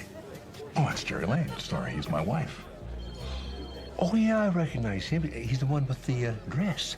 You know, I gave that guy his first job in TV. The third serial rapist on the season finale of Frank and Cop. Hey, Jer. Jer. Hey, babe. How you doing, babe? I'm looking so tacky in a red valet coat. Who was the best sitting with, Lane? Ah, that's a point man for GBS. His name is Garth Zand. Allied Bottling brought him in to back up Tanya Simone. Can you believe it? Last week, that guy was in Newark counting bottle caps. And this week, he's in McGare breaking bread. Sometimes I just hate this business. You know, before He's My Wife, I starred in a TV movie, The Seventh Sense. I must have missed it. I'm sorry. Oh. Well, I played a psychic. I really got into it. Lived the role. I swear I could see into the future by the time we wrapped. What do you see now? You trying to talk me into breaking my contract with He's My Wife and going to work at GBS. That is amazing. Truly. Do you always pick up on the talents of the characters you play? I look great in a dress. But I'm not about to walk away from a hit show. Now, you may not understand this, coming from Bartley. But there is no faster way to get this town to turn against you. Something you should understand here, Jerry. You see, I am not trying to talk you into quitting He's My Wife. You're not? Oh. No, I would never ask you to do that. You see, we at GBS would prefer if you would quit television altogether. Yeah, otherwise you might have to stop broadcasting on Thursday night, eh? Yeah, so to save your network, all you're asking me to do is to give up the fame, the money, the power... The barely legal girls? Well, you are stuttering, Jerry. But then I guess that's what comes from working all day and partying all night. Who were you with last night, Jerry? Was it Joan the brunette? Or was it that blonde, Ellen? Or the redhead? What's the little redhead's name? Ramona? No, she's a beautiful girl. And smart. You see, they're all smart girls, Jerry. You know them? Sure. They all work for Allied Bottling. Special executive secretaries. You should take a peek at their resumes, but then again, I guess that you already have. You set me up. You know, I always felt that I had some psychic abilities myself. For instance, you know what I see right now? I see you and your wife enjoying a very happy retirement.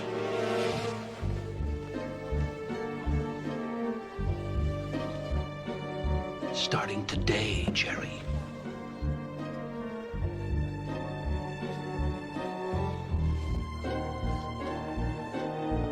Looks like your friend Jerry Lane just got some bad news.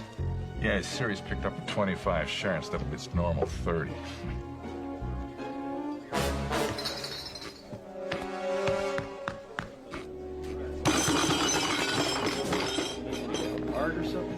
Did you speak? Turn around.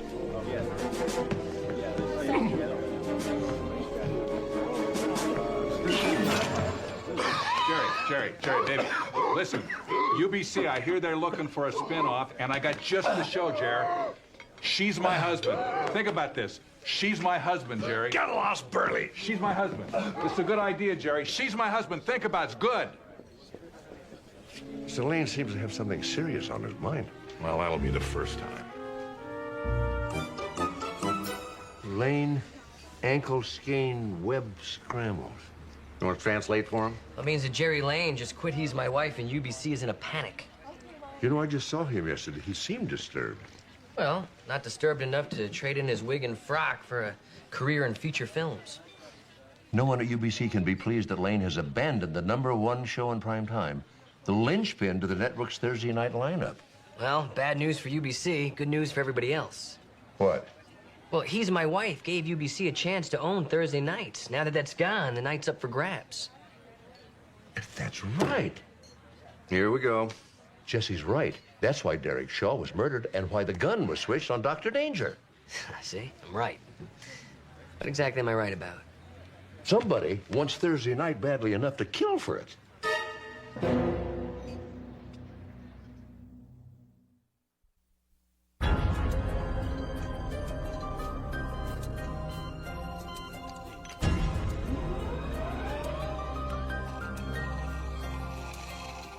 Surgeons, the elite of the medical profession.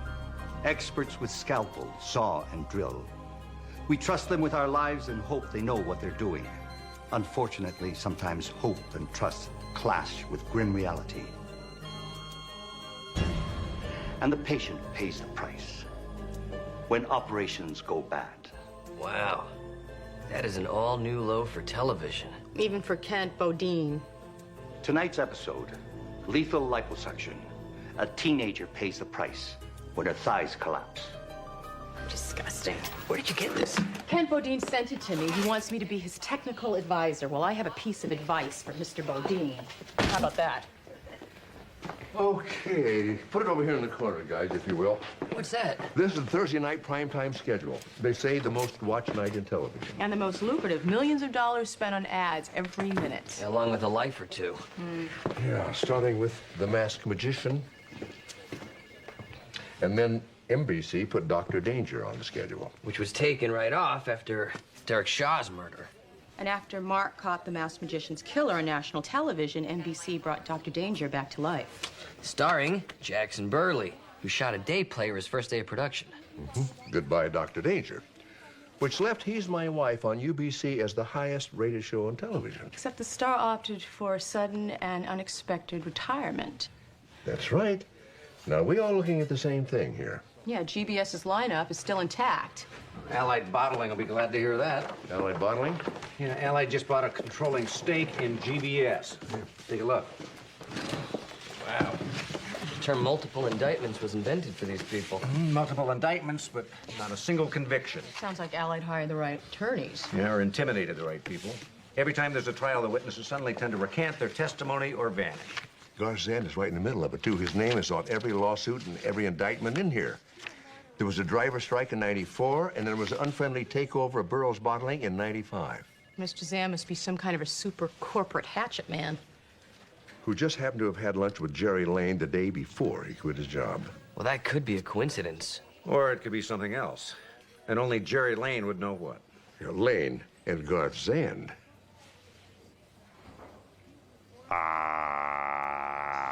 One more ah to do it. All right.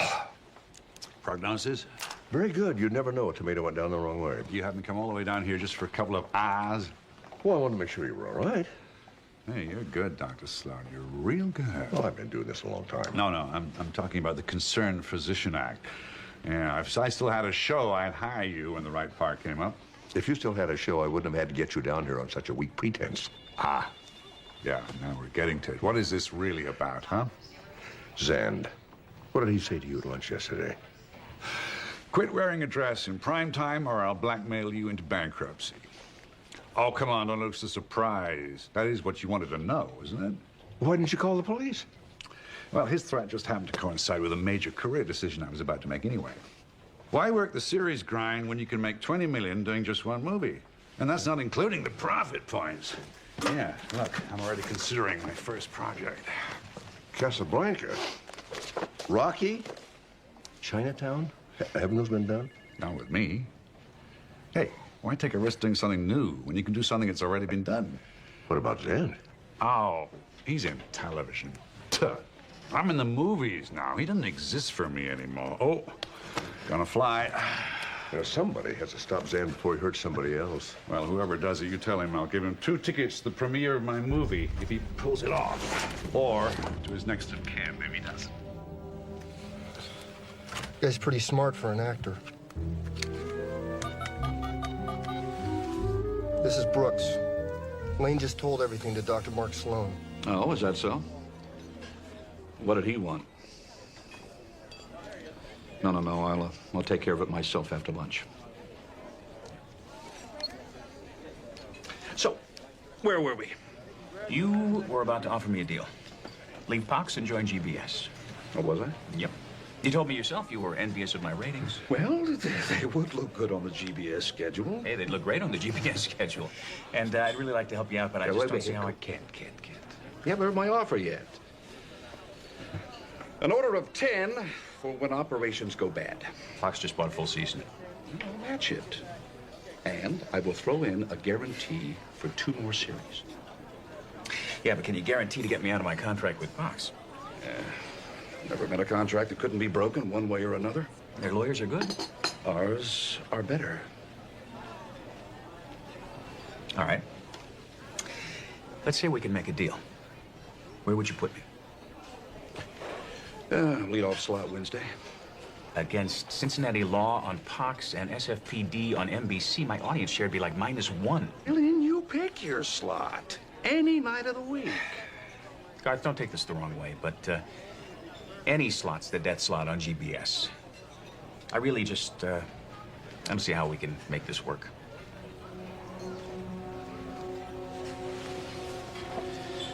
I'm very disappointed, Kent. Well, no hard feelings, right? No, of course not. It's just business, nothing personal. Exactly. And hey, thanks for lunch.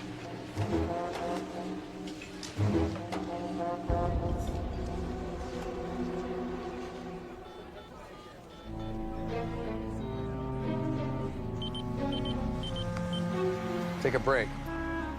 Now.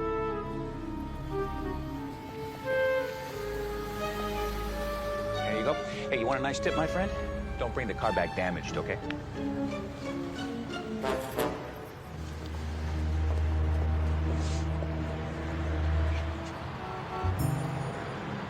Above the line, below the line, or just in line? Pardon? Boy, if you are working anywhere but in front of the camera, you are being wasted. Nice chatting with you.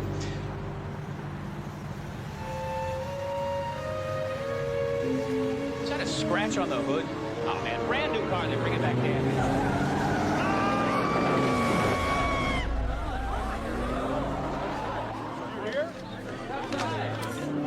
Get inside, call an ambulance.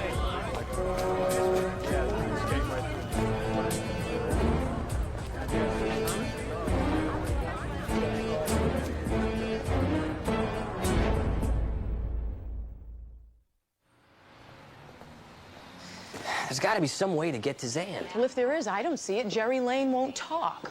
And we can't connect Zan to Derek Shaw's murder. Or the gun that killed the actor on the set of that Dr. Danger. So where does that leave us? Just trying to predict his next move, that's it. Like which actor he's going to blackmail next? Or which show he's going to sabotage. Well, unfortunately, there are 96 primetime shows on the air right now. Okay, gotta go. All right, see you. 96 shows, that's a lot of potential targets. Which just narrowed down a bit. What do you got? Adult male, mid-40s. No way. I'm a key demo, mid-30s. Severe body trauma, possible internal injuries. We immobilized his neck, started an IV, D5W. Okay, and my count. 1, 2, 3. Pressure once in over 70, pulse 80. Then to type in cross 2 units, whole blood. Kent, what happened? Got hit with my own car. Can't believe it. Probably ruined the front end. Well, cheer up. At least you've got another segment now for Red Asphalt. Here's a doctor now. I'll get back to you. How's Bodine? Doesn't look like anything serious. So he's more worried about his car than anything else. I'll be relieved to hear we found it in an alley 6 blocks away, wiped clean. Any lead on the valet? Only that he signed on this morning using a phony name. And he made sure he was the only one on duty when Kent asked for his car. Efficient and professional, just exactly the kind of operation Garsan put together. But why get rid of Kent Bodine? One word, ratings. Dr. Sloan? Yes, hello. No, I'm free. 8 o'clock, it'll be fine. Yes, thank you. That was Zan. What? Inviting me to dinner. Well, you want to take a piece? You have anything larger? Forget about that overpriced, oversauced junk that they serve at Laguerre. This is real food. GBS Jetstream just flew that in from Manhattan. So go ahead. Give it a taste. Very good. Little old guy from Okayama prepared that at a private club down on 5th Avenue. You hit town, I'll take you down there. I appreciate the invitation, thank you. And I appreciate Dr. Mark Sloan. In between saving lives, he solves murders. That's a real double threat. Well, so are you, Mrs. Zan. In between running a network, you solve problems. Like Kent Bodine and Jerry Lane? Well, maybe you could solve a problem for me. See, I got a development budget that the Pentagon would envy if you got an idea for a TV series. I can't help you there. I haven't a clue as to what makes a good television show, especially these days. Maybe you could sell me something else. Your goodwill, for instance? Not available. Even if the transaction involved a corner office and unlimited access to our jet stream? You know, Mr. Zand, there's no place I really want to go. I am happy being right here, just doing what I do. I see. You get everything you need from saving lives, huh? Yes, I do. That and solving murders. I understand. I'm very happy with my job, too. More, fugu. Fugu as in poison pufferfish? Fugu? Nothing beats it for flavor and charm. Or lethal respiratory paralysis if it's not prepared correctly. Come on. What's life without a little risk, huh? Old age. Hey, Doc. You get back to Community General, say hello to Kent Bodine for me, will you?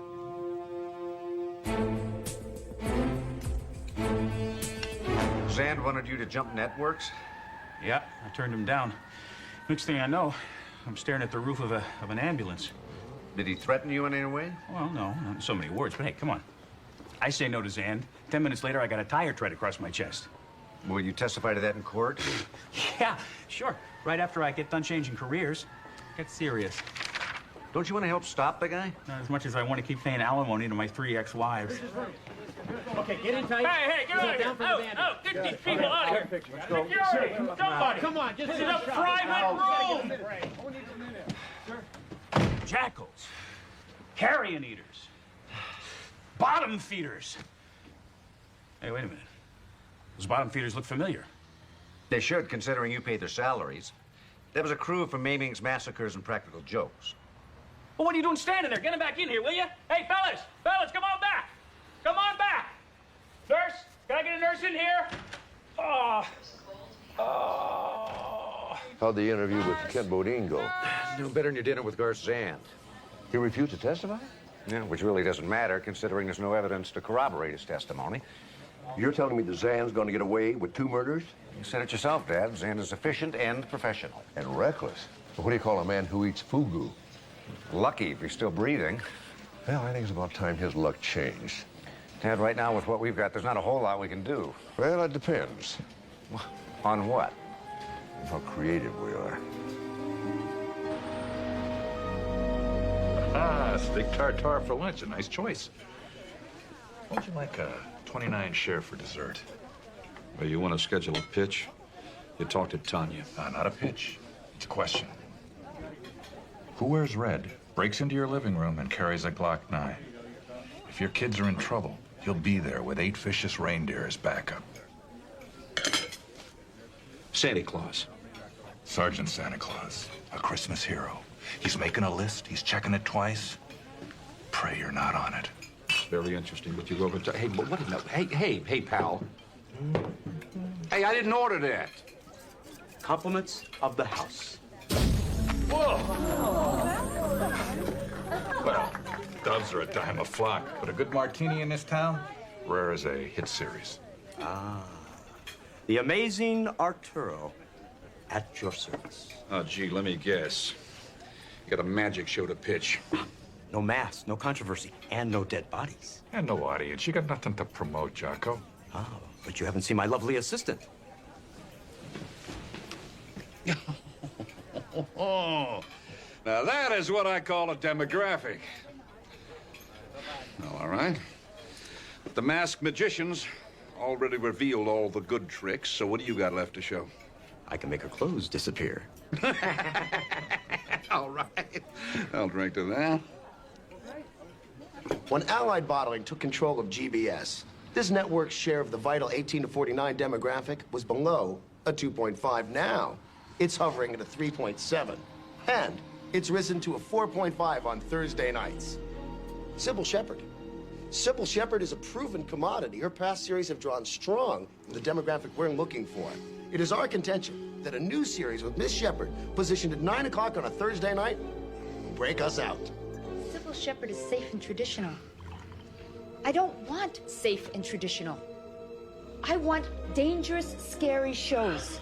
Water cooler shows. The I gotta stop playing with the kids just to watch them shows. Shows that bring nasty letters and scare the sponsor shows. Well, I would rather have scared sponsors than none. This network doesn't have one series in the top 20.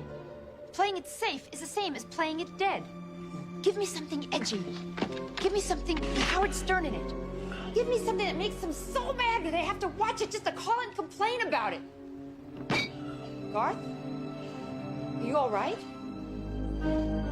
Garth? Garth? Garth? Oh.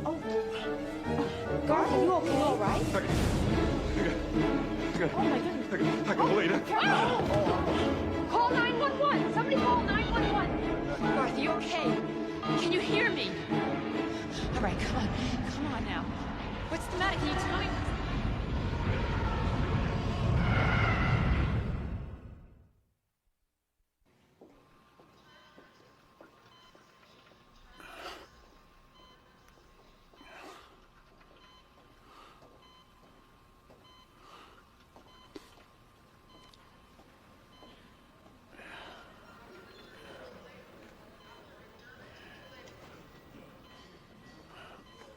Vital signs are stable. How's Mr. Thomas's level of consciousness? He's responding to pain, but not verbal command. You know, considering he took 90 benzodiazepine, it's a miracle he's responding to anything. You know, until his liver detoxifies, all we can do is monitor his progress.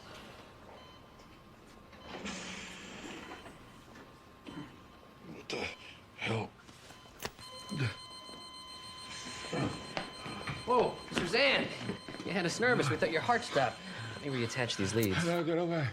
You're not attaching anything to me. Whoa. Where's my clothes? I'm going. You're going nowhere. You're going to stay right in that bed. What the hell am I doing here? Your EKG shows a pattern consistent with myocardial infarction. Wait a minute, EKG. Something's wrong with my heart? You had a heart attack.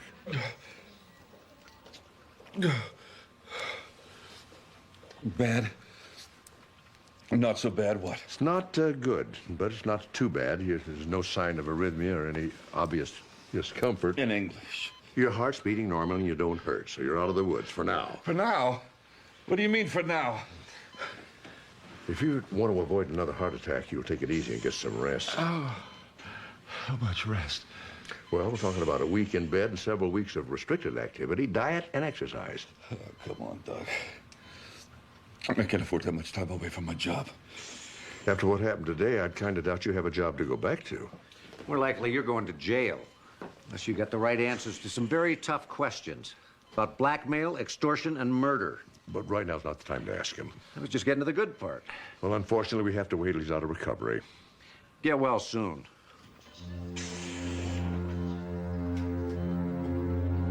What was that all about? Jerry Lane. I just assumed that's what caused the heart attack. What? Oh. He's all over the news. I'll let him speak for himself.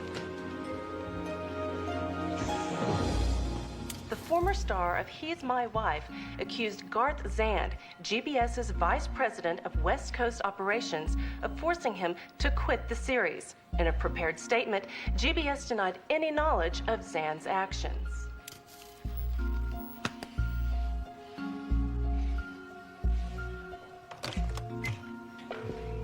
Nurses station, do you require assistance? Yeah, give me an outside line. 555-7674. Executive offices, GBS. Here's the Garth Zand. Give me Reese's office, extension 212. Just a moment.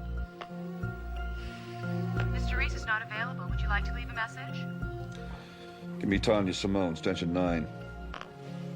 Miss Simone is not available. Would you like... How do you know she's not available? You didn't even try her off.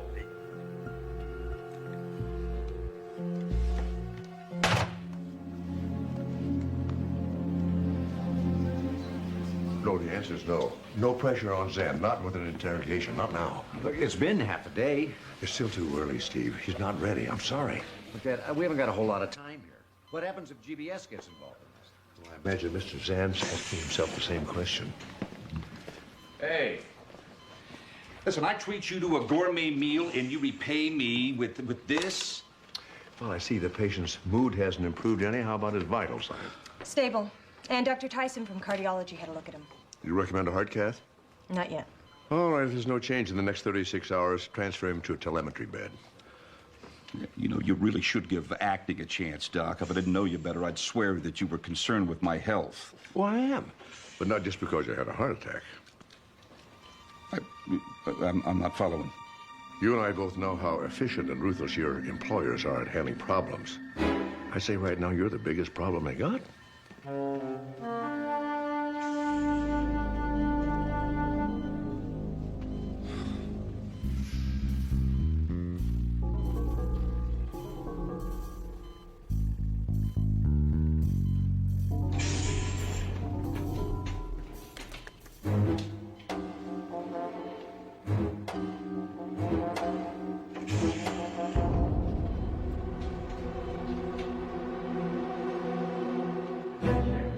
X-rays. It's acute tubular necrosis confirmed. Place him on a sodium bicarbonate drip and update me on his condition every half hour. Oh, and Ann, can you look in on Thomas when you get a chance? Ann, give me a hand in here. Sure, if you'll help me with Thomas. Hey, you got a deal.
Clear? Clear.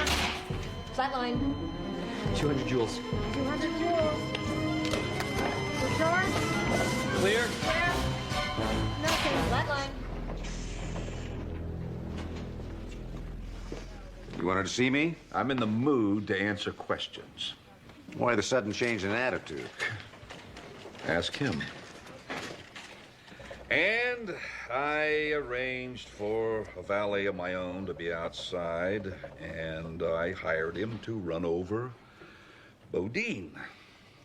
And that's everything. Except corroborating evidence. Well, you got what? You got an hour's worth of confession on tape and you want more? Mm-hmm. Something to help us nail Allied besides your word. Come on, I'm a sick man here.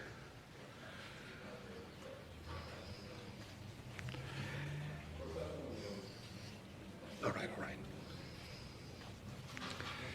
I got a safety deposit box over at EMI Trust. It's got copies of Reese's, memos, email, computer disks, everything that you need. Thanks. The district attorney will be in touch. Hey, we're talking witness protection and immunity here, right? Don't worry, you're protected. And you'll get limited immunity. The kind you get when 2 premeditated murders are involved. Hey, I am a hired hand here. Now, Reese and all those guys over at Allied, Don't worry about them. This is one time the indictments will stick. Thanks to you.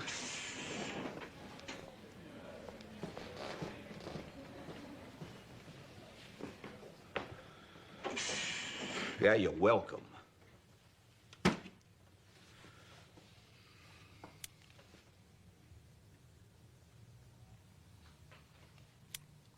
Oh, come on. Hey.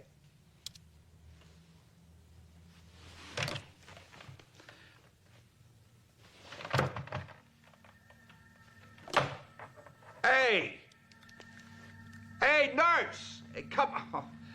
Hey, come on. Everything's not working in here. Hey! Nurse!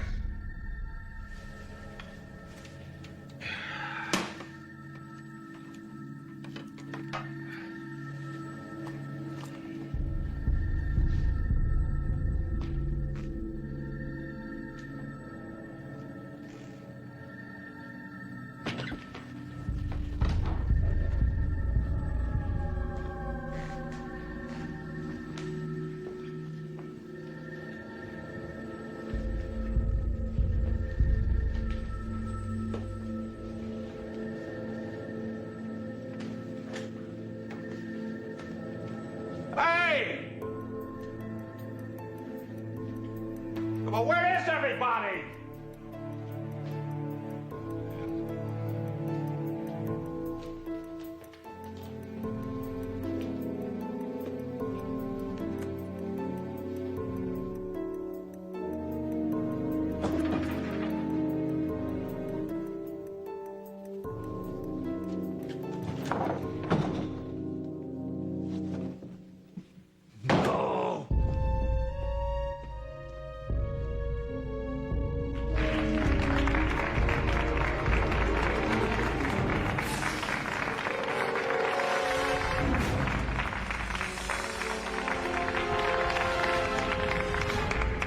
Glad to see you looking so well, Mr. Zand.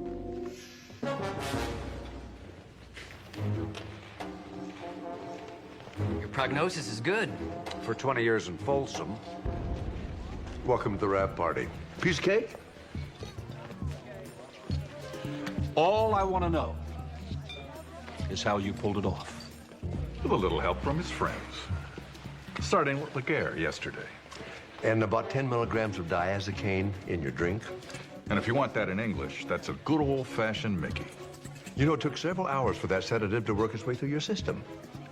And then when the emergency call came from GBS, we had alerted Central Dispatch to make sure that the right team of EMT showed up here, of course.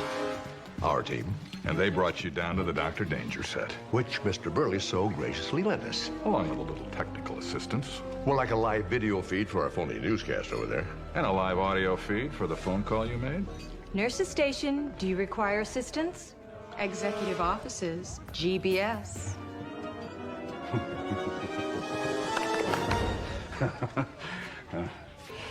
Very clever, Dr. Sloan, very clever. Much more elaborate than anything I could have cooked up. How did you come up with that? Television. Television? Yeah.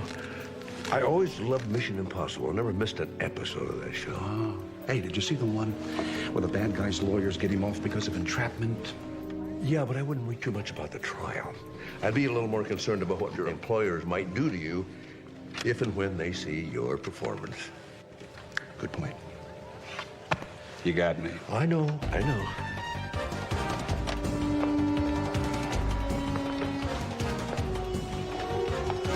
You know, I think there's a series in this, Mark. Oh, please. Now he's going to start up with this again now.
I'm at the hotel now, Mr. Yamaguchi, and I can assure you that all the arrangements have been made.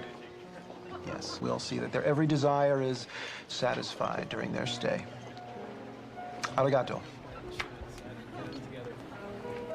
Excuse me. Hi. Could I borrow a phone, please? Use mine. Oh, thank you very much. Oh, who do I call? You need a phone, but you don't know who to call.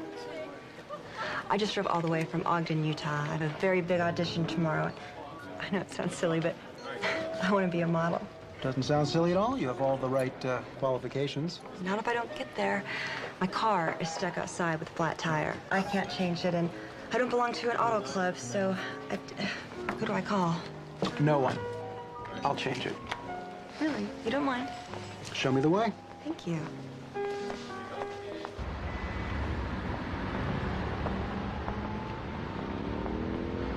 Where's the car? I have a small confession to make. My car is fine. It's you I wanted. So this is a business. You could say that. What? Well.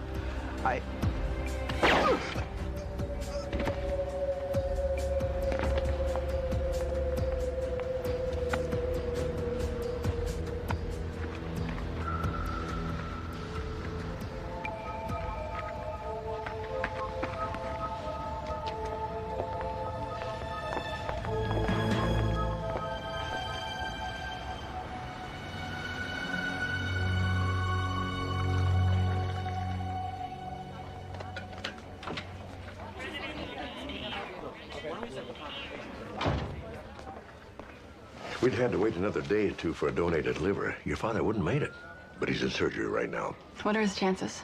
Oh, most patients really do very, very well. And your dad, for his age, is in great shape. But you know him, there's no guarantees. I'm used to that. So I think I'll go back to set up my Number 1 coming through. What do you got? GSW to the chest, he's bleeding out. BP is 60, pulse is 150 and thready. I started him on Ringer's IV. Maybe to CBC, Chem 7, let's cross and match. You need 6 units of O negative and a chest tube. Okay, my count. 1, 2.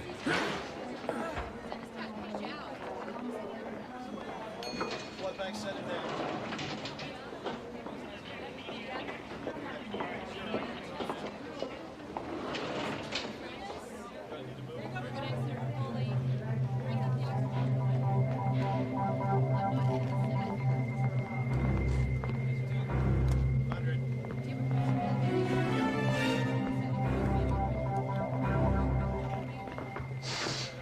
Sir, this is a restricted area. You're gonna have to leave. Not until I know he's dead. Okay, I don't want to do this. The hell I don't. Just get out of the way. Get me security. I've got the situation under control. Really? I'm gonna need your lab coat. It sounded like gunshots. Taylor. Security to the ER. If you don't put the gun away, I'm not gonna be able to continue my work, and he will die. He's already dead. We all are. For God's sakes, kill us all. Shut up. Look! Look what he's done! He broke a vial of cystic bacteria, serial group 3. It's in the air now. We are all breathing it. What the hell is she talking about? It's going to start soon. The skin erosion, the vomiting, the bleeding from every orifice. Please, I beg you, shoot me. She's lying. In 5 minutes, you'll know for yourself. That's when the skin begins to erupt in pustules. You're probably already beginning to feel the itch. Kill him! Kill me! Kill everyone! Just save a bullet for yourself. It's all under control. Certainly doesn't look under control to me. Stop it! Stop it or I'll shoot! Shoot. Shoot. Shoot! Coward. You're insane. You're welcome.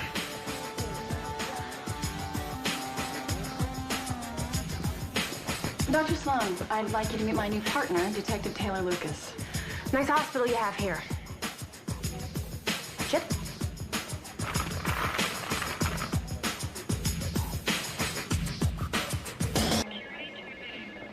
Here's the autopsy report on Milton Wilder, the pimp who was killed in the alley last night. No surprises there. Good, because I've already reached my weekly limit. Yeah, I heard. Why was that lunatic down here trying to kill a patient? Because he blew it the first time. The guy on the table was the shooter's business partner. He embezzled $2 million from their company.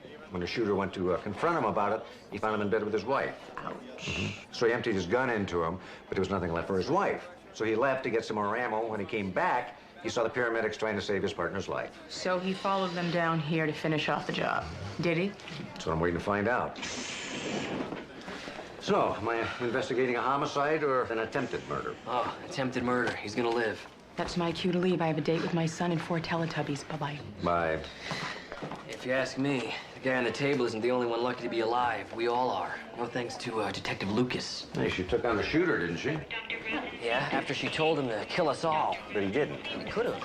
But he didn't. Steve, I think you're missing my point. That woman is as scary as the psycho with a gun. No, I admit she's kind of unorthodox, but she gets the job done. Besides, at least now she's got a partner keeping her in check. Well, I tell you, you'd have to be crazy to be her partner.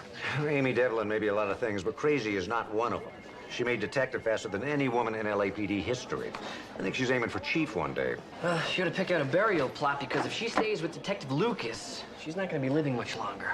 You shouldn't be so hard on Taylor, Lucas. I mean, people used to say I was unorthodox. You? Yeah, they used to say I was edgy and unpredictable and shocking. Steve, they were talking about your hair. They were? Yes, they were. Remember you had that Rick Springfield thing going for a while? That one year sort of glowed in the dark?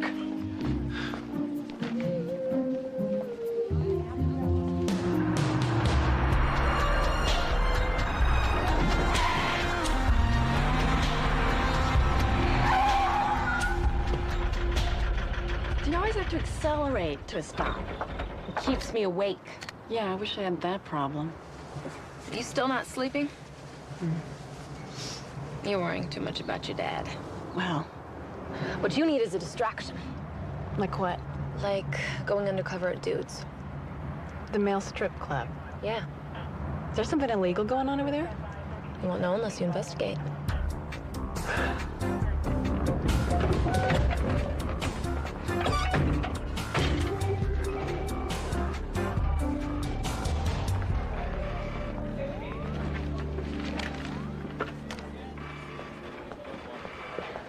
Devlin, Lucas, I need to talk to you. I'll catch up. Lieutenant? You know a guy named Milton Wilder ran a high-end escort service? He's dead. Gunned down in an alley outside a hotel last night. Captain wants you to handle it. He must have mistaken us for homicide detectives. Or are we being reassigned? No, you're being helpful. Homicide is spread thin and vice is your specialty, so you'll be assisting. Report what you find to me. We will. Oh, and Devlin, you're driving the oldest sedan in the fleet, aren't you? Oh, we prefer to think of it as a classic automobile entrusted to our care. Well, now you're driving the newest one. A homicide perk? No, strictly regulation. New one comes in, the old one gets scrapped. So, take good care of it. Thanks, Lieutenant, we will. You can start by never letting Taylor drive.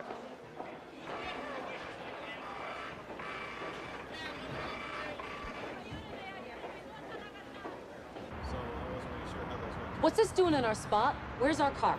This is our car. Fine. That is just the attitude that worries me. What attitude? You don't care whether the car is old or new. You're gonna drive it exactly the same way. Because it's a car. With only 5 miles on the odometer and not a scratch on it. Or doesn't that mean anything to you? Yeah, it means it's time somebody broke it in. Oh, no, we're not breaking anything. We're keeping this in pristine condition. It's a car. It's a responsibility. Like the homicide case we've just been given. Our opportunity to prove ourselves and get out of vice. Or it's a dead-end case they gave us because it will torpedo any chance we have of promotion. Well, we don't have a choice anyway. Then we'll get right on it after we pick up my bail jumper. What bail jumper? Lorette Stipe, gun merchant. Doesn't shave her underarms. Took me 6 months undercover to bust her back when I was with the ATF. You were only with the ATF for 6 months. We had creative differences. So let the ATF handle it. If they could handle it, she wouldn't be out, would she? It's not your case anymore. It'll take an hour tops. An hour tops.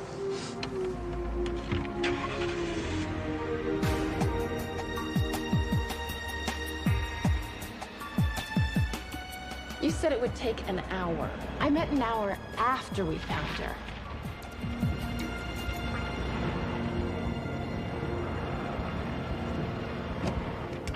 Where do you think you're going? To get Lorette's sight. You're just gonna walk in that bar? I may open the door first. Oh, you're just gonna open the door and walk in that bar? That's how I usually go from outside to inside. So, after you open the door and walk in the bar, what do you think is gonna happen next?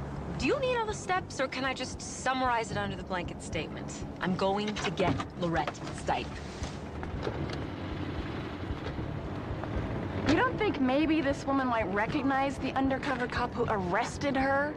And that maybe she won't want to be covered by your blanket statement? What's your idea? Lorette Stipe doesn't know me. And? I can't let you go in there alone. All right, I'm only a 10-year veteran of the force. No way I can handle this. That's not what I meant. You think I'm too soft to make a simple bust in a biker bar? No, it's just this bar. It's not... You think that because I haven't been thrown off half a dozen law enforcement agencies for going too deep undercover, I can't pick up a bail jumper? You want to do this your way, do it your way. I will.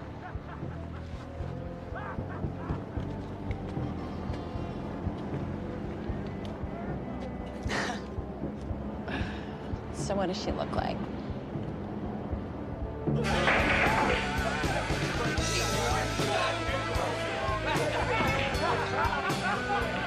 looking for the Rex Stipe.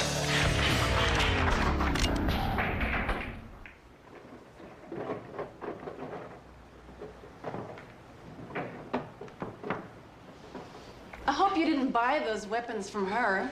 Because if you did and you pull the trigger, you might blow your face off. I want a refund. I don't know you. Oh, now you don't know me. How convenient. My boyfriend is dead because of the lousy gun you sold me. It jammed, and before I could shoot the security guard, he gunned my sweet, innocent Jimmy down. I never sold you a gun. I never seen you before. My Jimmy is dead, and I'm a fugitive just because of you and your lousy gun. Better get a cash refund. Oh, wait a minute, guys. Wait, she's lying. She's lying. I've never seen her before. Hey, my merchant's good. Oh, is it now? Why don't we take my gun outside and try it? You just better hope it works. Go on, run something off.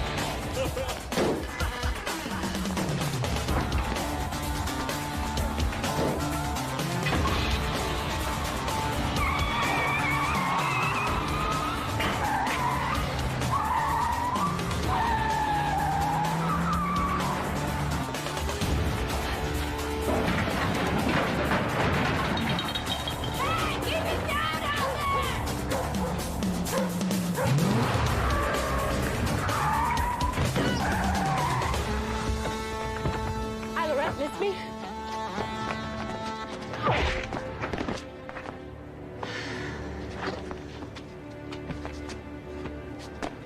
Did you have to skid to a stop? Those are brand new tires. I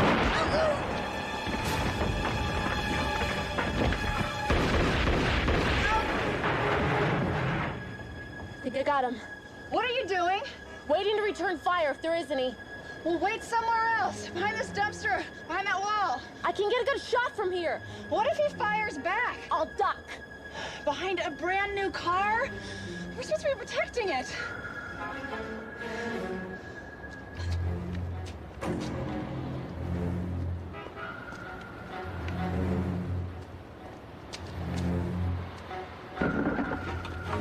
I think he's in the side alley.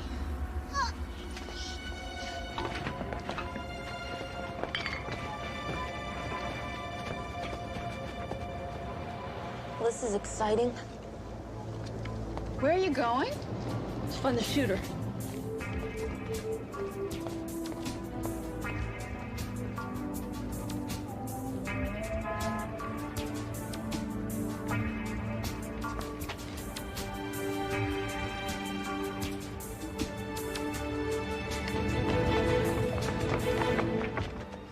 Lorette's dead. Sorry, I can't say the same thing for the shooter.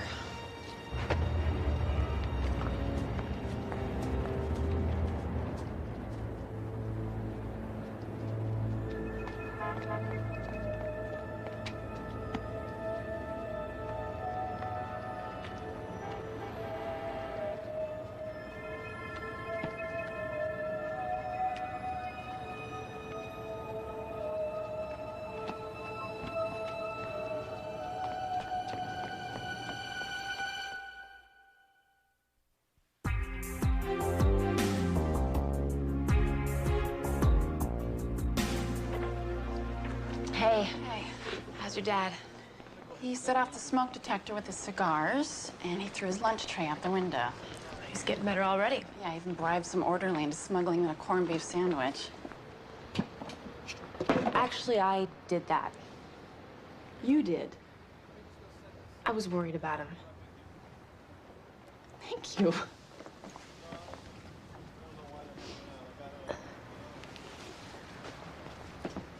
Got that out of your system? Yeah. The Emmy wants to see us.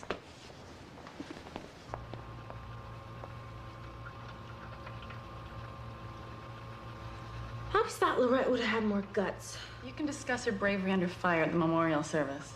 I mean, literally. Don't most people keep their internal organs here? Excuse me, Stipe was an organ donor, and since the cause of death wasn't in question, the organs were harvested immediately. Wouldn't have figured her for a philanthropist. Whether she was connected with Milton Wilder. Which is why we called you down here. The bullet I took out of Stipe was sent out for a routine ballistics check. The computer found a match.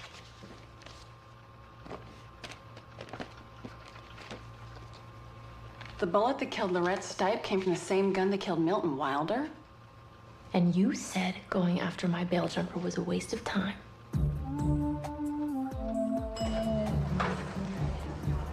Why didn't you tell me?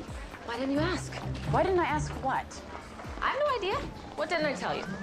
When you said you wanted to pick up a bail jumper, why didn't you tell me she was related to the Wilder case? She wasn't. I mean, I didn't know she was. Is this the off-duty cop? Yeah, shot by a carjacker. BP 90 over 60, and she's hyper-resonant on the right side. Okay, let's type in cross. I need some O negative. Let's get a chest tube and let's contact the surgeon. You need blood. You got it right here. Oh, thanks, but a dozen cops have already volunteered.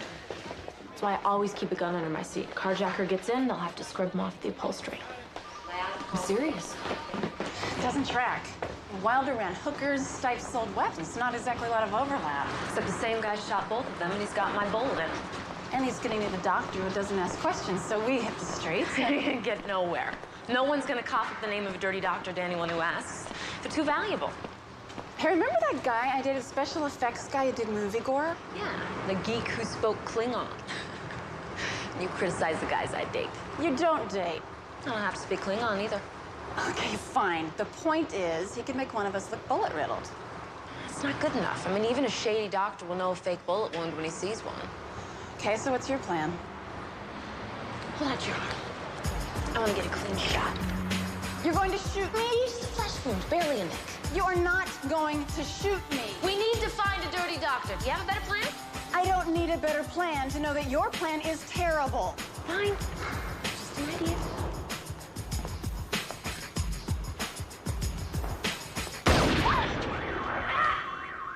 You shot yourself! I grazed myself. I can't believe you just shot yourself. I've done it before. You have? You haven't? You are psychotic. You do know that, don't you? It's my best quality. Okay, now just try not to get blood on the upholstery. What is it with you in this car? Okay, just hold your arm out the window.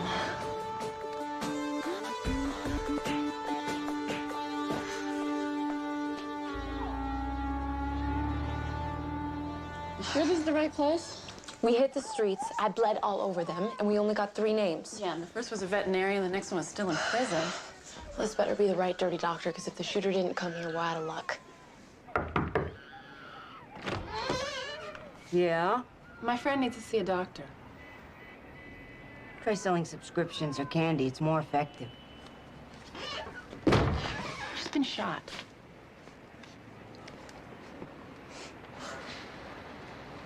A lot of that going around.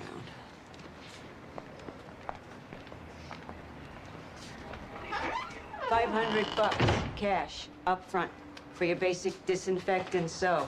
More later if you want extras. Like what? Painkillers, antibiotics, a tasty grape sucker. Can we see the doctor now? You can call me Dr. Welby.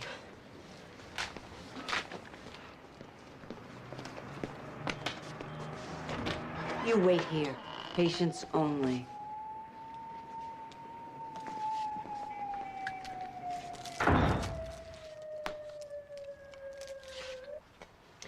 You were only grazed. You'll have an ugly scar to go with your others. Why'd you sniff me? I was admiring your perfume. Layered de cordite. The bullet left powder burns on your sleeve and your arm. Well, at least it left. Sounds like other people you've been seeing lately haven't been so lucky.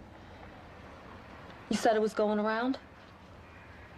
Wouldn't be in business otherwise. You're gonna need a gentamicin shot. Is that gonna cost me? Ooh, not as much as not having it. How did you hear about me? You treated a friend of a friend last night. Shot by cops down on 29th. Is that so? Mm-hmm. And how's he feeling this morning? Glad to be alive.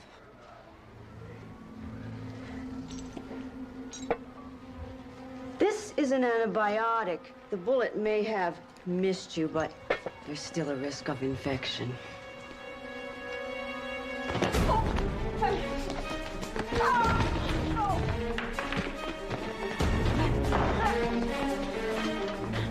Tell me about the guy you treated. Why, haven't you heard of doctor-patient privilege? I won't say a word. You will when I give you a shot of truth serum. Sorry, we're all out of sodium pentothal. Oh, we have our own recipe. Cyclobenzaprine. Sounds very chemical. Must be good. It's a muscle relaxant and depressant. I don't want you stressed. Ah, some atropine. Do you know what'll happen to me if you mix those drugs together? Nope. Give me some of that. It's a drain cleaner. We don't want your arteries getting clogged. What do you want to know? That's why they call this a truth serum. Every time we make it, people start talking. Tell us about the guy you treated. It was a woman.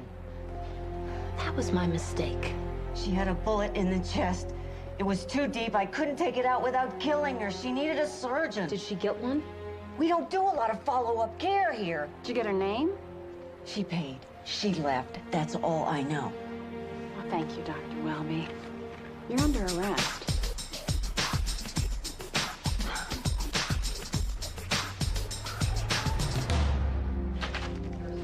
Want to tell me how this happened? No. I am under legal obligation to report all gunshot wounds, no matter how minor, to the police department. Consider it reported. Not good enough. She shot herself. You shot yourself? She wanted to shoot me, but I wouldn't let her. You did? You know, we have an excellent psychiatric department here. I could recommend somebody. It was the only way we could get the line on a dirty doctor who would treat a gunshot wound without reporting it. Well, I hope you got something useful out of your self-mutilation. Actually, we know the shooter is a woman, and she's still carrying Taylor's bullet. She'll turn up soon enough, or her body will. You know, your suicidal approach to detective work's gonna get you both killed. If you aren't willing to take risks, you shouldn't have the badge. How is that wounded officer, the one that got shot by the carjacker? Detective Cole, gonna be fine. Should be sent home in a few days. Oh, good. And the search for the carjacker?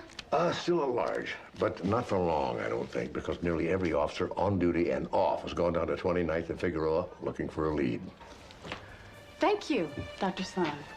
Listen, about that psychiatric consultant. We can talk about it next time I shoot myself. Next time? Officer Cole was shot 2 blocks from where we nabbed Stipe. If they were that close, we should have heard something. We were kind of busy at the time, protecting the car, remember? Not as busy as we're about to be.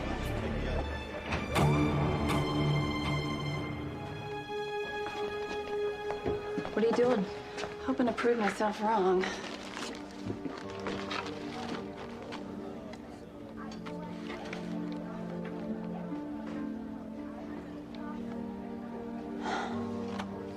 These 2 bullets both came from the same gun. This is the one they pulled from Officer Cole. This one came from a rapist shot last month by a police officer. You're saying a cop shot Officer Cole? I'm saying you did. Time for a hospital visit.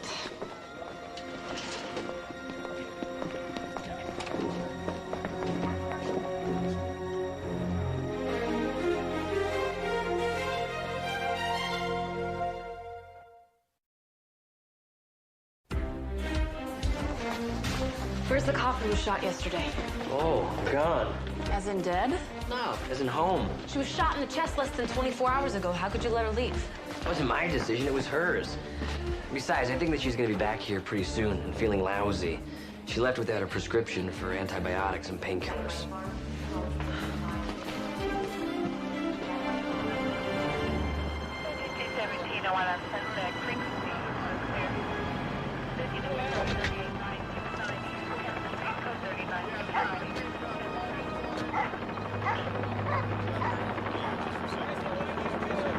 Who's in charge? Over there.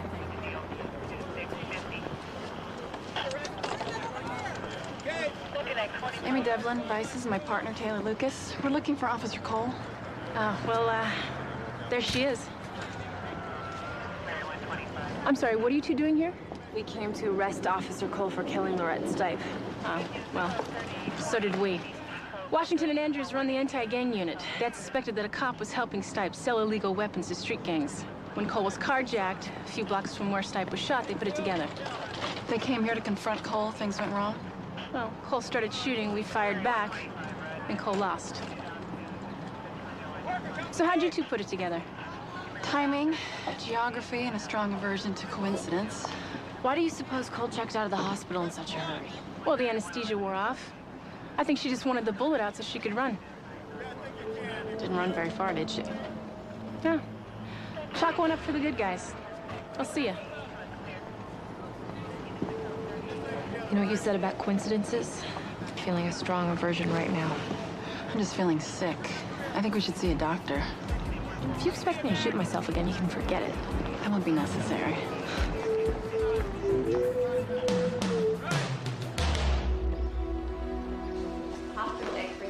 Dr. Sloan, we think that Milton Wilder, the vice lord, and Lorette Stipe, gun dealer, were assassinated by corrupt cops. And we think that one of them was Officer Cole. How do you know that? Because the bullet you took out of her was mine. You shot a cop. No. I mean, yes. Not on purpose. Actually, it was. Well, so besides shooting yourself, you like to shoot other policemen, too. I didn't know she was a cop at the time. Who did you think she was? The killer who shot Stipe and was shooting at me. Which she was. Before we found out she was a cop. Which she is. Why don't we sit down? You tell me the whole story. Very slowly. Okay. We went to arrest Cole, but she was already dead, gunned down in a shootout with 3 other cops. They claim she was working with Stipe, selling guns to street gangs. I was undercover with Stipe's cronies for 6 months. I would have known if she was in business with a cop. She wasn't. Do you have any evidence at all to back up your suspicions? Not a thing. If we can just figure out what Wilder and Stipe had in common, we'll know why they were killed. The problem is we can't do that using department resources without tipping off our suspects. Okay, why don't we just start with what you already know? Wilder ran hookers. Stipe sold guns to wackos. Nothing in common, besides being human. And they were barely that. You know, maybe that's exactly what they do have in common. You were right, Mark. Both Wilder and Stipe were organ donors. If Stipe cared about saving her fellow man, she wouldn't have been selling guns to sociopaths. Yeah, that's what you said when you saw Stipe's cadaver, which got me thinking. That's why I had Amanda check and see if Wilder was a donor, too. And he was. They both had pink dots on their driver's licenses. Wilder wasn't a giving guy. He didn't put that dot there. If somebody else did. You think the cops are killing these jerks for their guts? Yeah. Corneas, hearts, livers, kidneys. The one thing the two of them have in common is that their organs were harvested within hours after they died. That's a big stretch. Can you think of any other reason these two would have donor dots on their licenses? These cops are bringing social responsibility to a new low. They're just bad cops. Oh, bad is such a subjective word. We like to think of ourselves as providing a service. Yeah, we didn't have enough murders in this city. Thanks so much. We're just taking out the creeps to provide healthy organs for the worthy citizens of the community. Somehow, I'm not impressed. You should be. After all, we saved your father's life. Wilder may have been a lot of things, but he wasn't a drinker. Your father got a nice, healthy liver because of us. If he knew, he would tear it out with his bare hands. Well, tell him then. See? It's easy to object to what we're doing based on principle. But when it gets down to real people, You know we're right. Like when you killed Officer Cole, you putting cops on your list of donors too? Jackie was compromised and she knew it. We'd all make the same sacrifice if we had to. Is that how you're gonna justify killing us? We didn't come here to kill you. We want you to join us.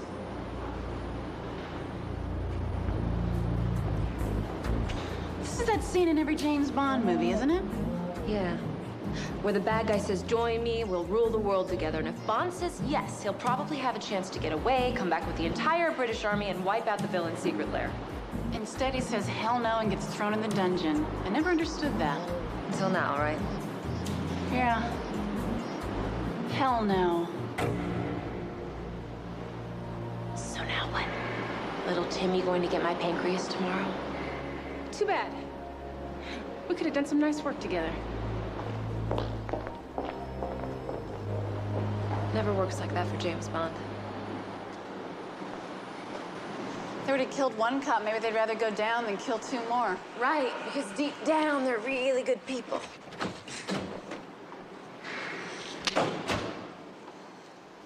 Did you just hear a click? Yeah. What is that, some fancy new feature? I don't think it's standard equipment. Look under the seat.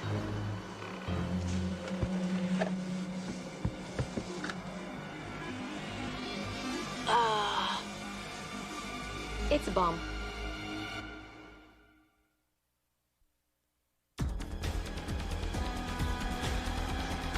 That thing triggered off when you sat down. You get up, it goes off.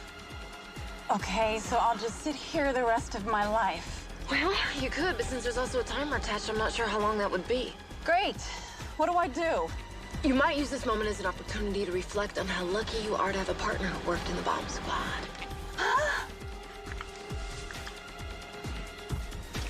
Uh-oh. Uh-oh? What do you mean, uh-oh? Nothing. Everything's fine. It's just, What? Well, which wire do I pull? The red one or the green one? Just kidding. I can't believe they put a bomb in our car. We knew they committed multiple murders. Of course they're gonna try to kill us. Well, kill us, sure, but blow us up? Our organs are destroyed. What, is my spleen not good enough for them? Is the light on that thing supposed to be flashing? Only when the bomb is armed. Excuse me? The light, it flashes to indicate the bomb is armed. But that can't be because you disarmed it. Well, that was certainly my opinion, but it seems I might have been mistaken. You said you worked in the bomb squad. I did, and it was one of the best weeks I've ever had in an apartment. A week. A long week. We gotta get rid of that. Okay. There are people out there. That trash bin.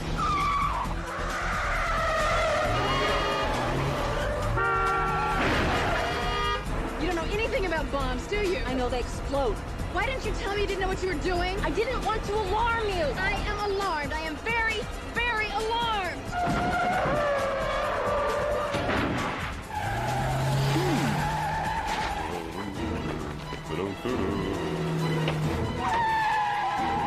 What are you doing? Drive. Look. Creep.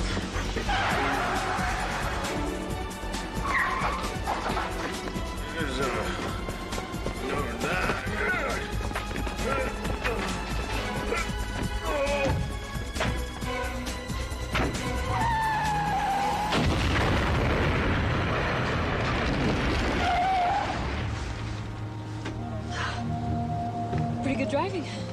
Pretty good. They put a bomb in this car and I'm still bringing it back spotless.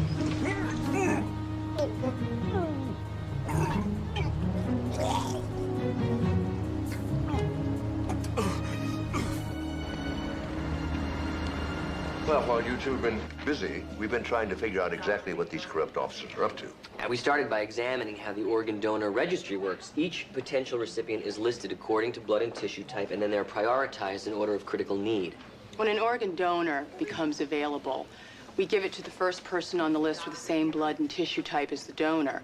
Somehow Lipton tapped into that list. Okay, but how are they picking their victims? I mean, how do they know that whoever they kill is going to be on the list? We think they've been using a new DNA database the FBI's been compiling on convicted felons. So they're generating a list of felons whose blood and tissue type match the most seriously ill patient. Mm-hmm.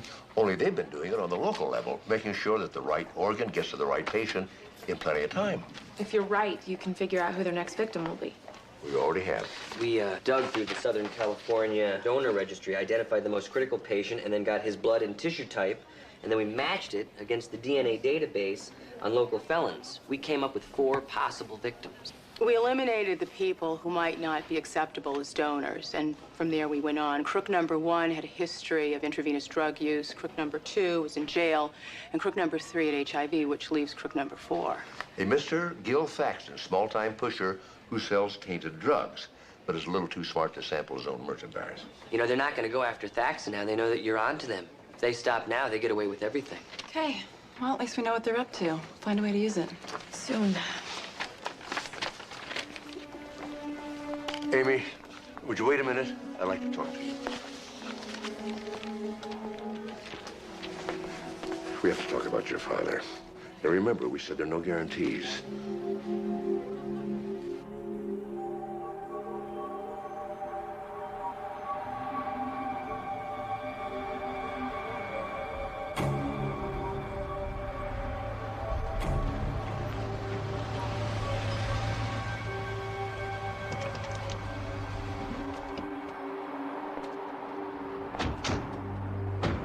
You're late. We wanted to make sure you were alone. I am. But are you the only one we're talking to? It's just the 4 of us. You know, you're taking quite a risk. It's worth it. That offer you made us, I've changed my mind. So you don't blame us for the car trouble you had? You did what you thought you had to do. Doesn't matter now. So you really expect us to believe that you changed your mind? Just like that?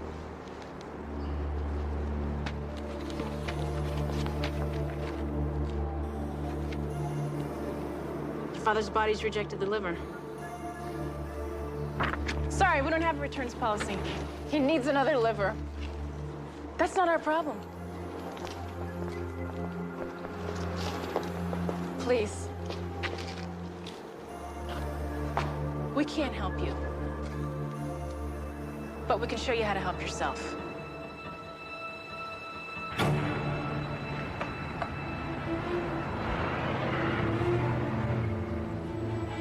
This is Thaxton's meth lab. He likes to cut the drugs he sells with baking soda, paint thinner, basically anything he has lying around the house. He doesn't have a lot of repeat customers. But he does have one redeeming quality. The same blood and tissue type as my father. There's just one tiny problem. Thaxton is still alive. So, what are you gonna do about that? Me? Well, Daddy needs a new liver. There it is. You want it, you take it.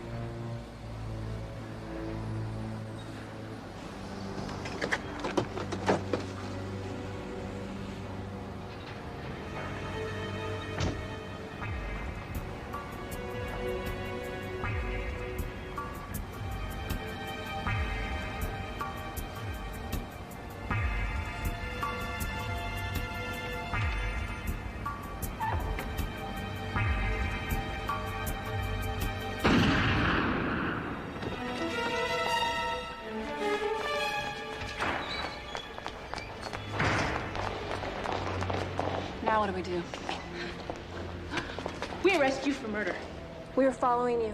We saw you come in. We heard a gunshot. We came in and found you standing over his body. He was unarmed, shot in the back. Yeah. You were desperate to save your father's life. That's probably how your killing spree started, although we'll never know for sure. Because you were gunned down in a shootout with the police. Everyone is going to know I was murdered. How? They're listening to us right now. I'm not wired, but this place is. Your little plot is over. It's time to give up. We got him. They'll fold now. They have no other choice. We knew who your next victim was going to be. The key was getting you to strike. Hi. The real Gil Thaxton is in protective custody. I don't know who you are, but you're gonna wish you were him. It's not that easy. Now this is ugly. Well, looks like it's gonna be a massacre any way you look at it. Not if you give yourselves up. You're kidding, right? You put us in jail, it's the same thing as giving us a death penalty, only a lot more painful. Doesn't have to be that way. Oh yeah, because cops do so well in prison. Shooting us isn't gonna help you. No, maybe not. But I'm sure there are some people on the organ list who will be grateful. So, who's gonna shoot first? That's psychotic. What kind of person thinks like that? I can think of a few. Oh, we have to do something to stop them. We can call for backup. We can't wait. Buckle up. Buckle up for what? We're going in. You go through the wall? You got a better idea? I don't have to have a better idea to know that your idea is terrible. I'm really tired of people saying that to me. No, wait a minute. Hold on, let me out.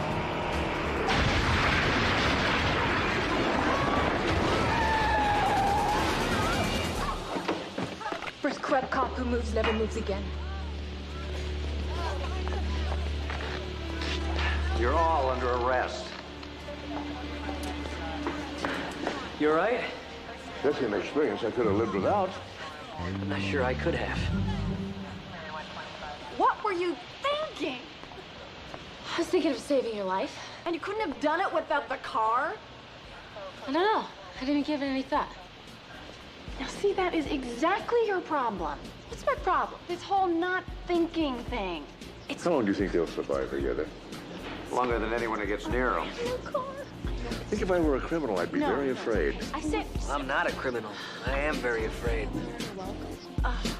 You're welcome. You're giving it us. You're welcome. I'm not gonna... Have you been hurt yet? I don't know why I haven't.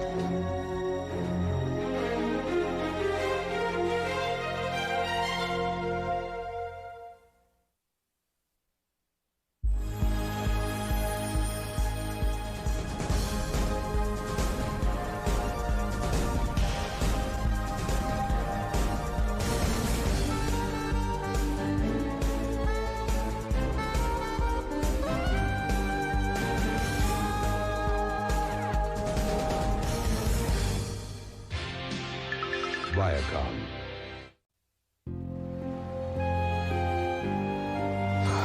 She was admitted through the ER a couple of hours ago.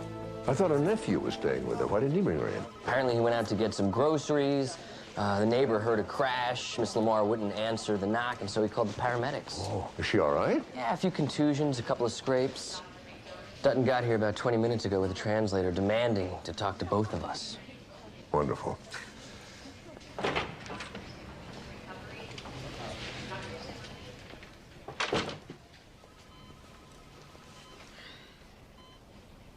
It's very simple. I'm aware that my condition is such that there is no cure, none. And I want to end it. I want to die. I want to make certain you thoroughly understand your medical condition. I know my condition.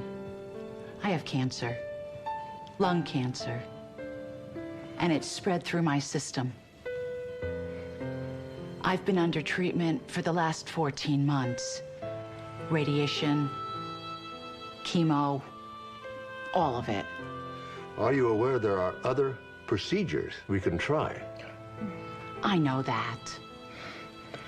But that'll only delay the inevitable for what, just a few more months of pain? And I want no part of it. Dr. Sloan is just trying to help. We like having you around.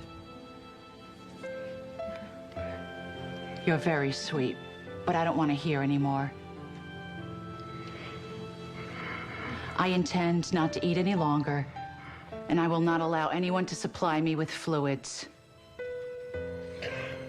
I want to die. Mr. Dutton, you do realize that there are other treatments available to your aunt.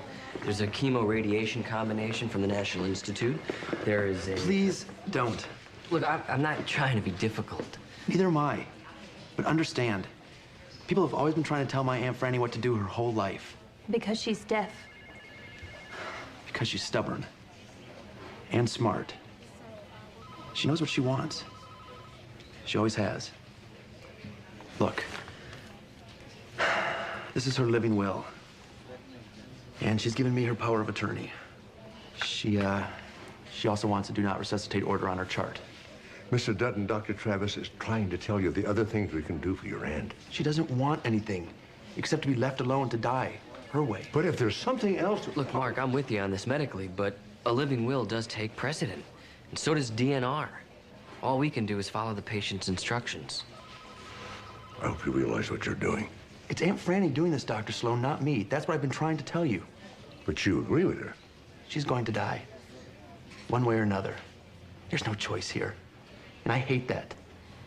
But I hate even more the idea of her being kept alive by a bunch of machines. Please, leave her alone. Let us do this her way. How long do you think she has? Well, without nutrients and fluids, about a week. This is wrong.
Susan told me that Frances Lamar died this morning. Yes, she did.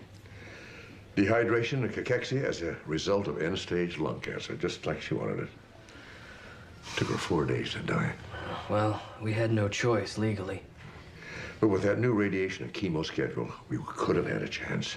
A very slim chance, you know that. And it is what she wanted. God, I just hate giving up without a fight.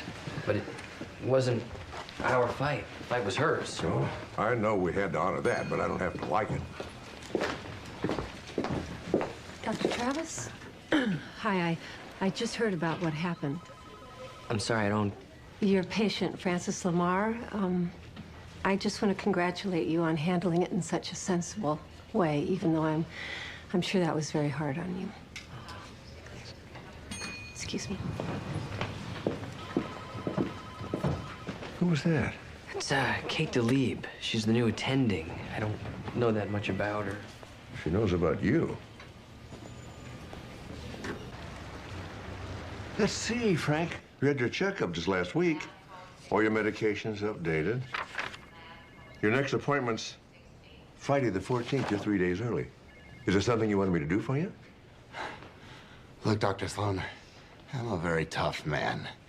At least, I was. CEO of my own corporation until I got hit with this Lou Gehrig's disease. And I wasn't even a Yankee fan. I know, Frank. Whenever I had to make a tough decision in business, I always did my own research. I did this time, too. Looked it up in dozens of reference books. Amyotrophic lateral sclerosis. I know exactly what stage I'm at, where it's going. I'm gonna lose all muscle, which I don't have much of now anyway. But then I lose speech. And then increasing pain until finally I strangle to death on my own spit. Am I wrong, doctor? Am I?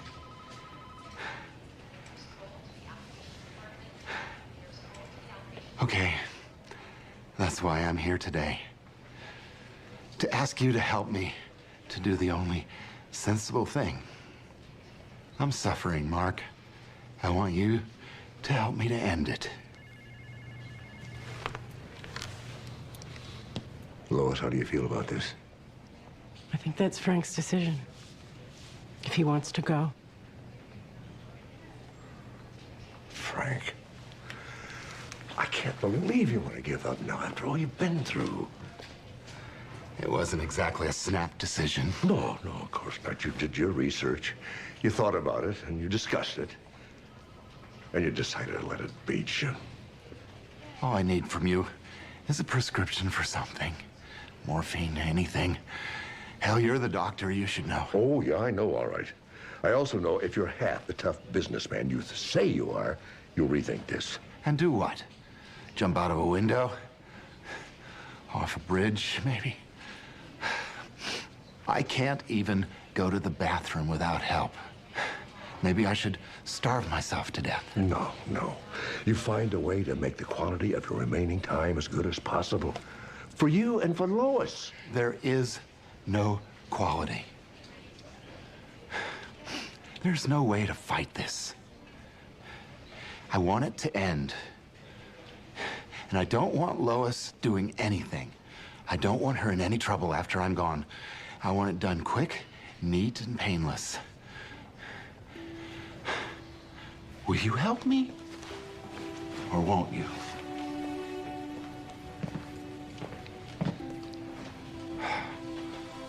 All right. I'll find someone who will. Lois, get me the hell out of here.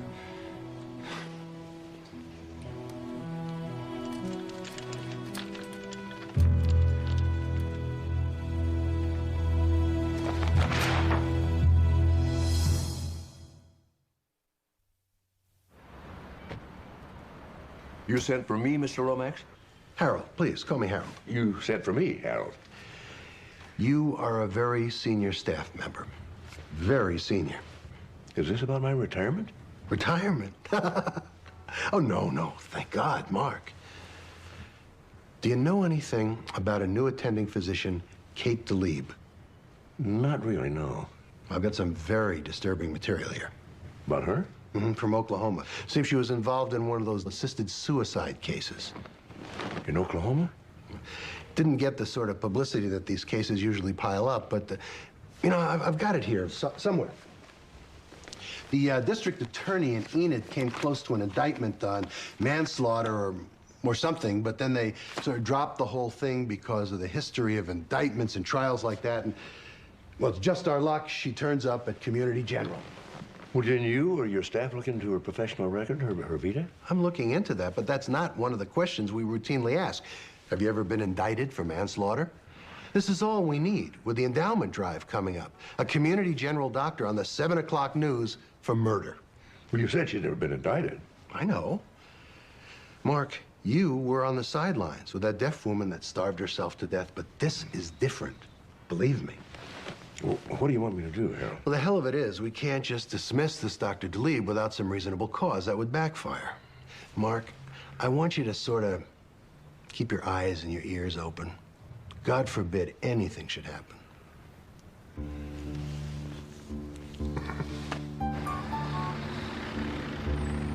Okay, I'm connecting a small morphine drip here, just enough to cover the pain.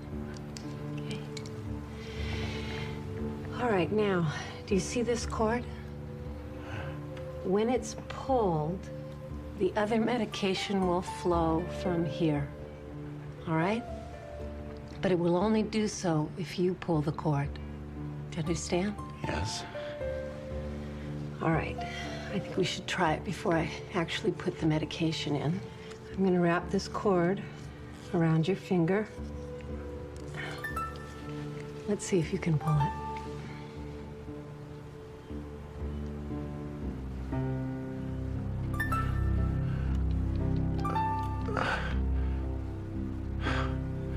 Very good. All right.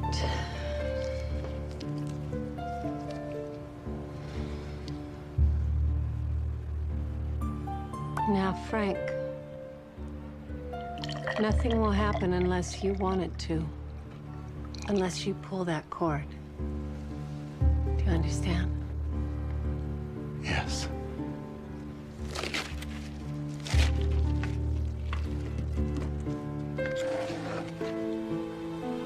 you.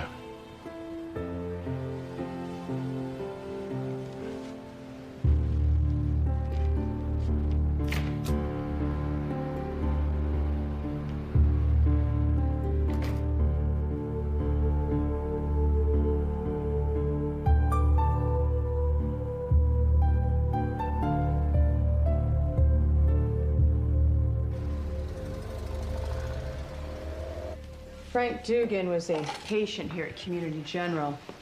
He had advanced Lou Gehrig's disease, and he was a patient of your father's. I assume you notified Dad. Yeah, right after I paged you. What about a preliminary autopsy? I ordered a full tox screen. So far, I found morphine in his system. An overdose? Doesn't look like it. I found a sedative and a long-acting muscle relaxant. If the dosages were high enough, it was probably that mixture that killed him. I'll have the vial and the tubing we found sent over so you can check it out. Is that him? Mm-hmm.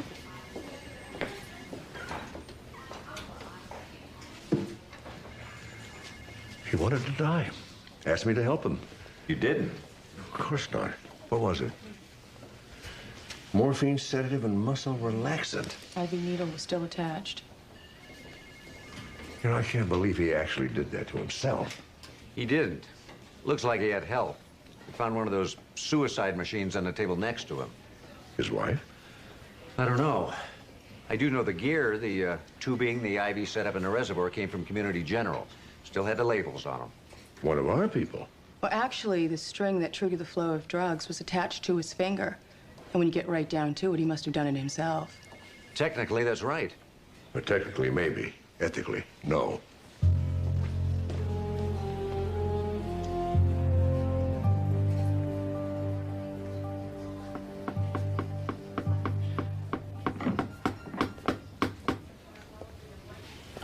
Oh, Dr. Sloan, if you hear about the pounding, I'm almost done. This is my last... Frank Dugan was my patient. Until he came to me. And you killed him. I was nowhere near Frank Dugan when he died.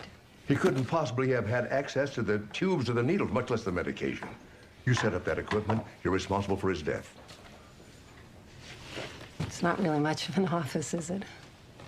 But then it's not really what happens in our offices that counts. It's what happens in our treatment rooms. It's what happens in our wards. Our dingy motels. Death can only occur in the pristine confines of a hospital. No, of course not, but it could have happened in a home or a hospice. Or here, with all those things beeping and flashing, and an entire staff dedicated to keeping an organism alive that all common sense says is dead. How is that more dignified than what Frank Dugan chose? You're condemning the entire medical profession. Not at all. I am just condemning that part of it that's taken control of our own deaths away from us. Frank Dugan wanted that control back. He came to you, he asked for help. You refused, so... I didn't think he was in the right state of mind to make that kind of decision. What kind of frame of mind would you have wanted him to be in? You see, you have wanted him. That's control.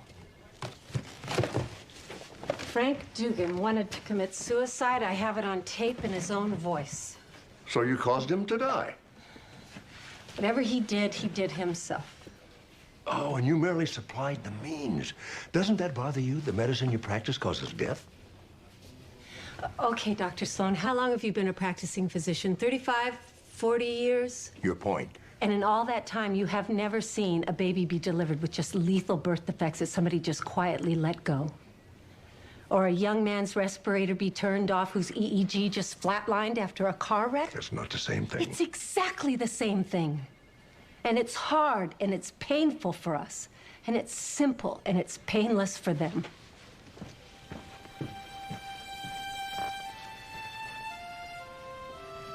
You're going to keep doing this, aren't you? I'm going to keep listening to my patients, yes. Then I'm going to find a way to stop you.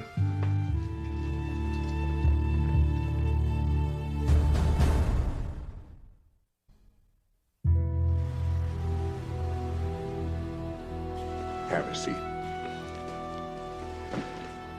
I really appreciate you coming down here. Hope it wasn't too difficult for you. No. I am so sorry about what happened to Frank. I really cared about him, about both of you. Hope you know that. I know, Mark. I'm sorry, too. Sorry about the way he acted.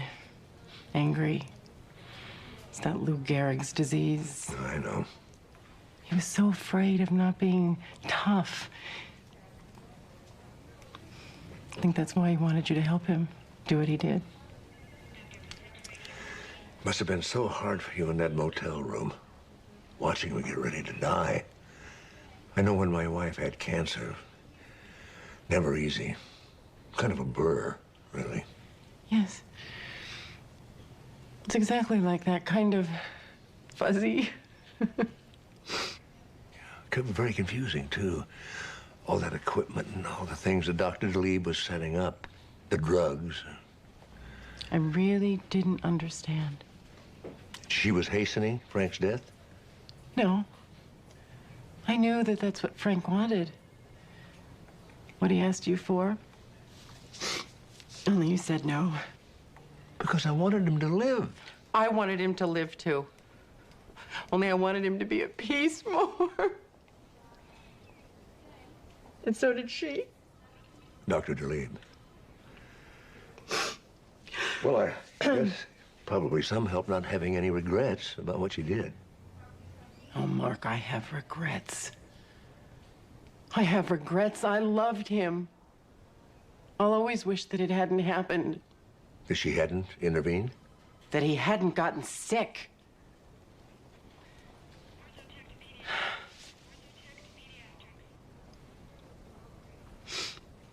You know, the truth is, as much as I hated what Frank felt he had to do, I love Kate DeLeeb for having the courage to help him.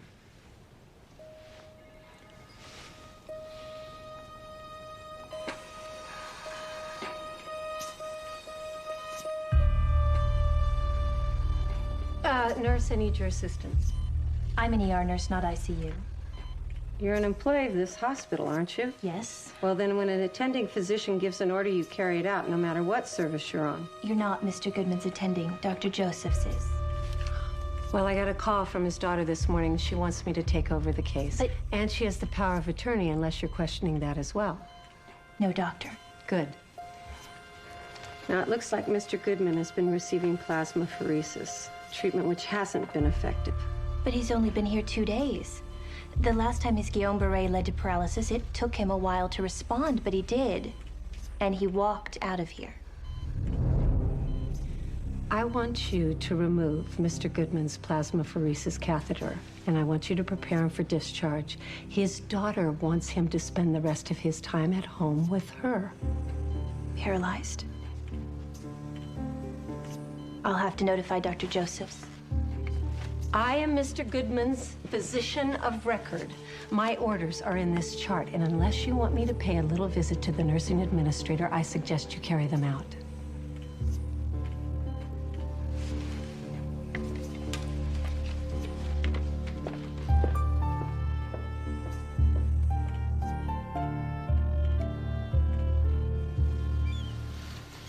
I don't know what you want me to do, Dad. I want you to find a way to arrest Kate DeLeeb for murder. Mark, you know I had to rule that as a suicide. She supplied Frank Dugan with the materials and the means to kill himself. Now, that's got to be murder on some level. Not an illegal one. Should be. Look, the DA's keeping an eye on her. I will, too. It's a start. You know, maybe we can help.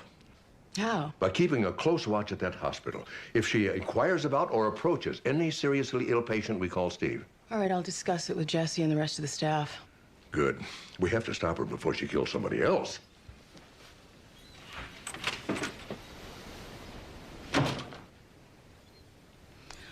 I'll be in touch.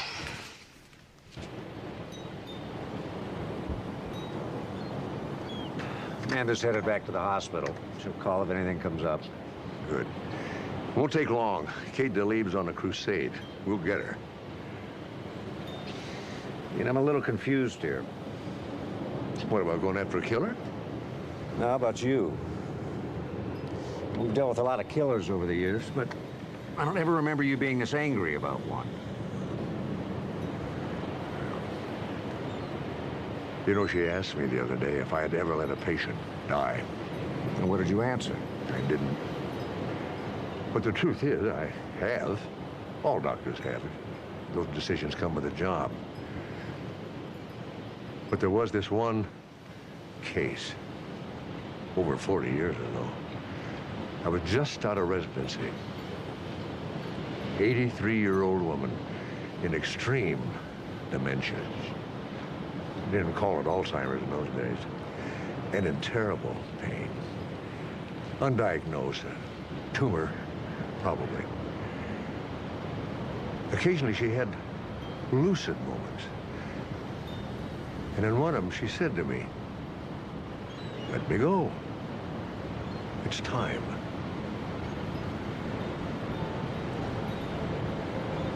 It was your great-grandmother.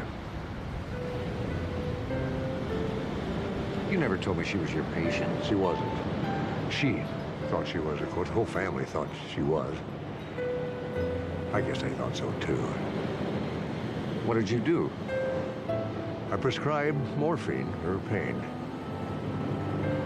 A lot of it. She lasted one more day. No one asked anything? No. Why should they? 83-year-old woman.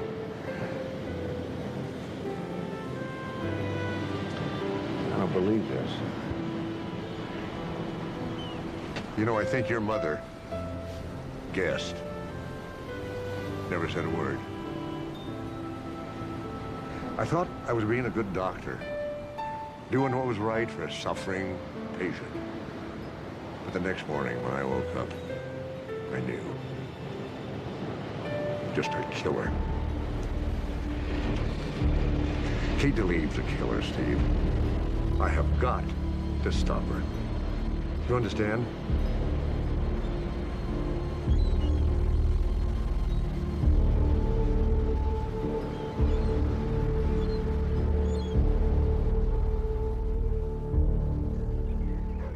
Here they are. These are the tapes I told you about. These are the ones where you and your father discuss his wishes. Yes, after the first time when he could talk again, we sat at the kitchen table. He's a very gentle man, my father. He didn't want anyone to have any trouble about this, not me, not you. I'm someone like you.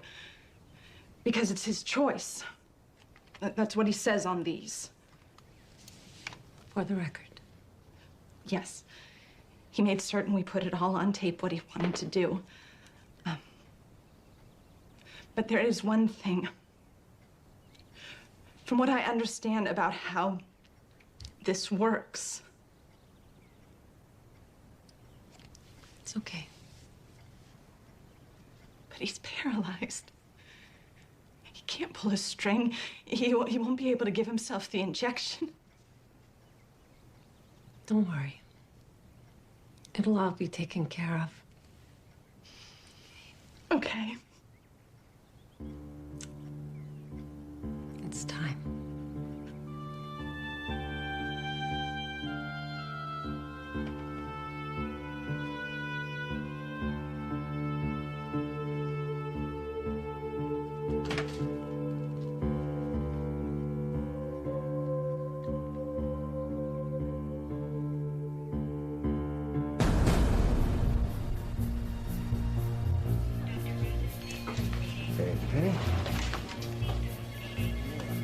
Hey, Mark? Yeah? Do you know a patient named David Goodman? Oh, yeah, the one with Guillain-Barré syndrome. Dr. Joseph's patient, right? Not anymore. What? I went in to check on him earlier. Dr. DeLeve had taken over. She had me get him ready for discharge. We've got to stop her. She already signed him out. The last time he was here, Goodman and his daughter were talking about suicide. Call Steve. Tell him what's happened. Tell him to meet us at Goodman's and tell him to hurry. David, I need to ask you one more time if this is what you really want to happen. If you want to die now. If so, blink twice.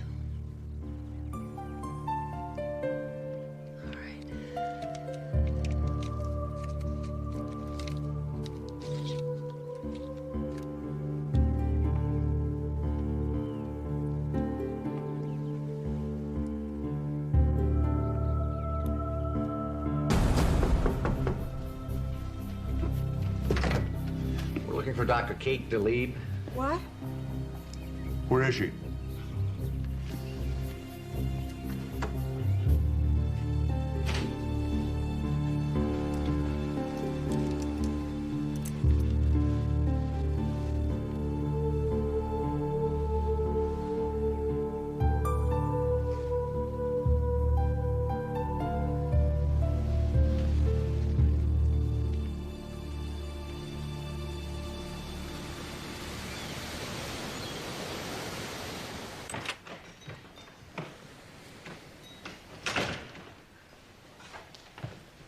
Dad?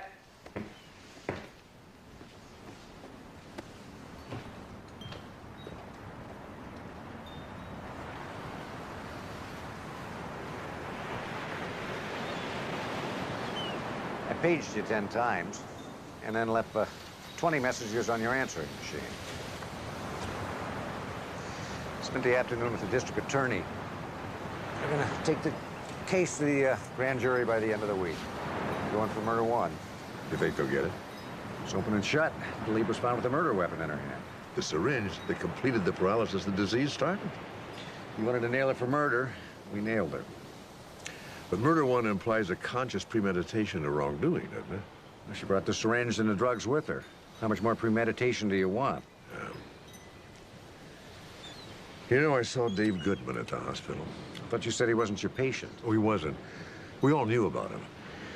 He was one of those rare cases of Guillain-Barré where the total paralysis returned twice. The man was only 62 years old. Couldn't move, couldn't feed himself, couldn't speak, but he could still think. You're not saying Doyle was right. Oh, I was just thinking. If we'd gotten there 5 minutes early, and I'd been able to stop it, what kind of a life and death would I be condemning him to? You're thinking about my great-grandmother. So you changed your mind about Kate Doyle. She didn't commit murder after all. No. No, that was murder. That one was definitely murder.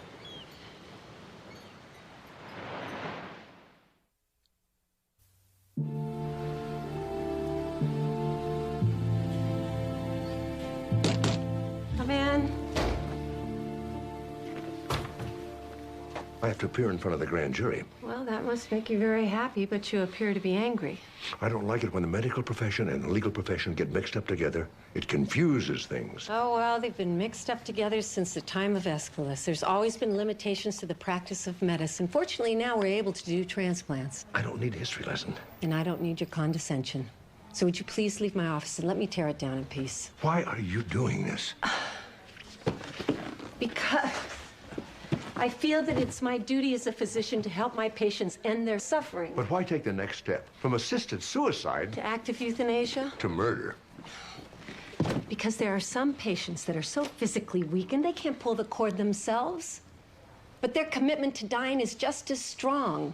And I'm not going to let a bunch of lawyers and outdated medical ethics stand in their way. I told my son, you're on a crusade. It's not my crusade, it's my patients. You broke the law. The law needs to be changed. I don't think this is about the law or about your patients.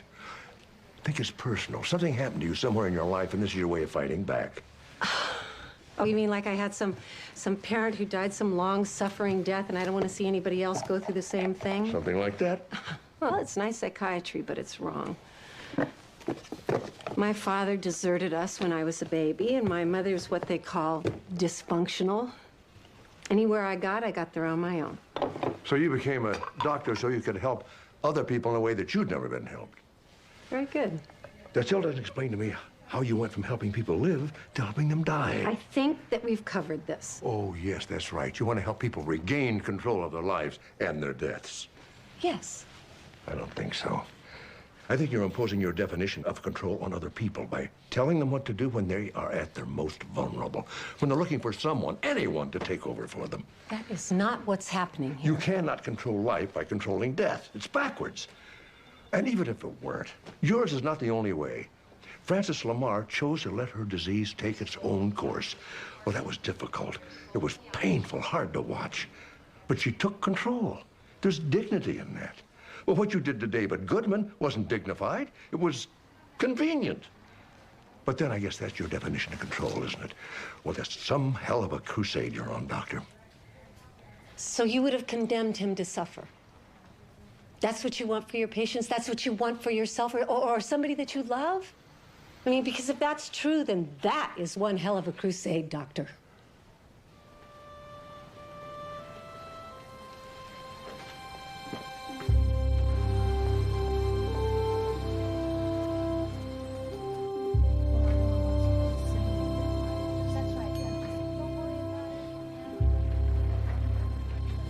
You know which attorney is representing Kate DeLee?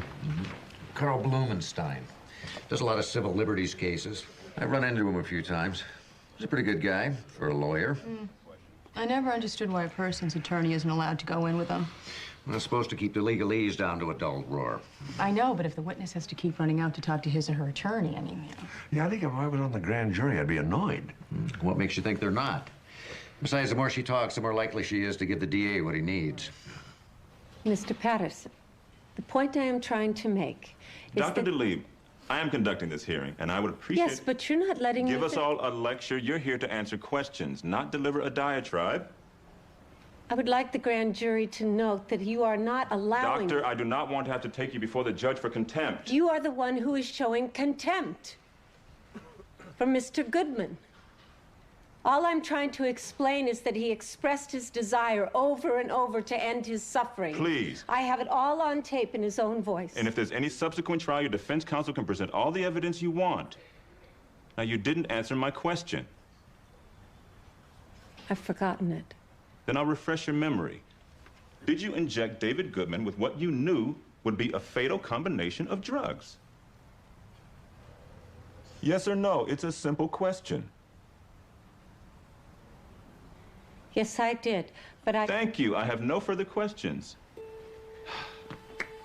Ladies and gentlemen, the point we are making, the point which we will reinforce with further testimony, is that this is not just another case of physician-assisted suicide. This is a case of physician murder. The next witness you'll be hearing from is Amanda Benton.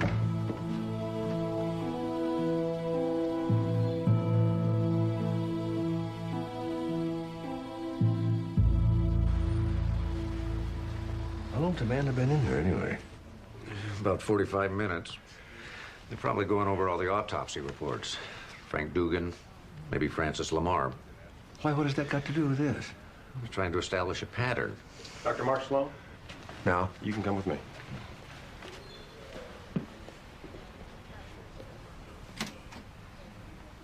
Dr. Sloan. This way.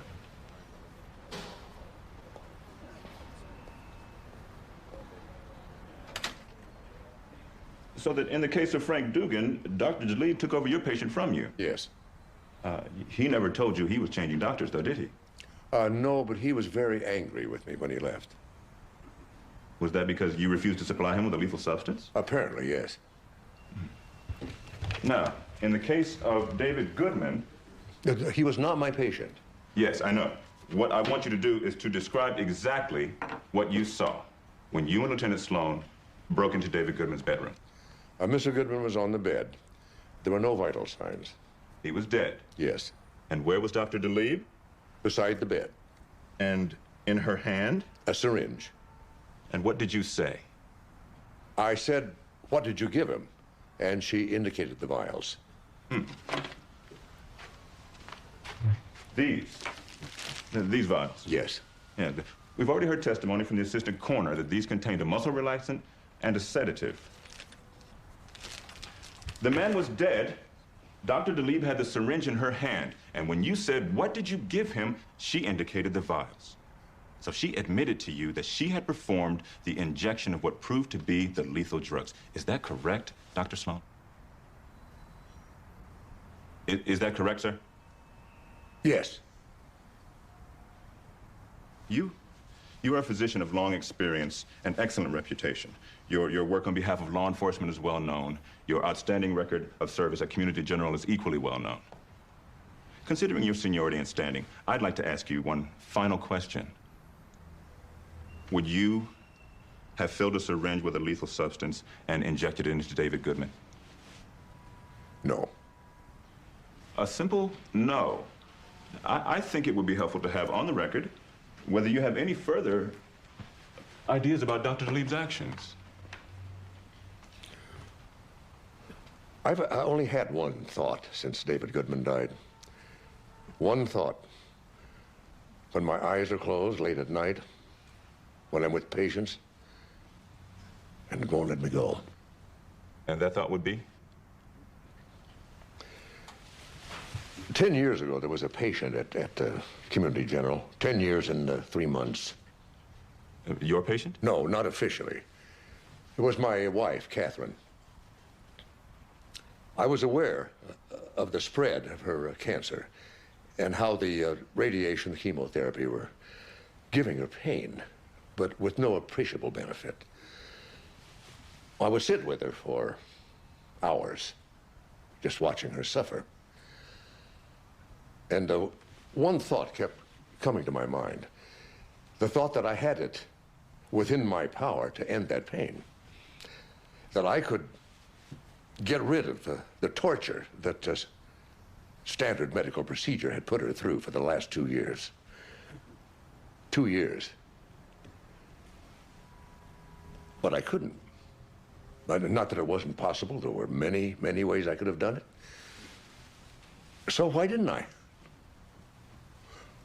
Perhaps I was too close to be rational. Maybe it was because I was afraid.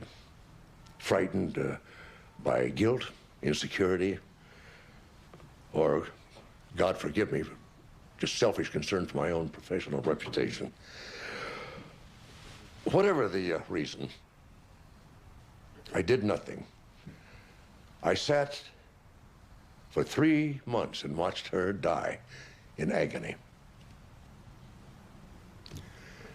As for my thought that won't let me go,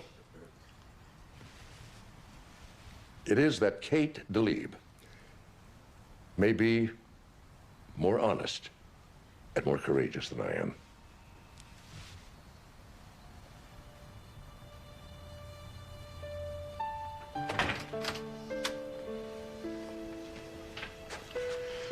How'd it go? You all right? See, there's something I have to tell you. I should have told you 10 years ago.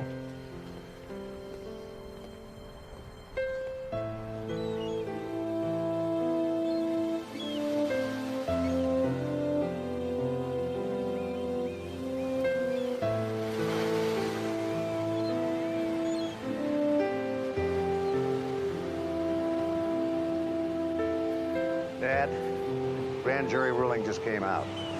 Well, it's about time. It's been 4 days. 5. They had a lot to argue about. I don't think you made it any easier for them. Why, what happened? Second-degree manslaughter. That way they don't have to prove criminal intent. Oh. Is the trial date set yet? No, but I'll be talking to the DA. I'll let you know. And Dad, I've been thinking about Mom. A lot. I want you to know it's okay.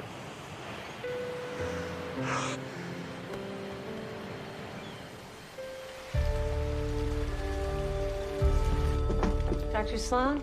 Yeah. I forgot to turn in my badge.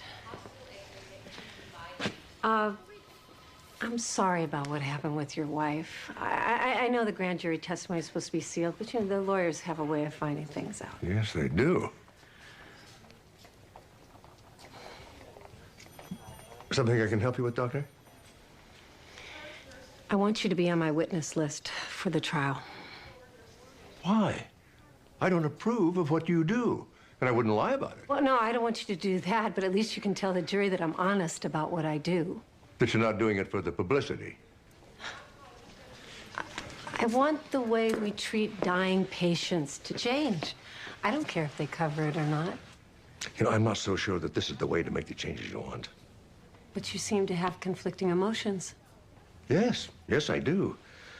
But you know that many patients who are terminally ill fall into severe depression. And it's the depression demanding the suicide, not the person. That's why I need to be so careful when I screen my patients. But it should not be left up to a single doctor.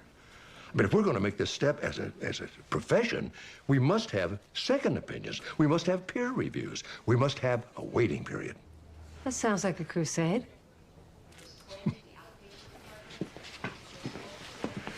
All right. I'll be on your witness list. But you might not like what I have to say. Well, as long as you tell the truth, I'll like what you have to say. Even if it helps conviction? No, that's up to the jury, not us. See you in court. If you were on the jury, how would you vote?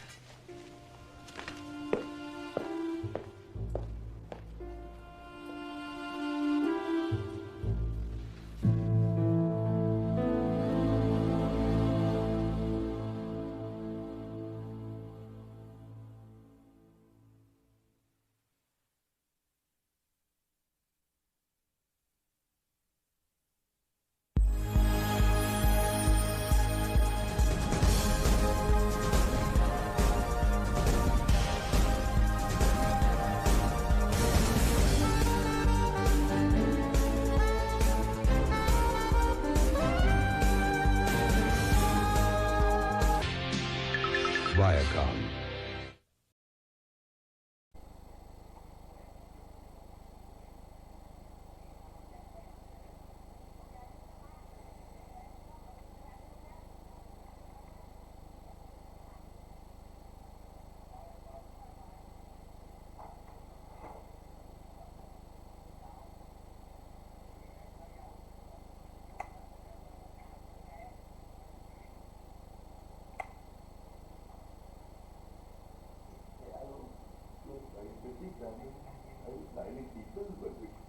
Chị Tư của cái gì?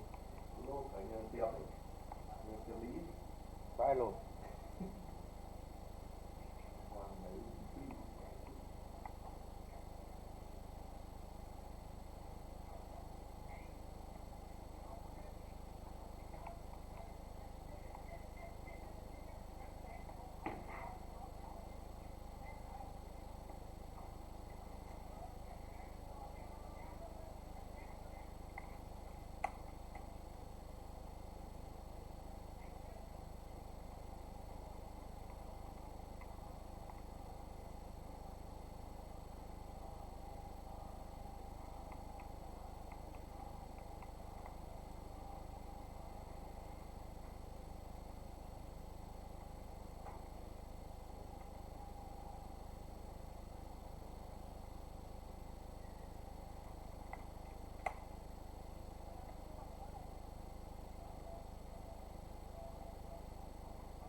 Ô mày.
Thank you.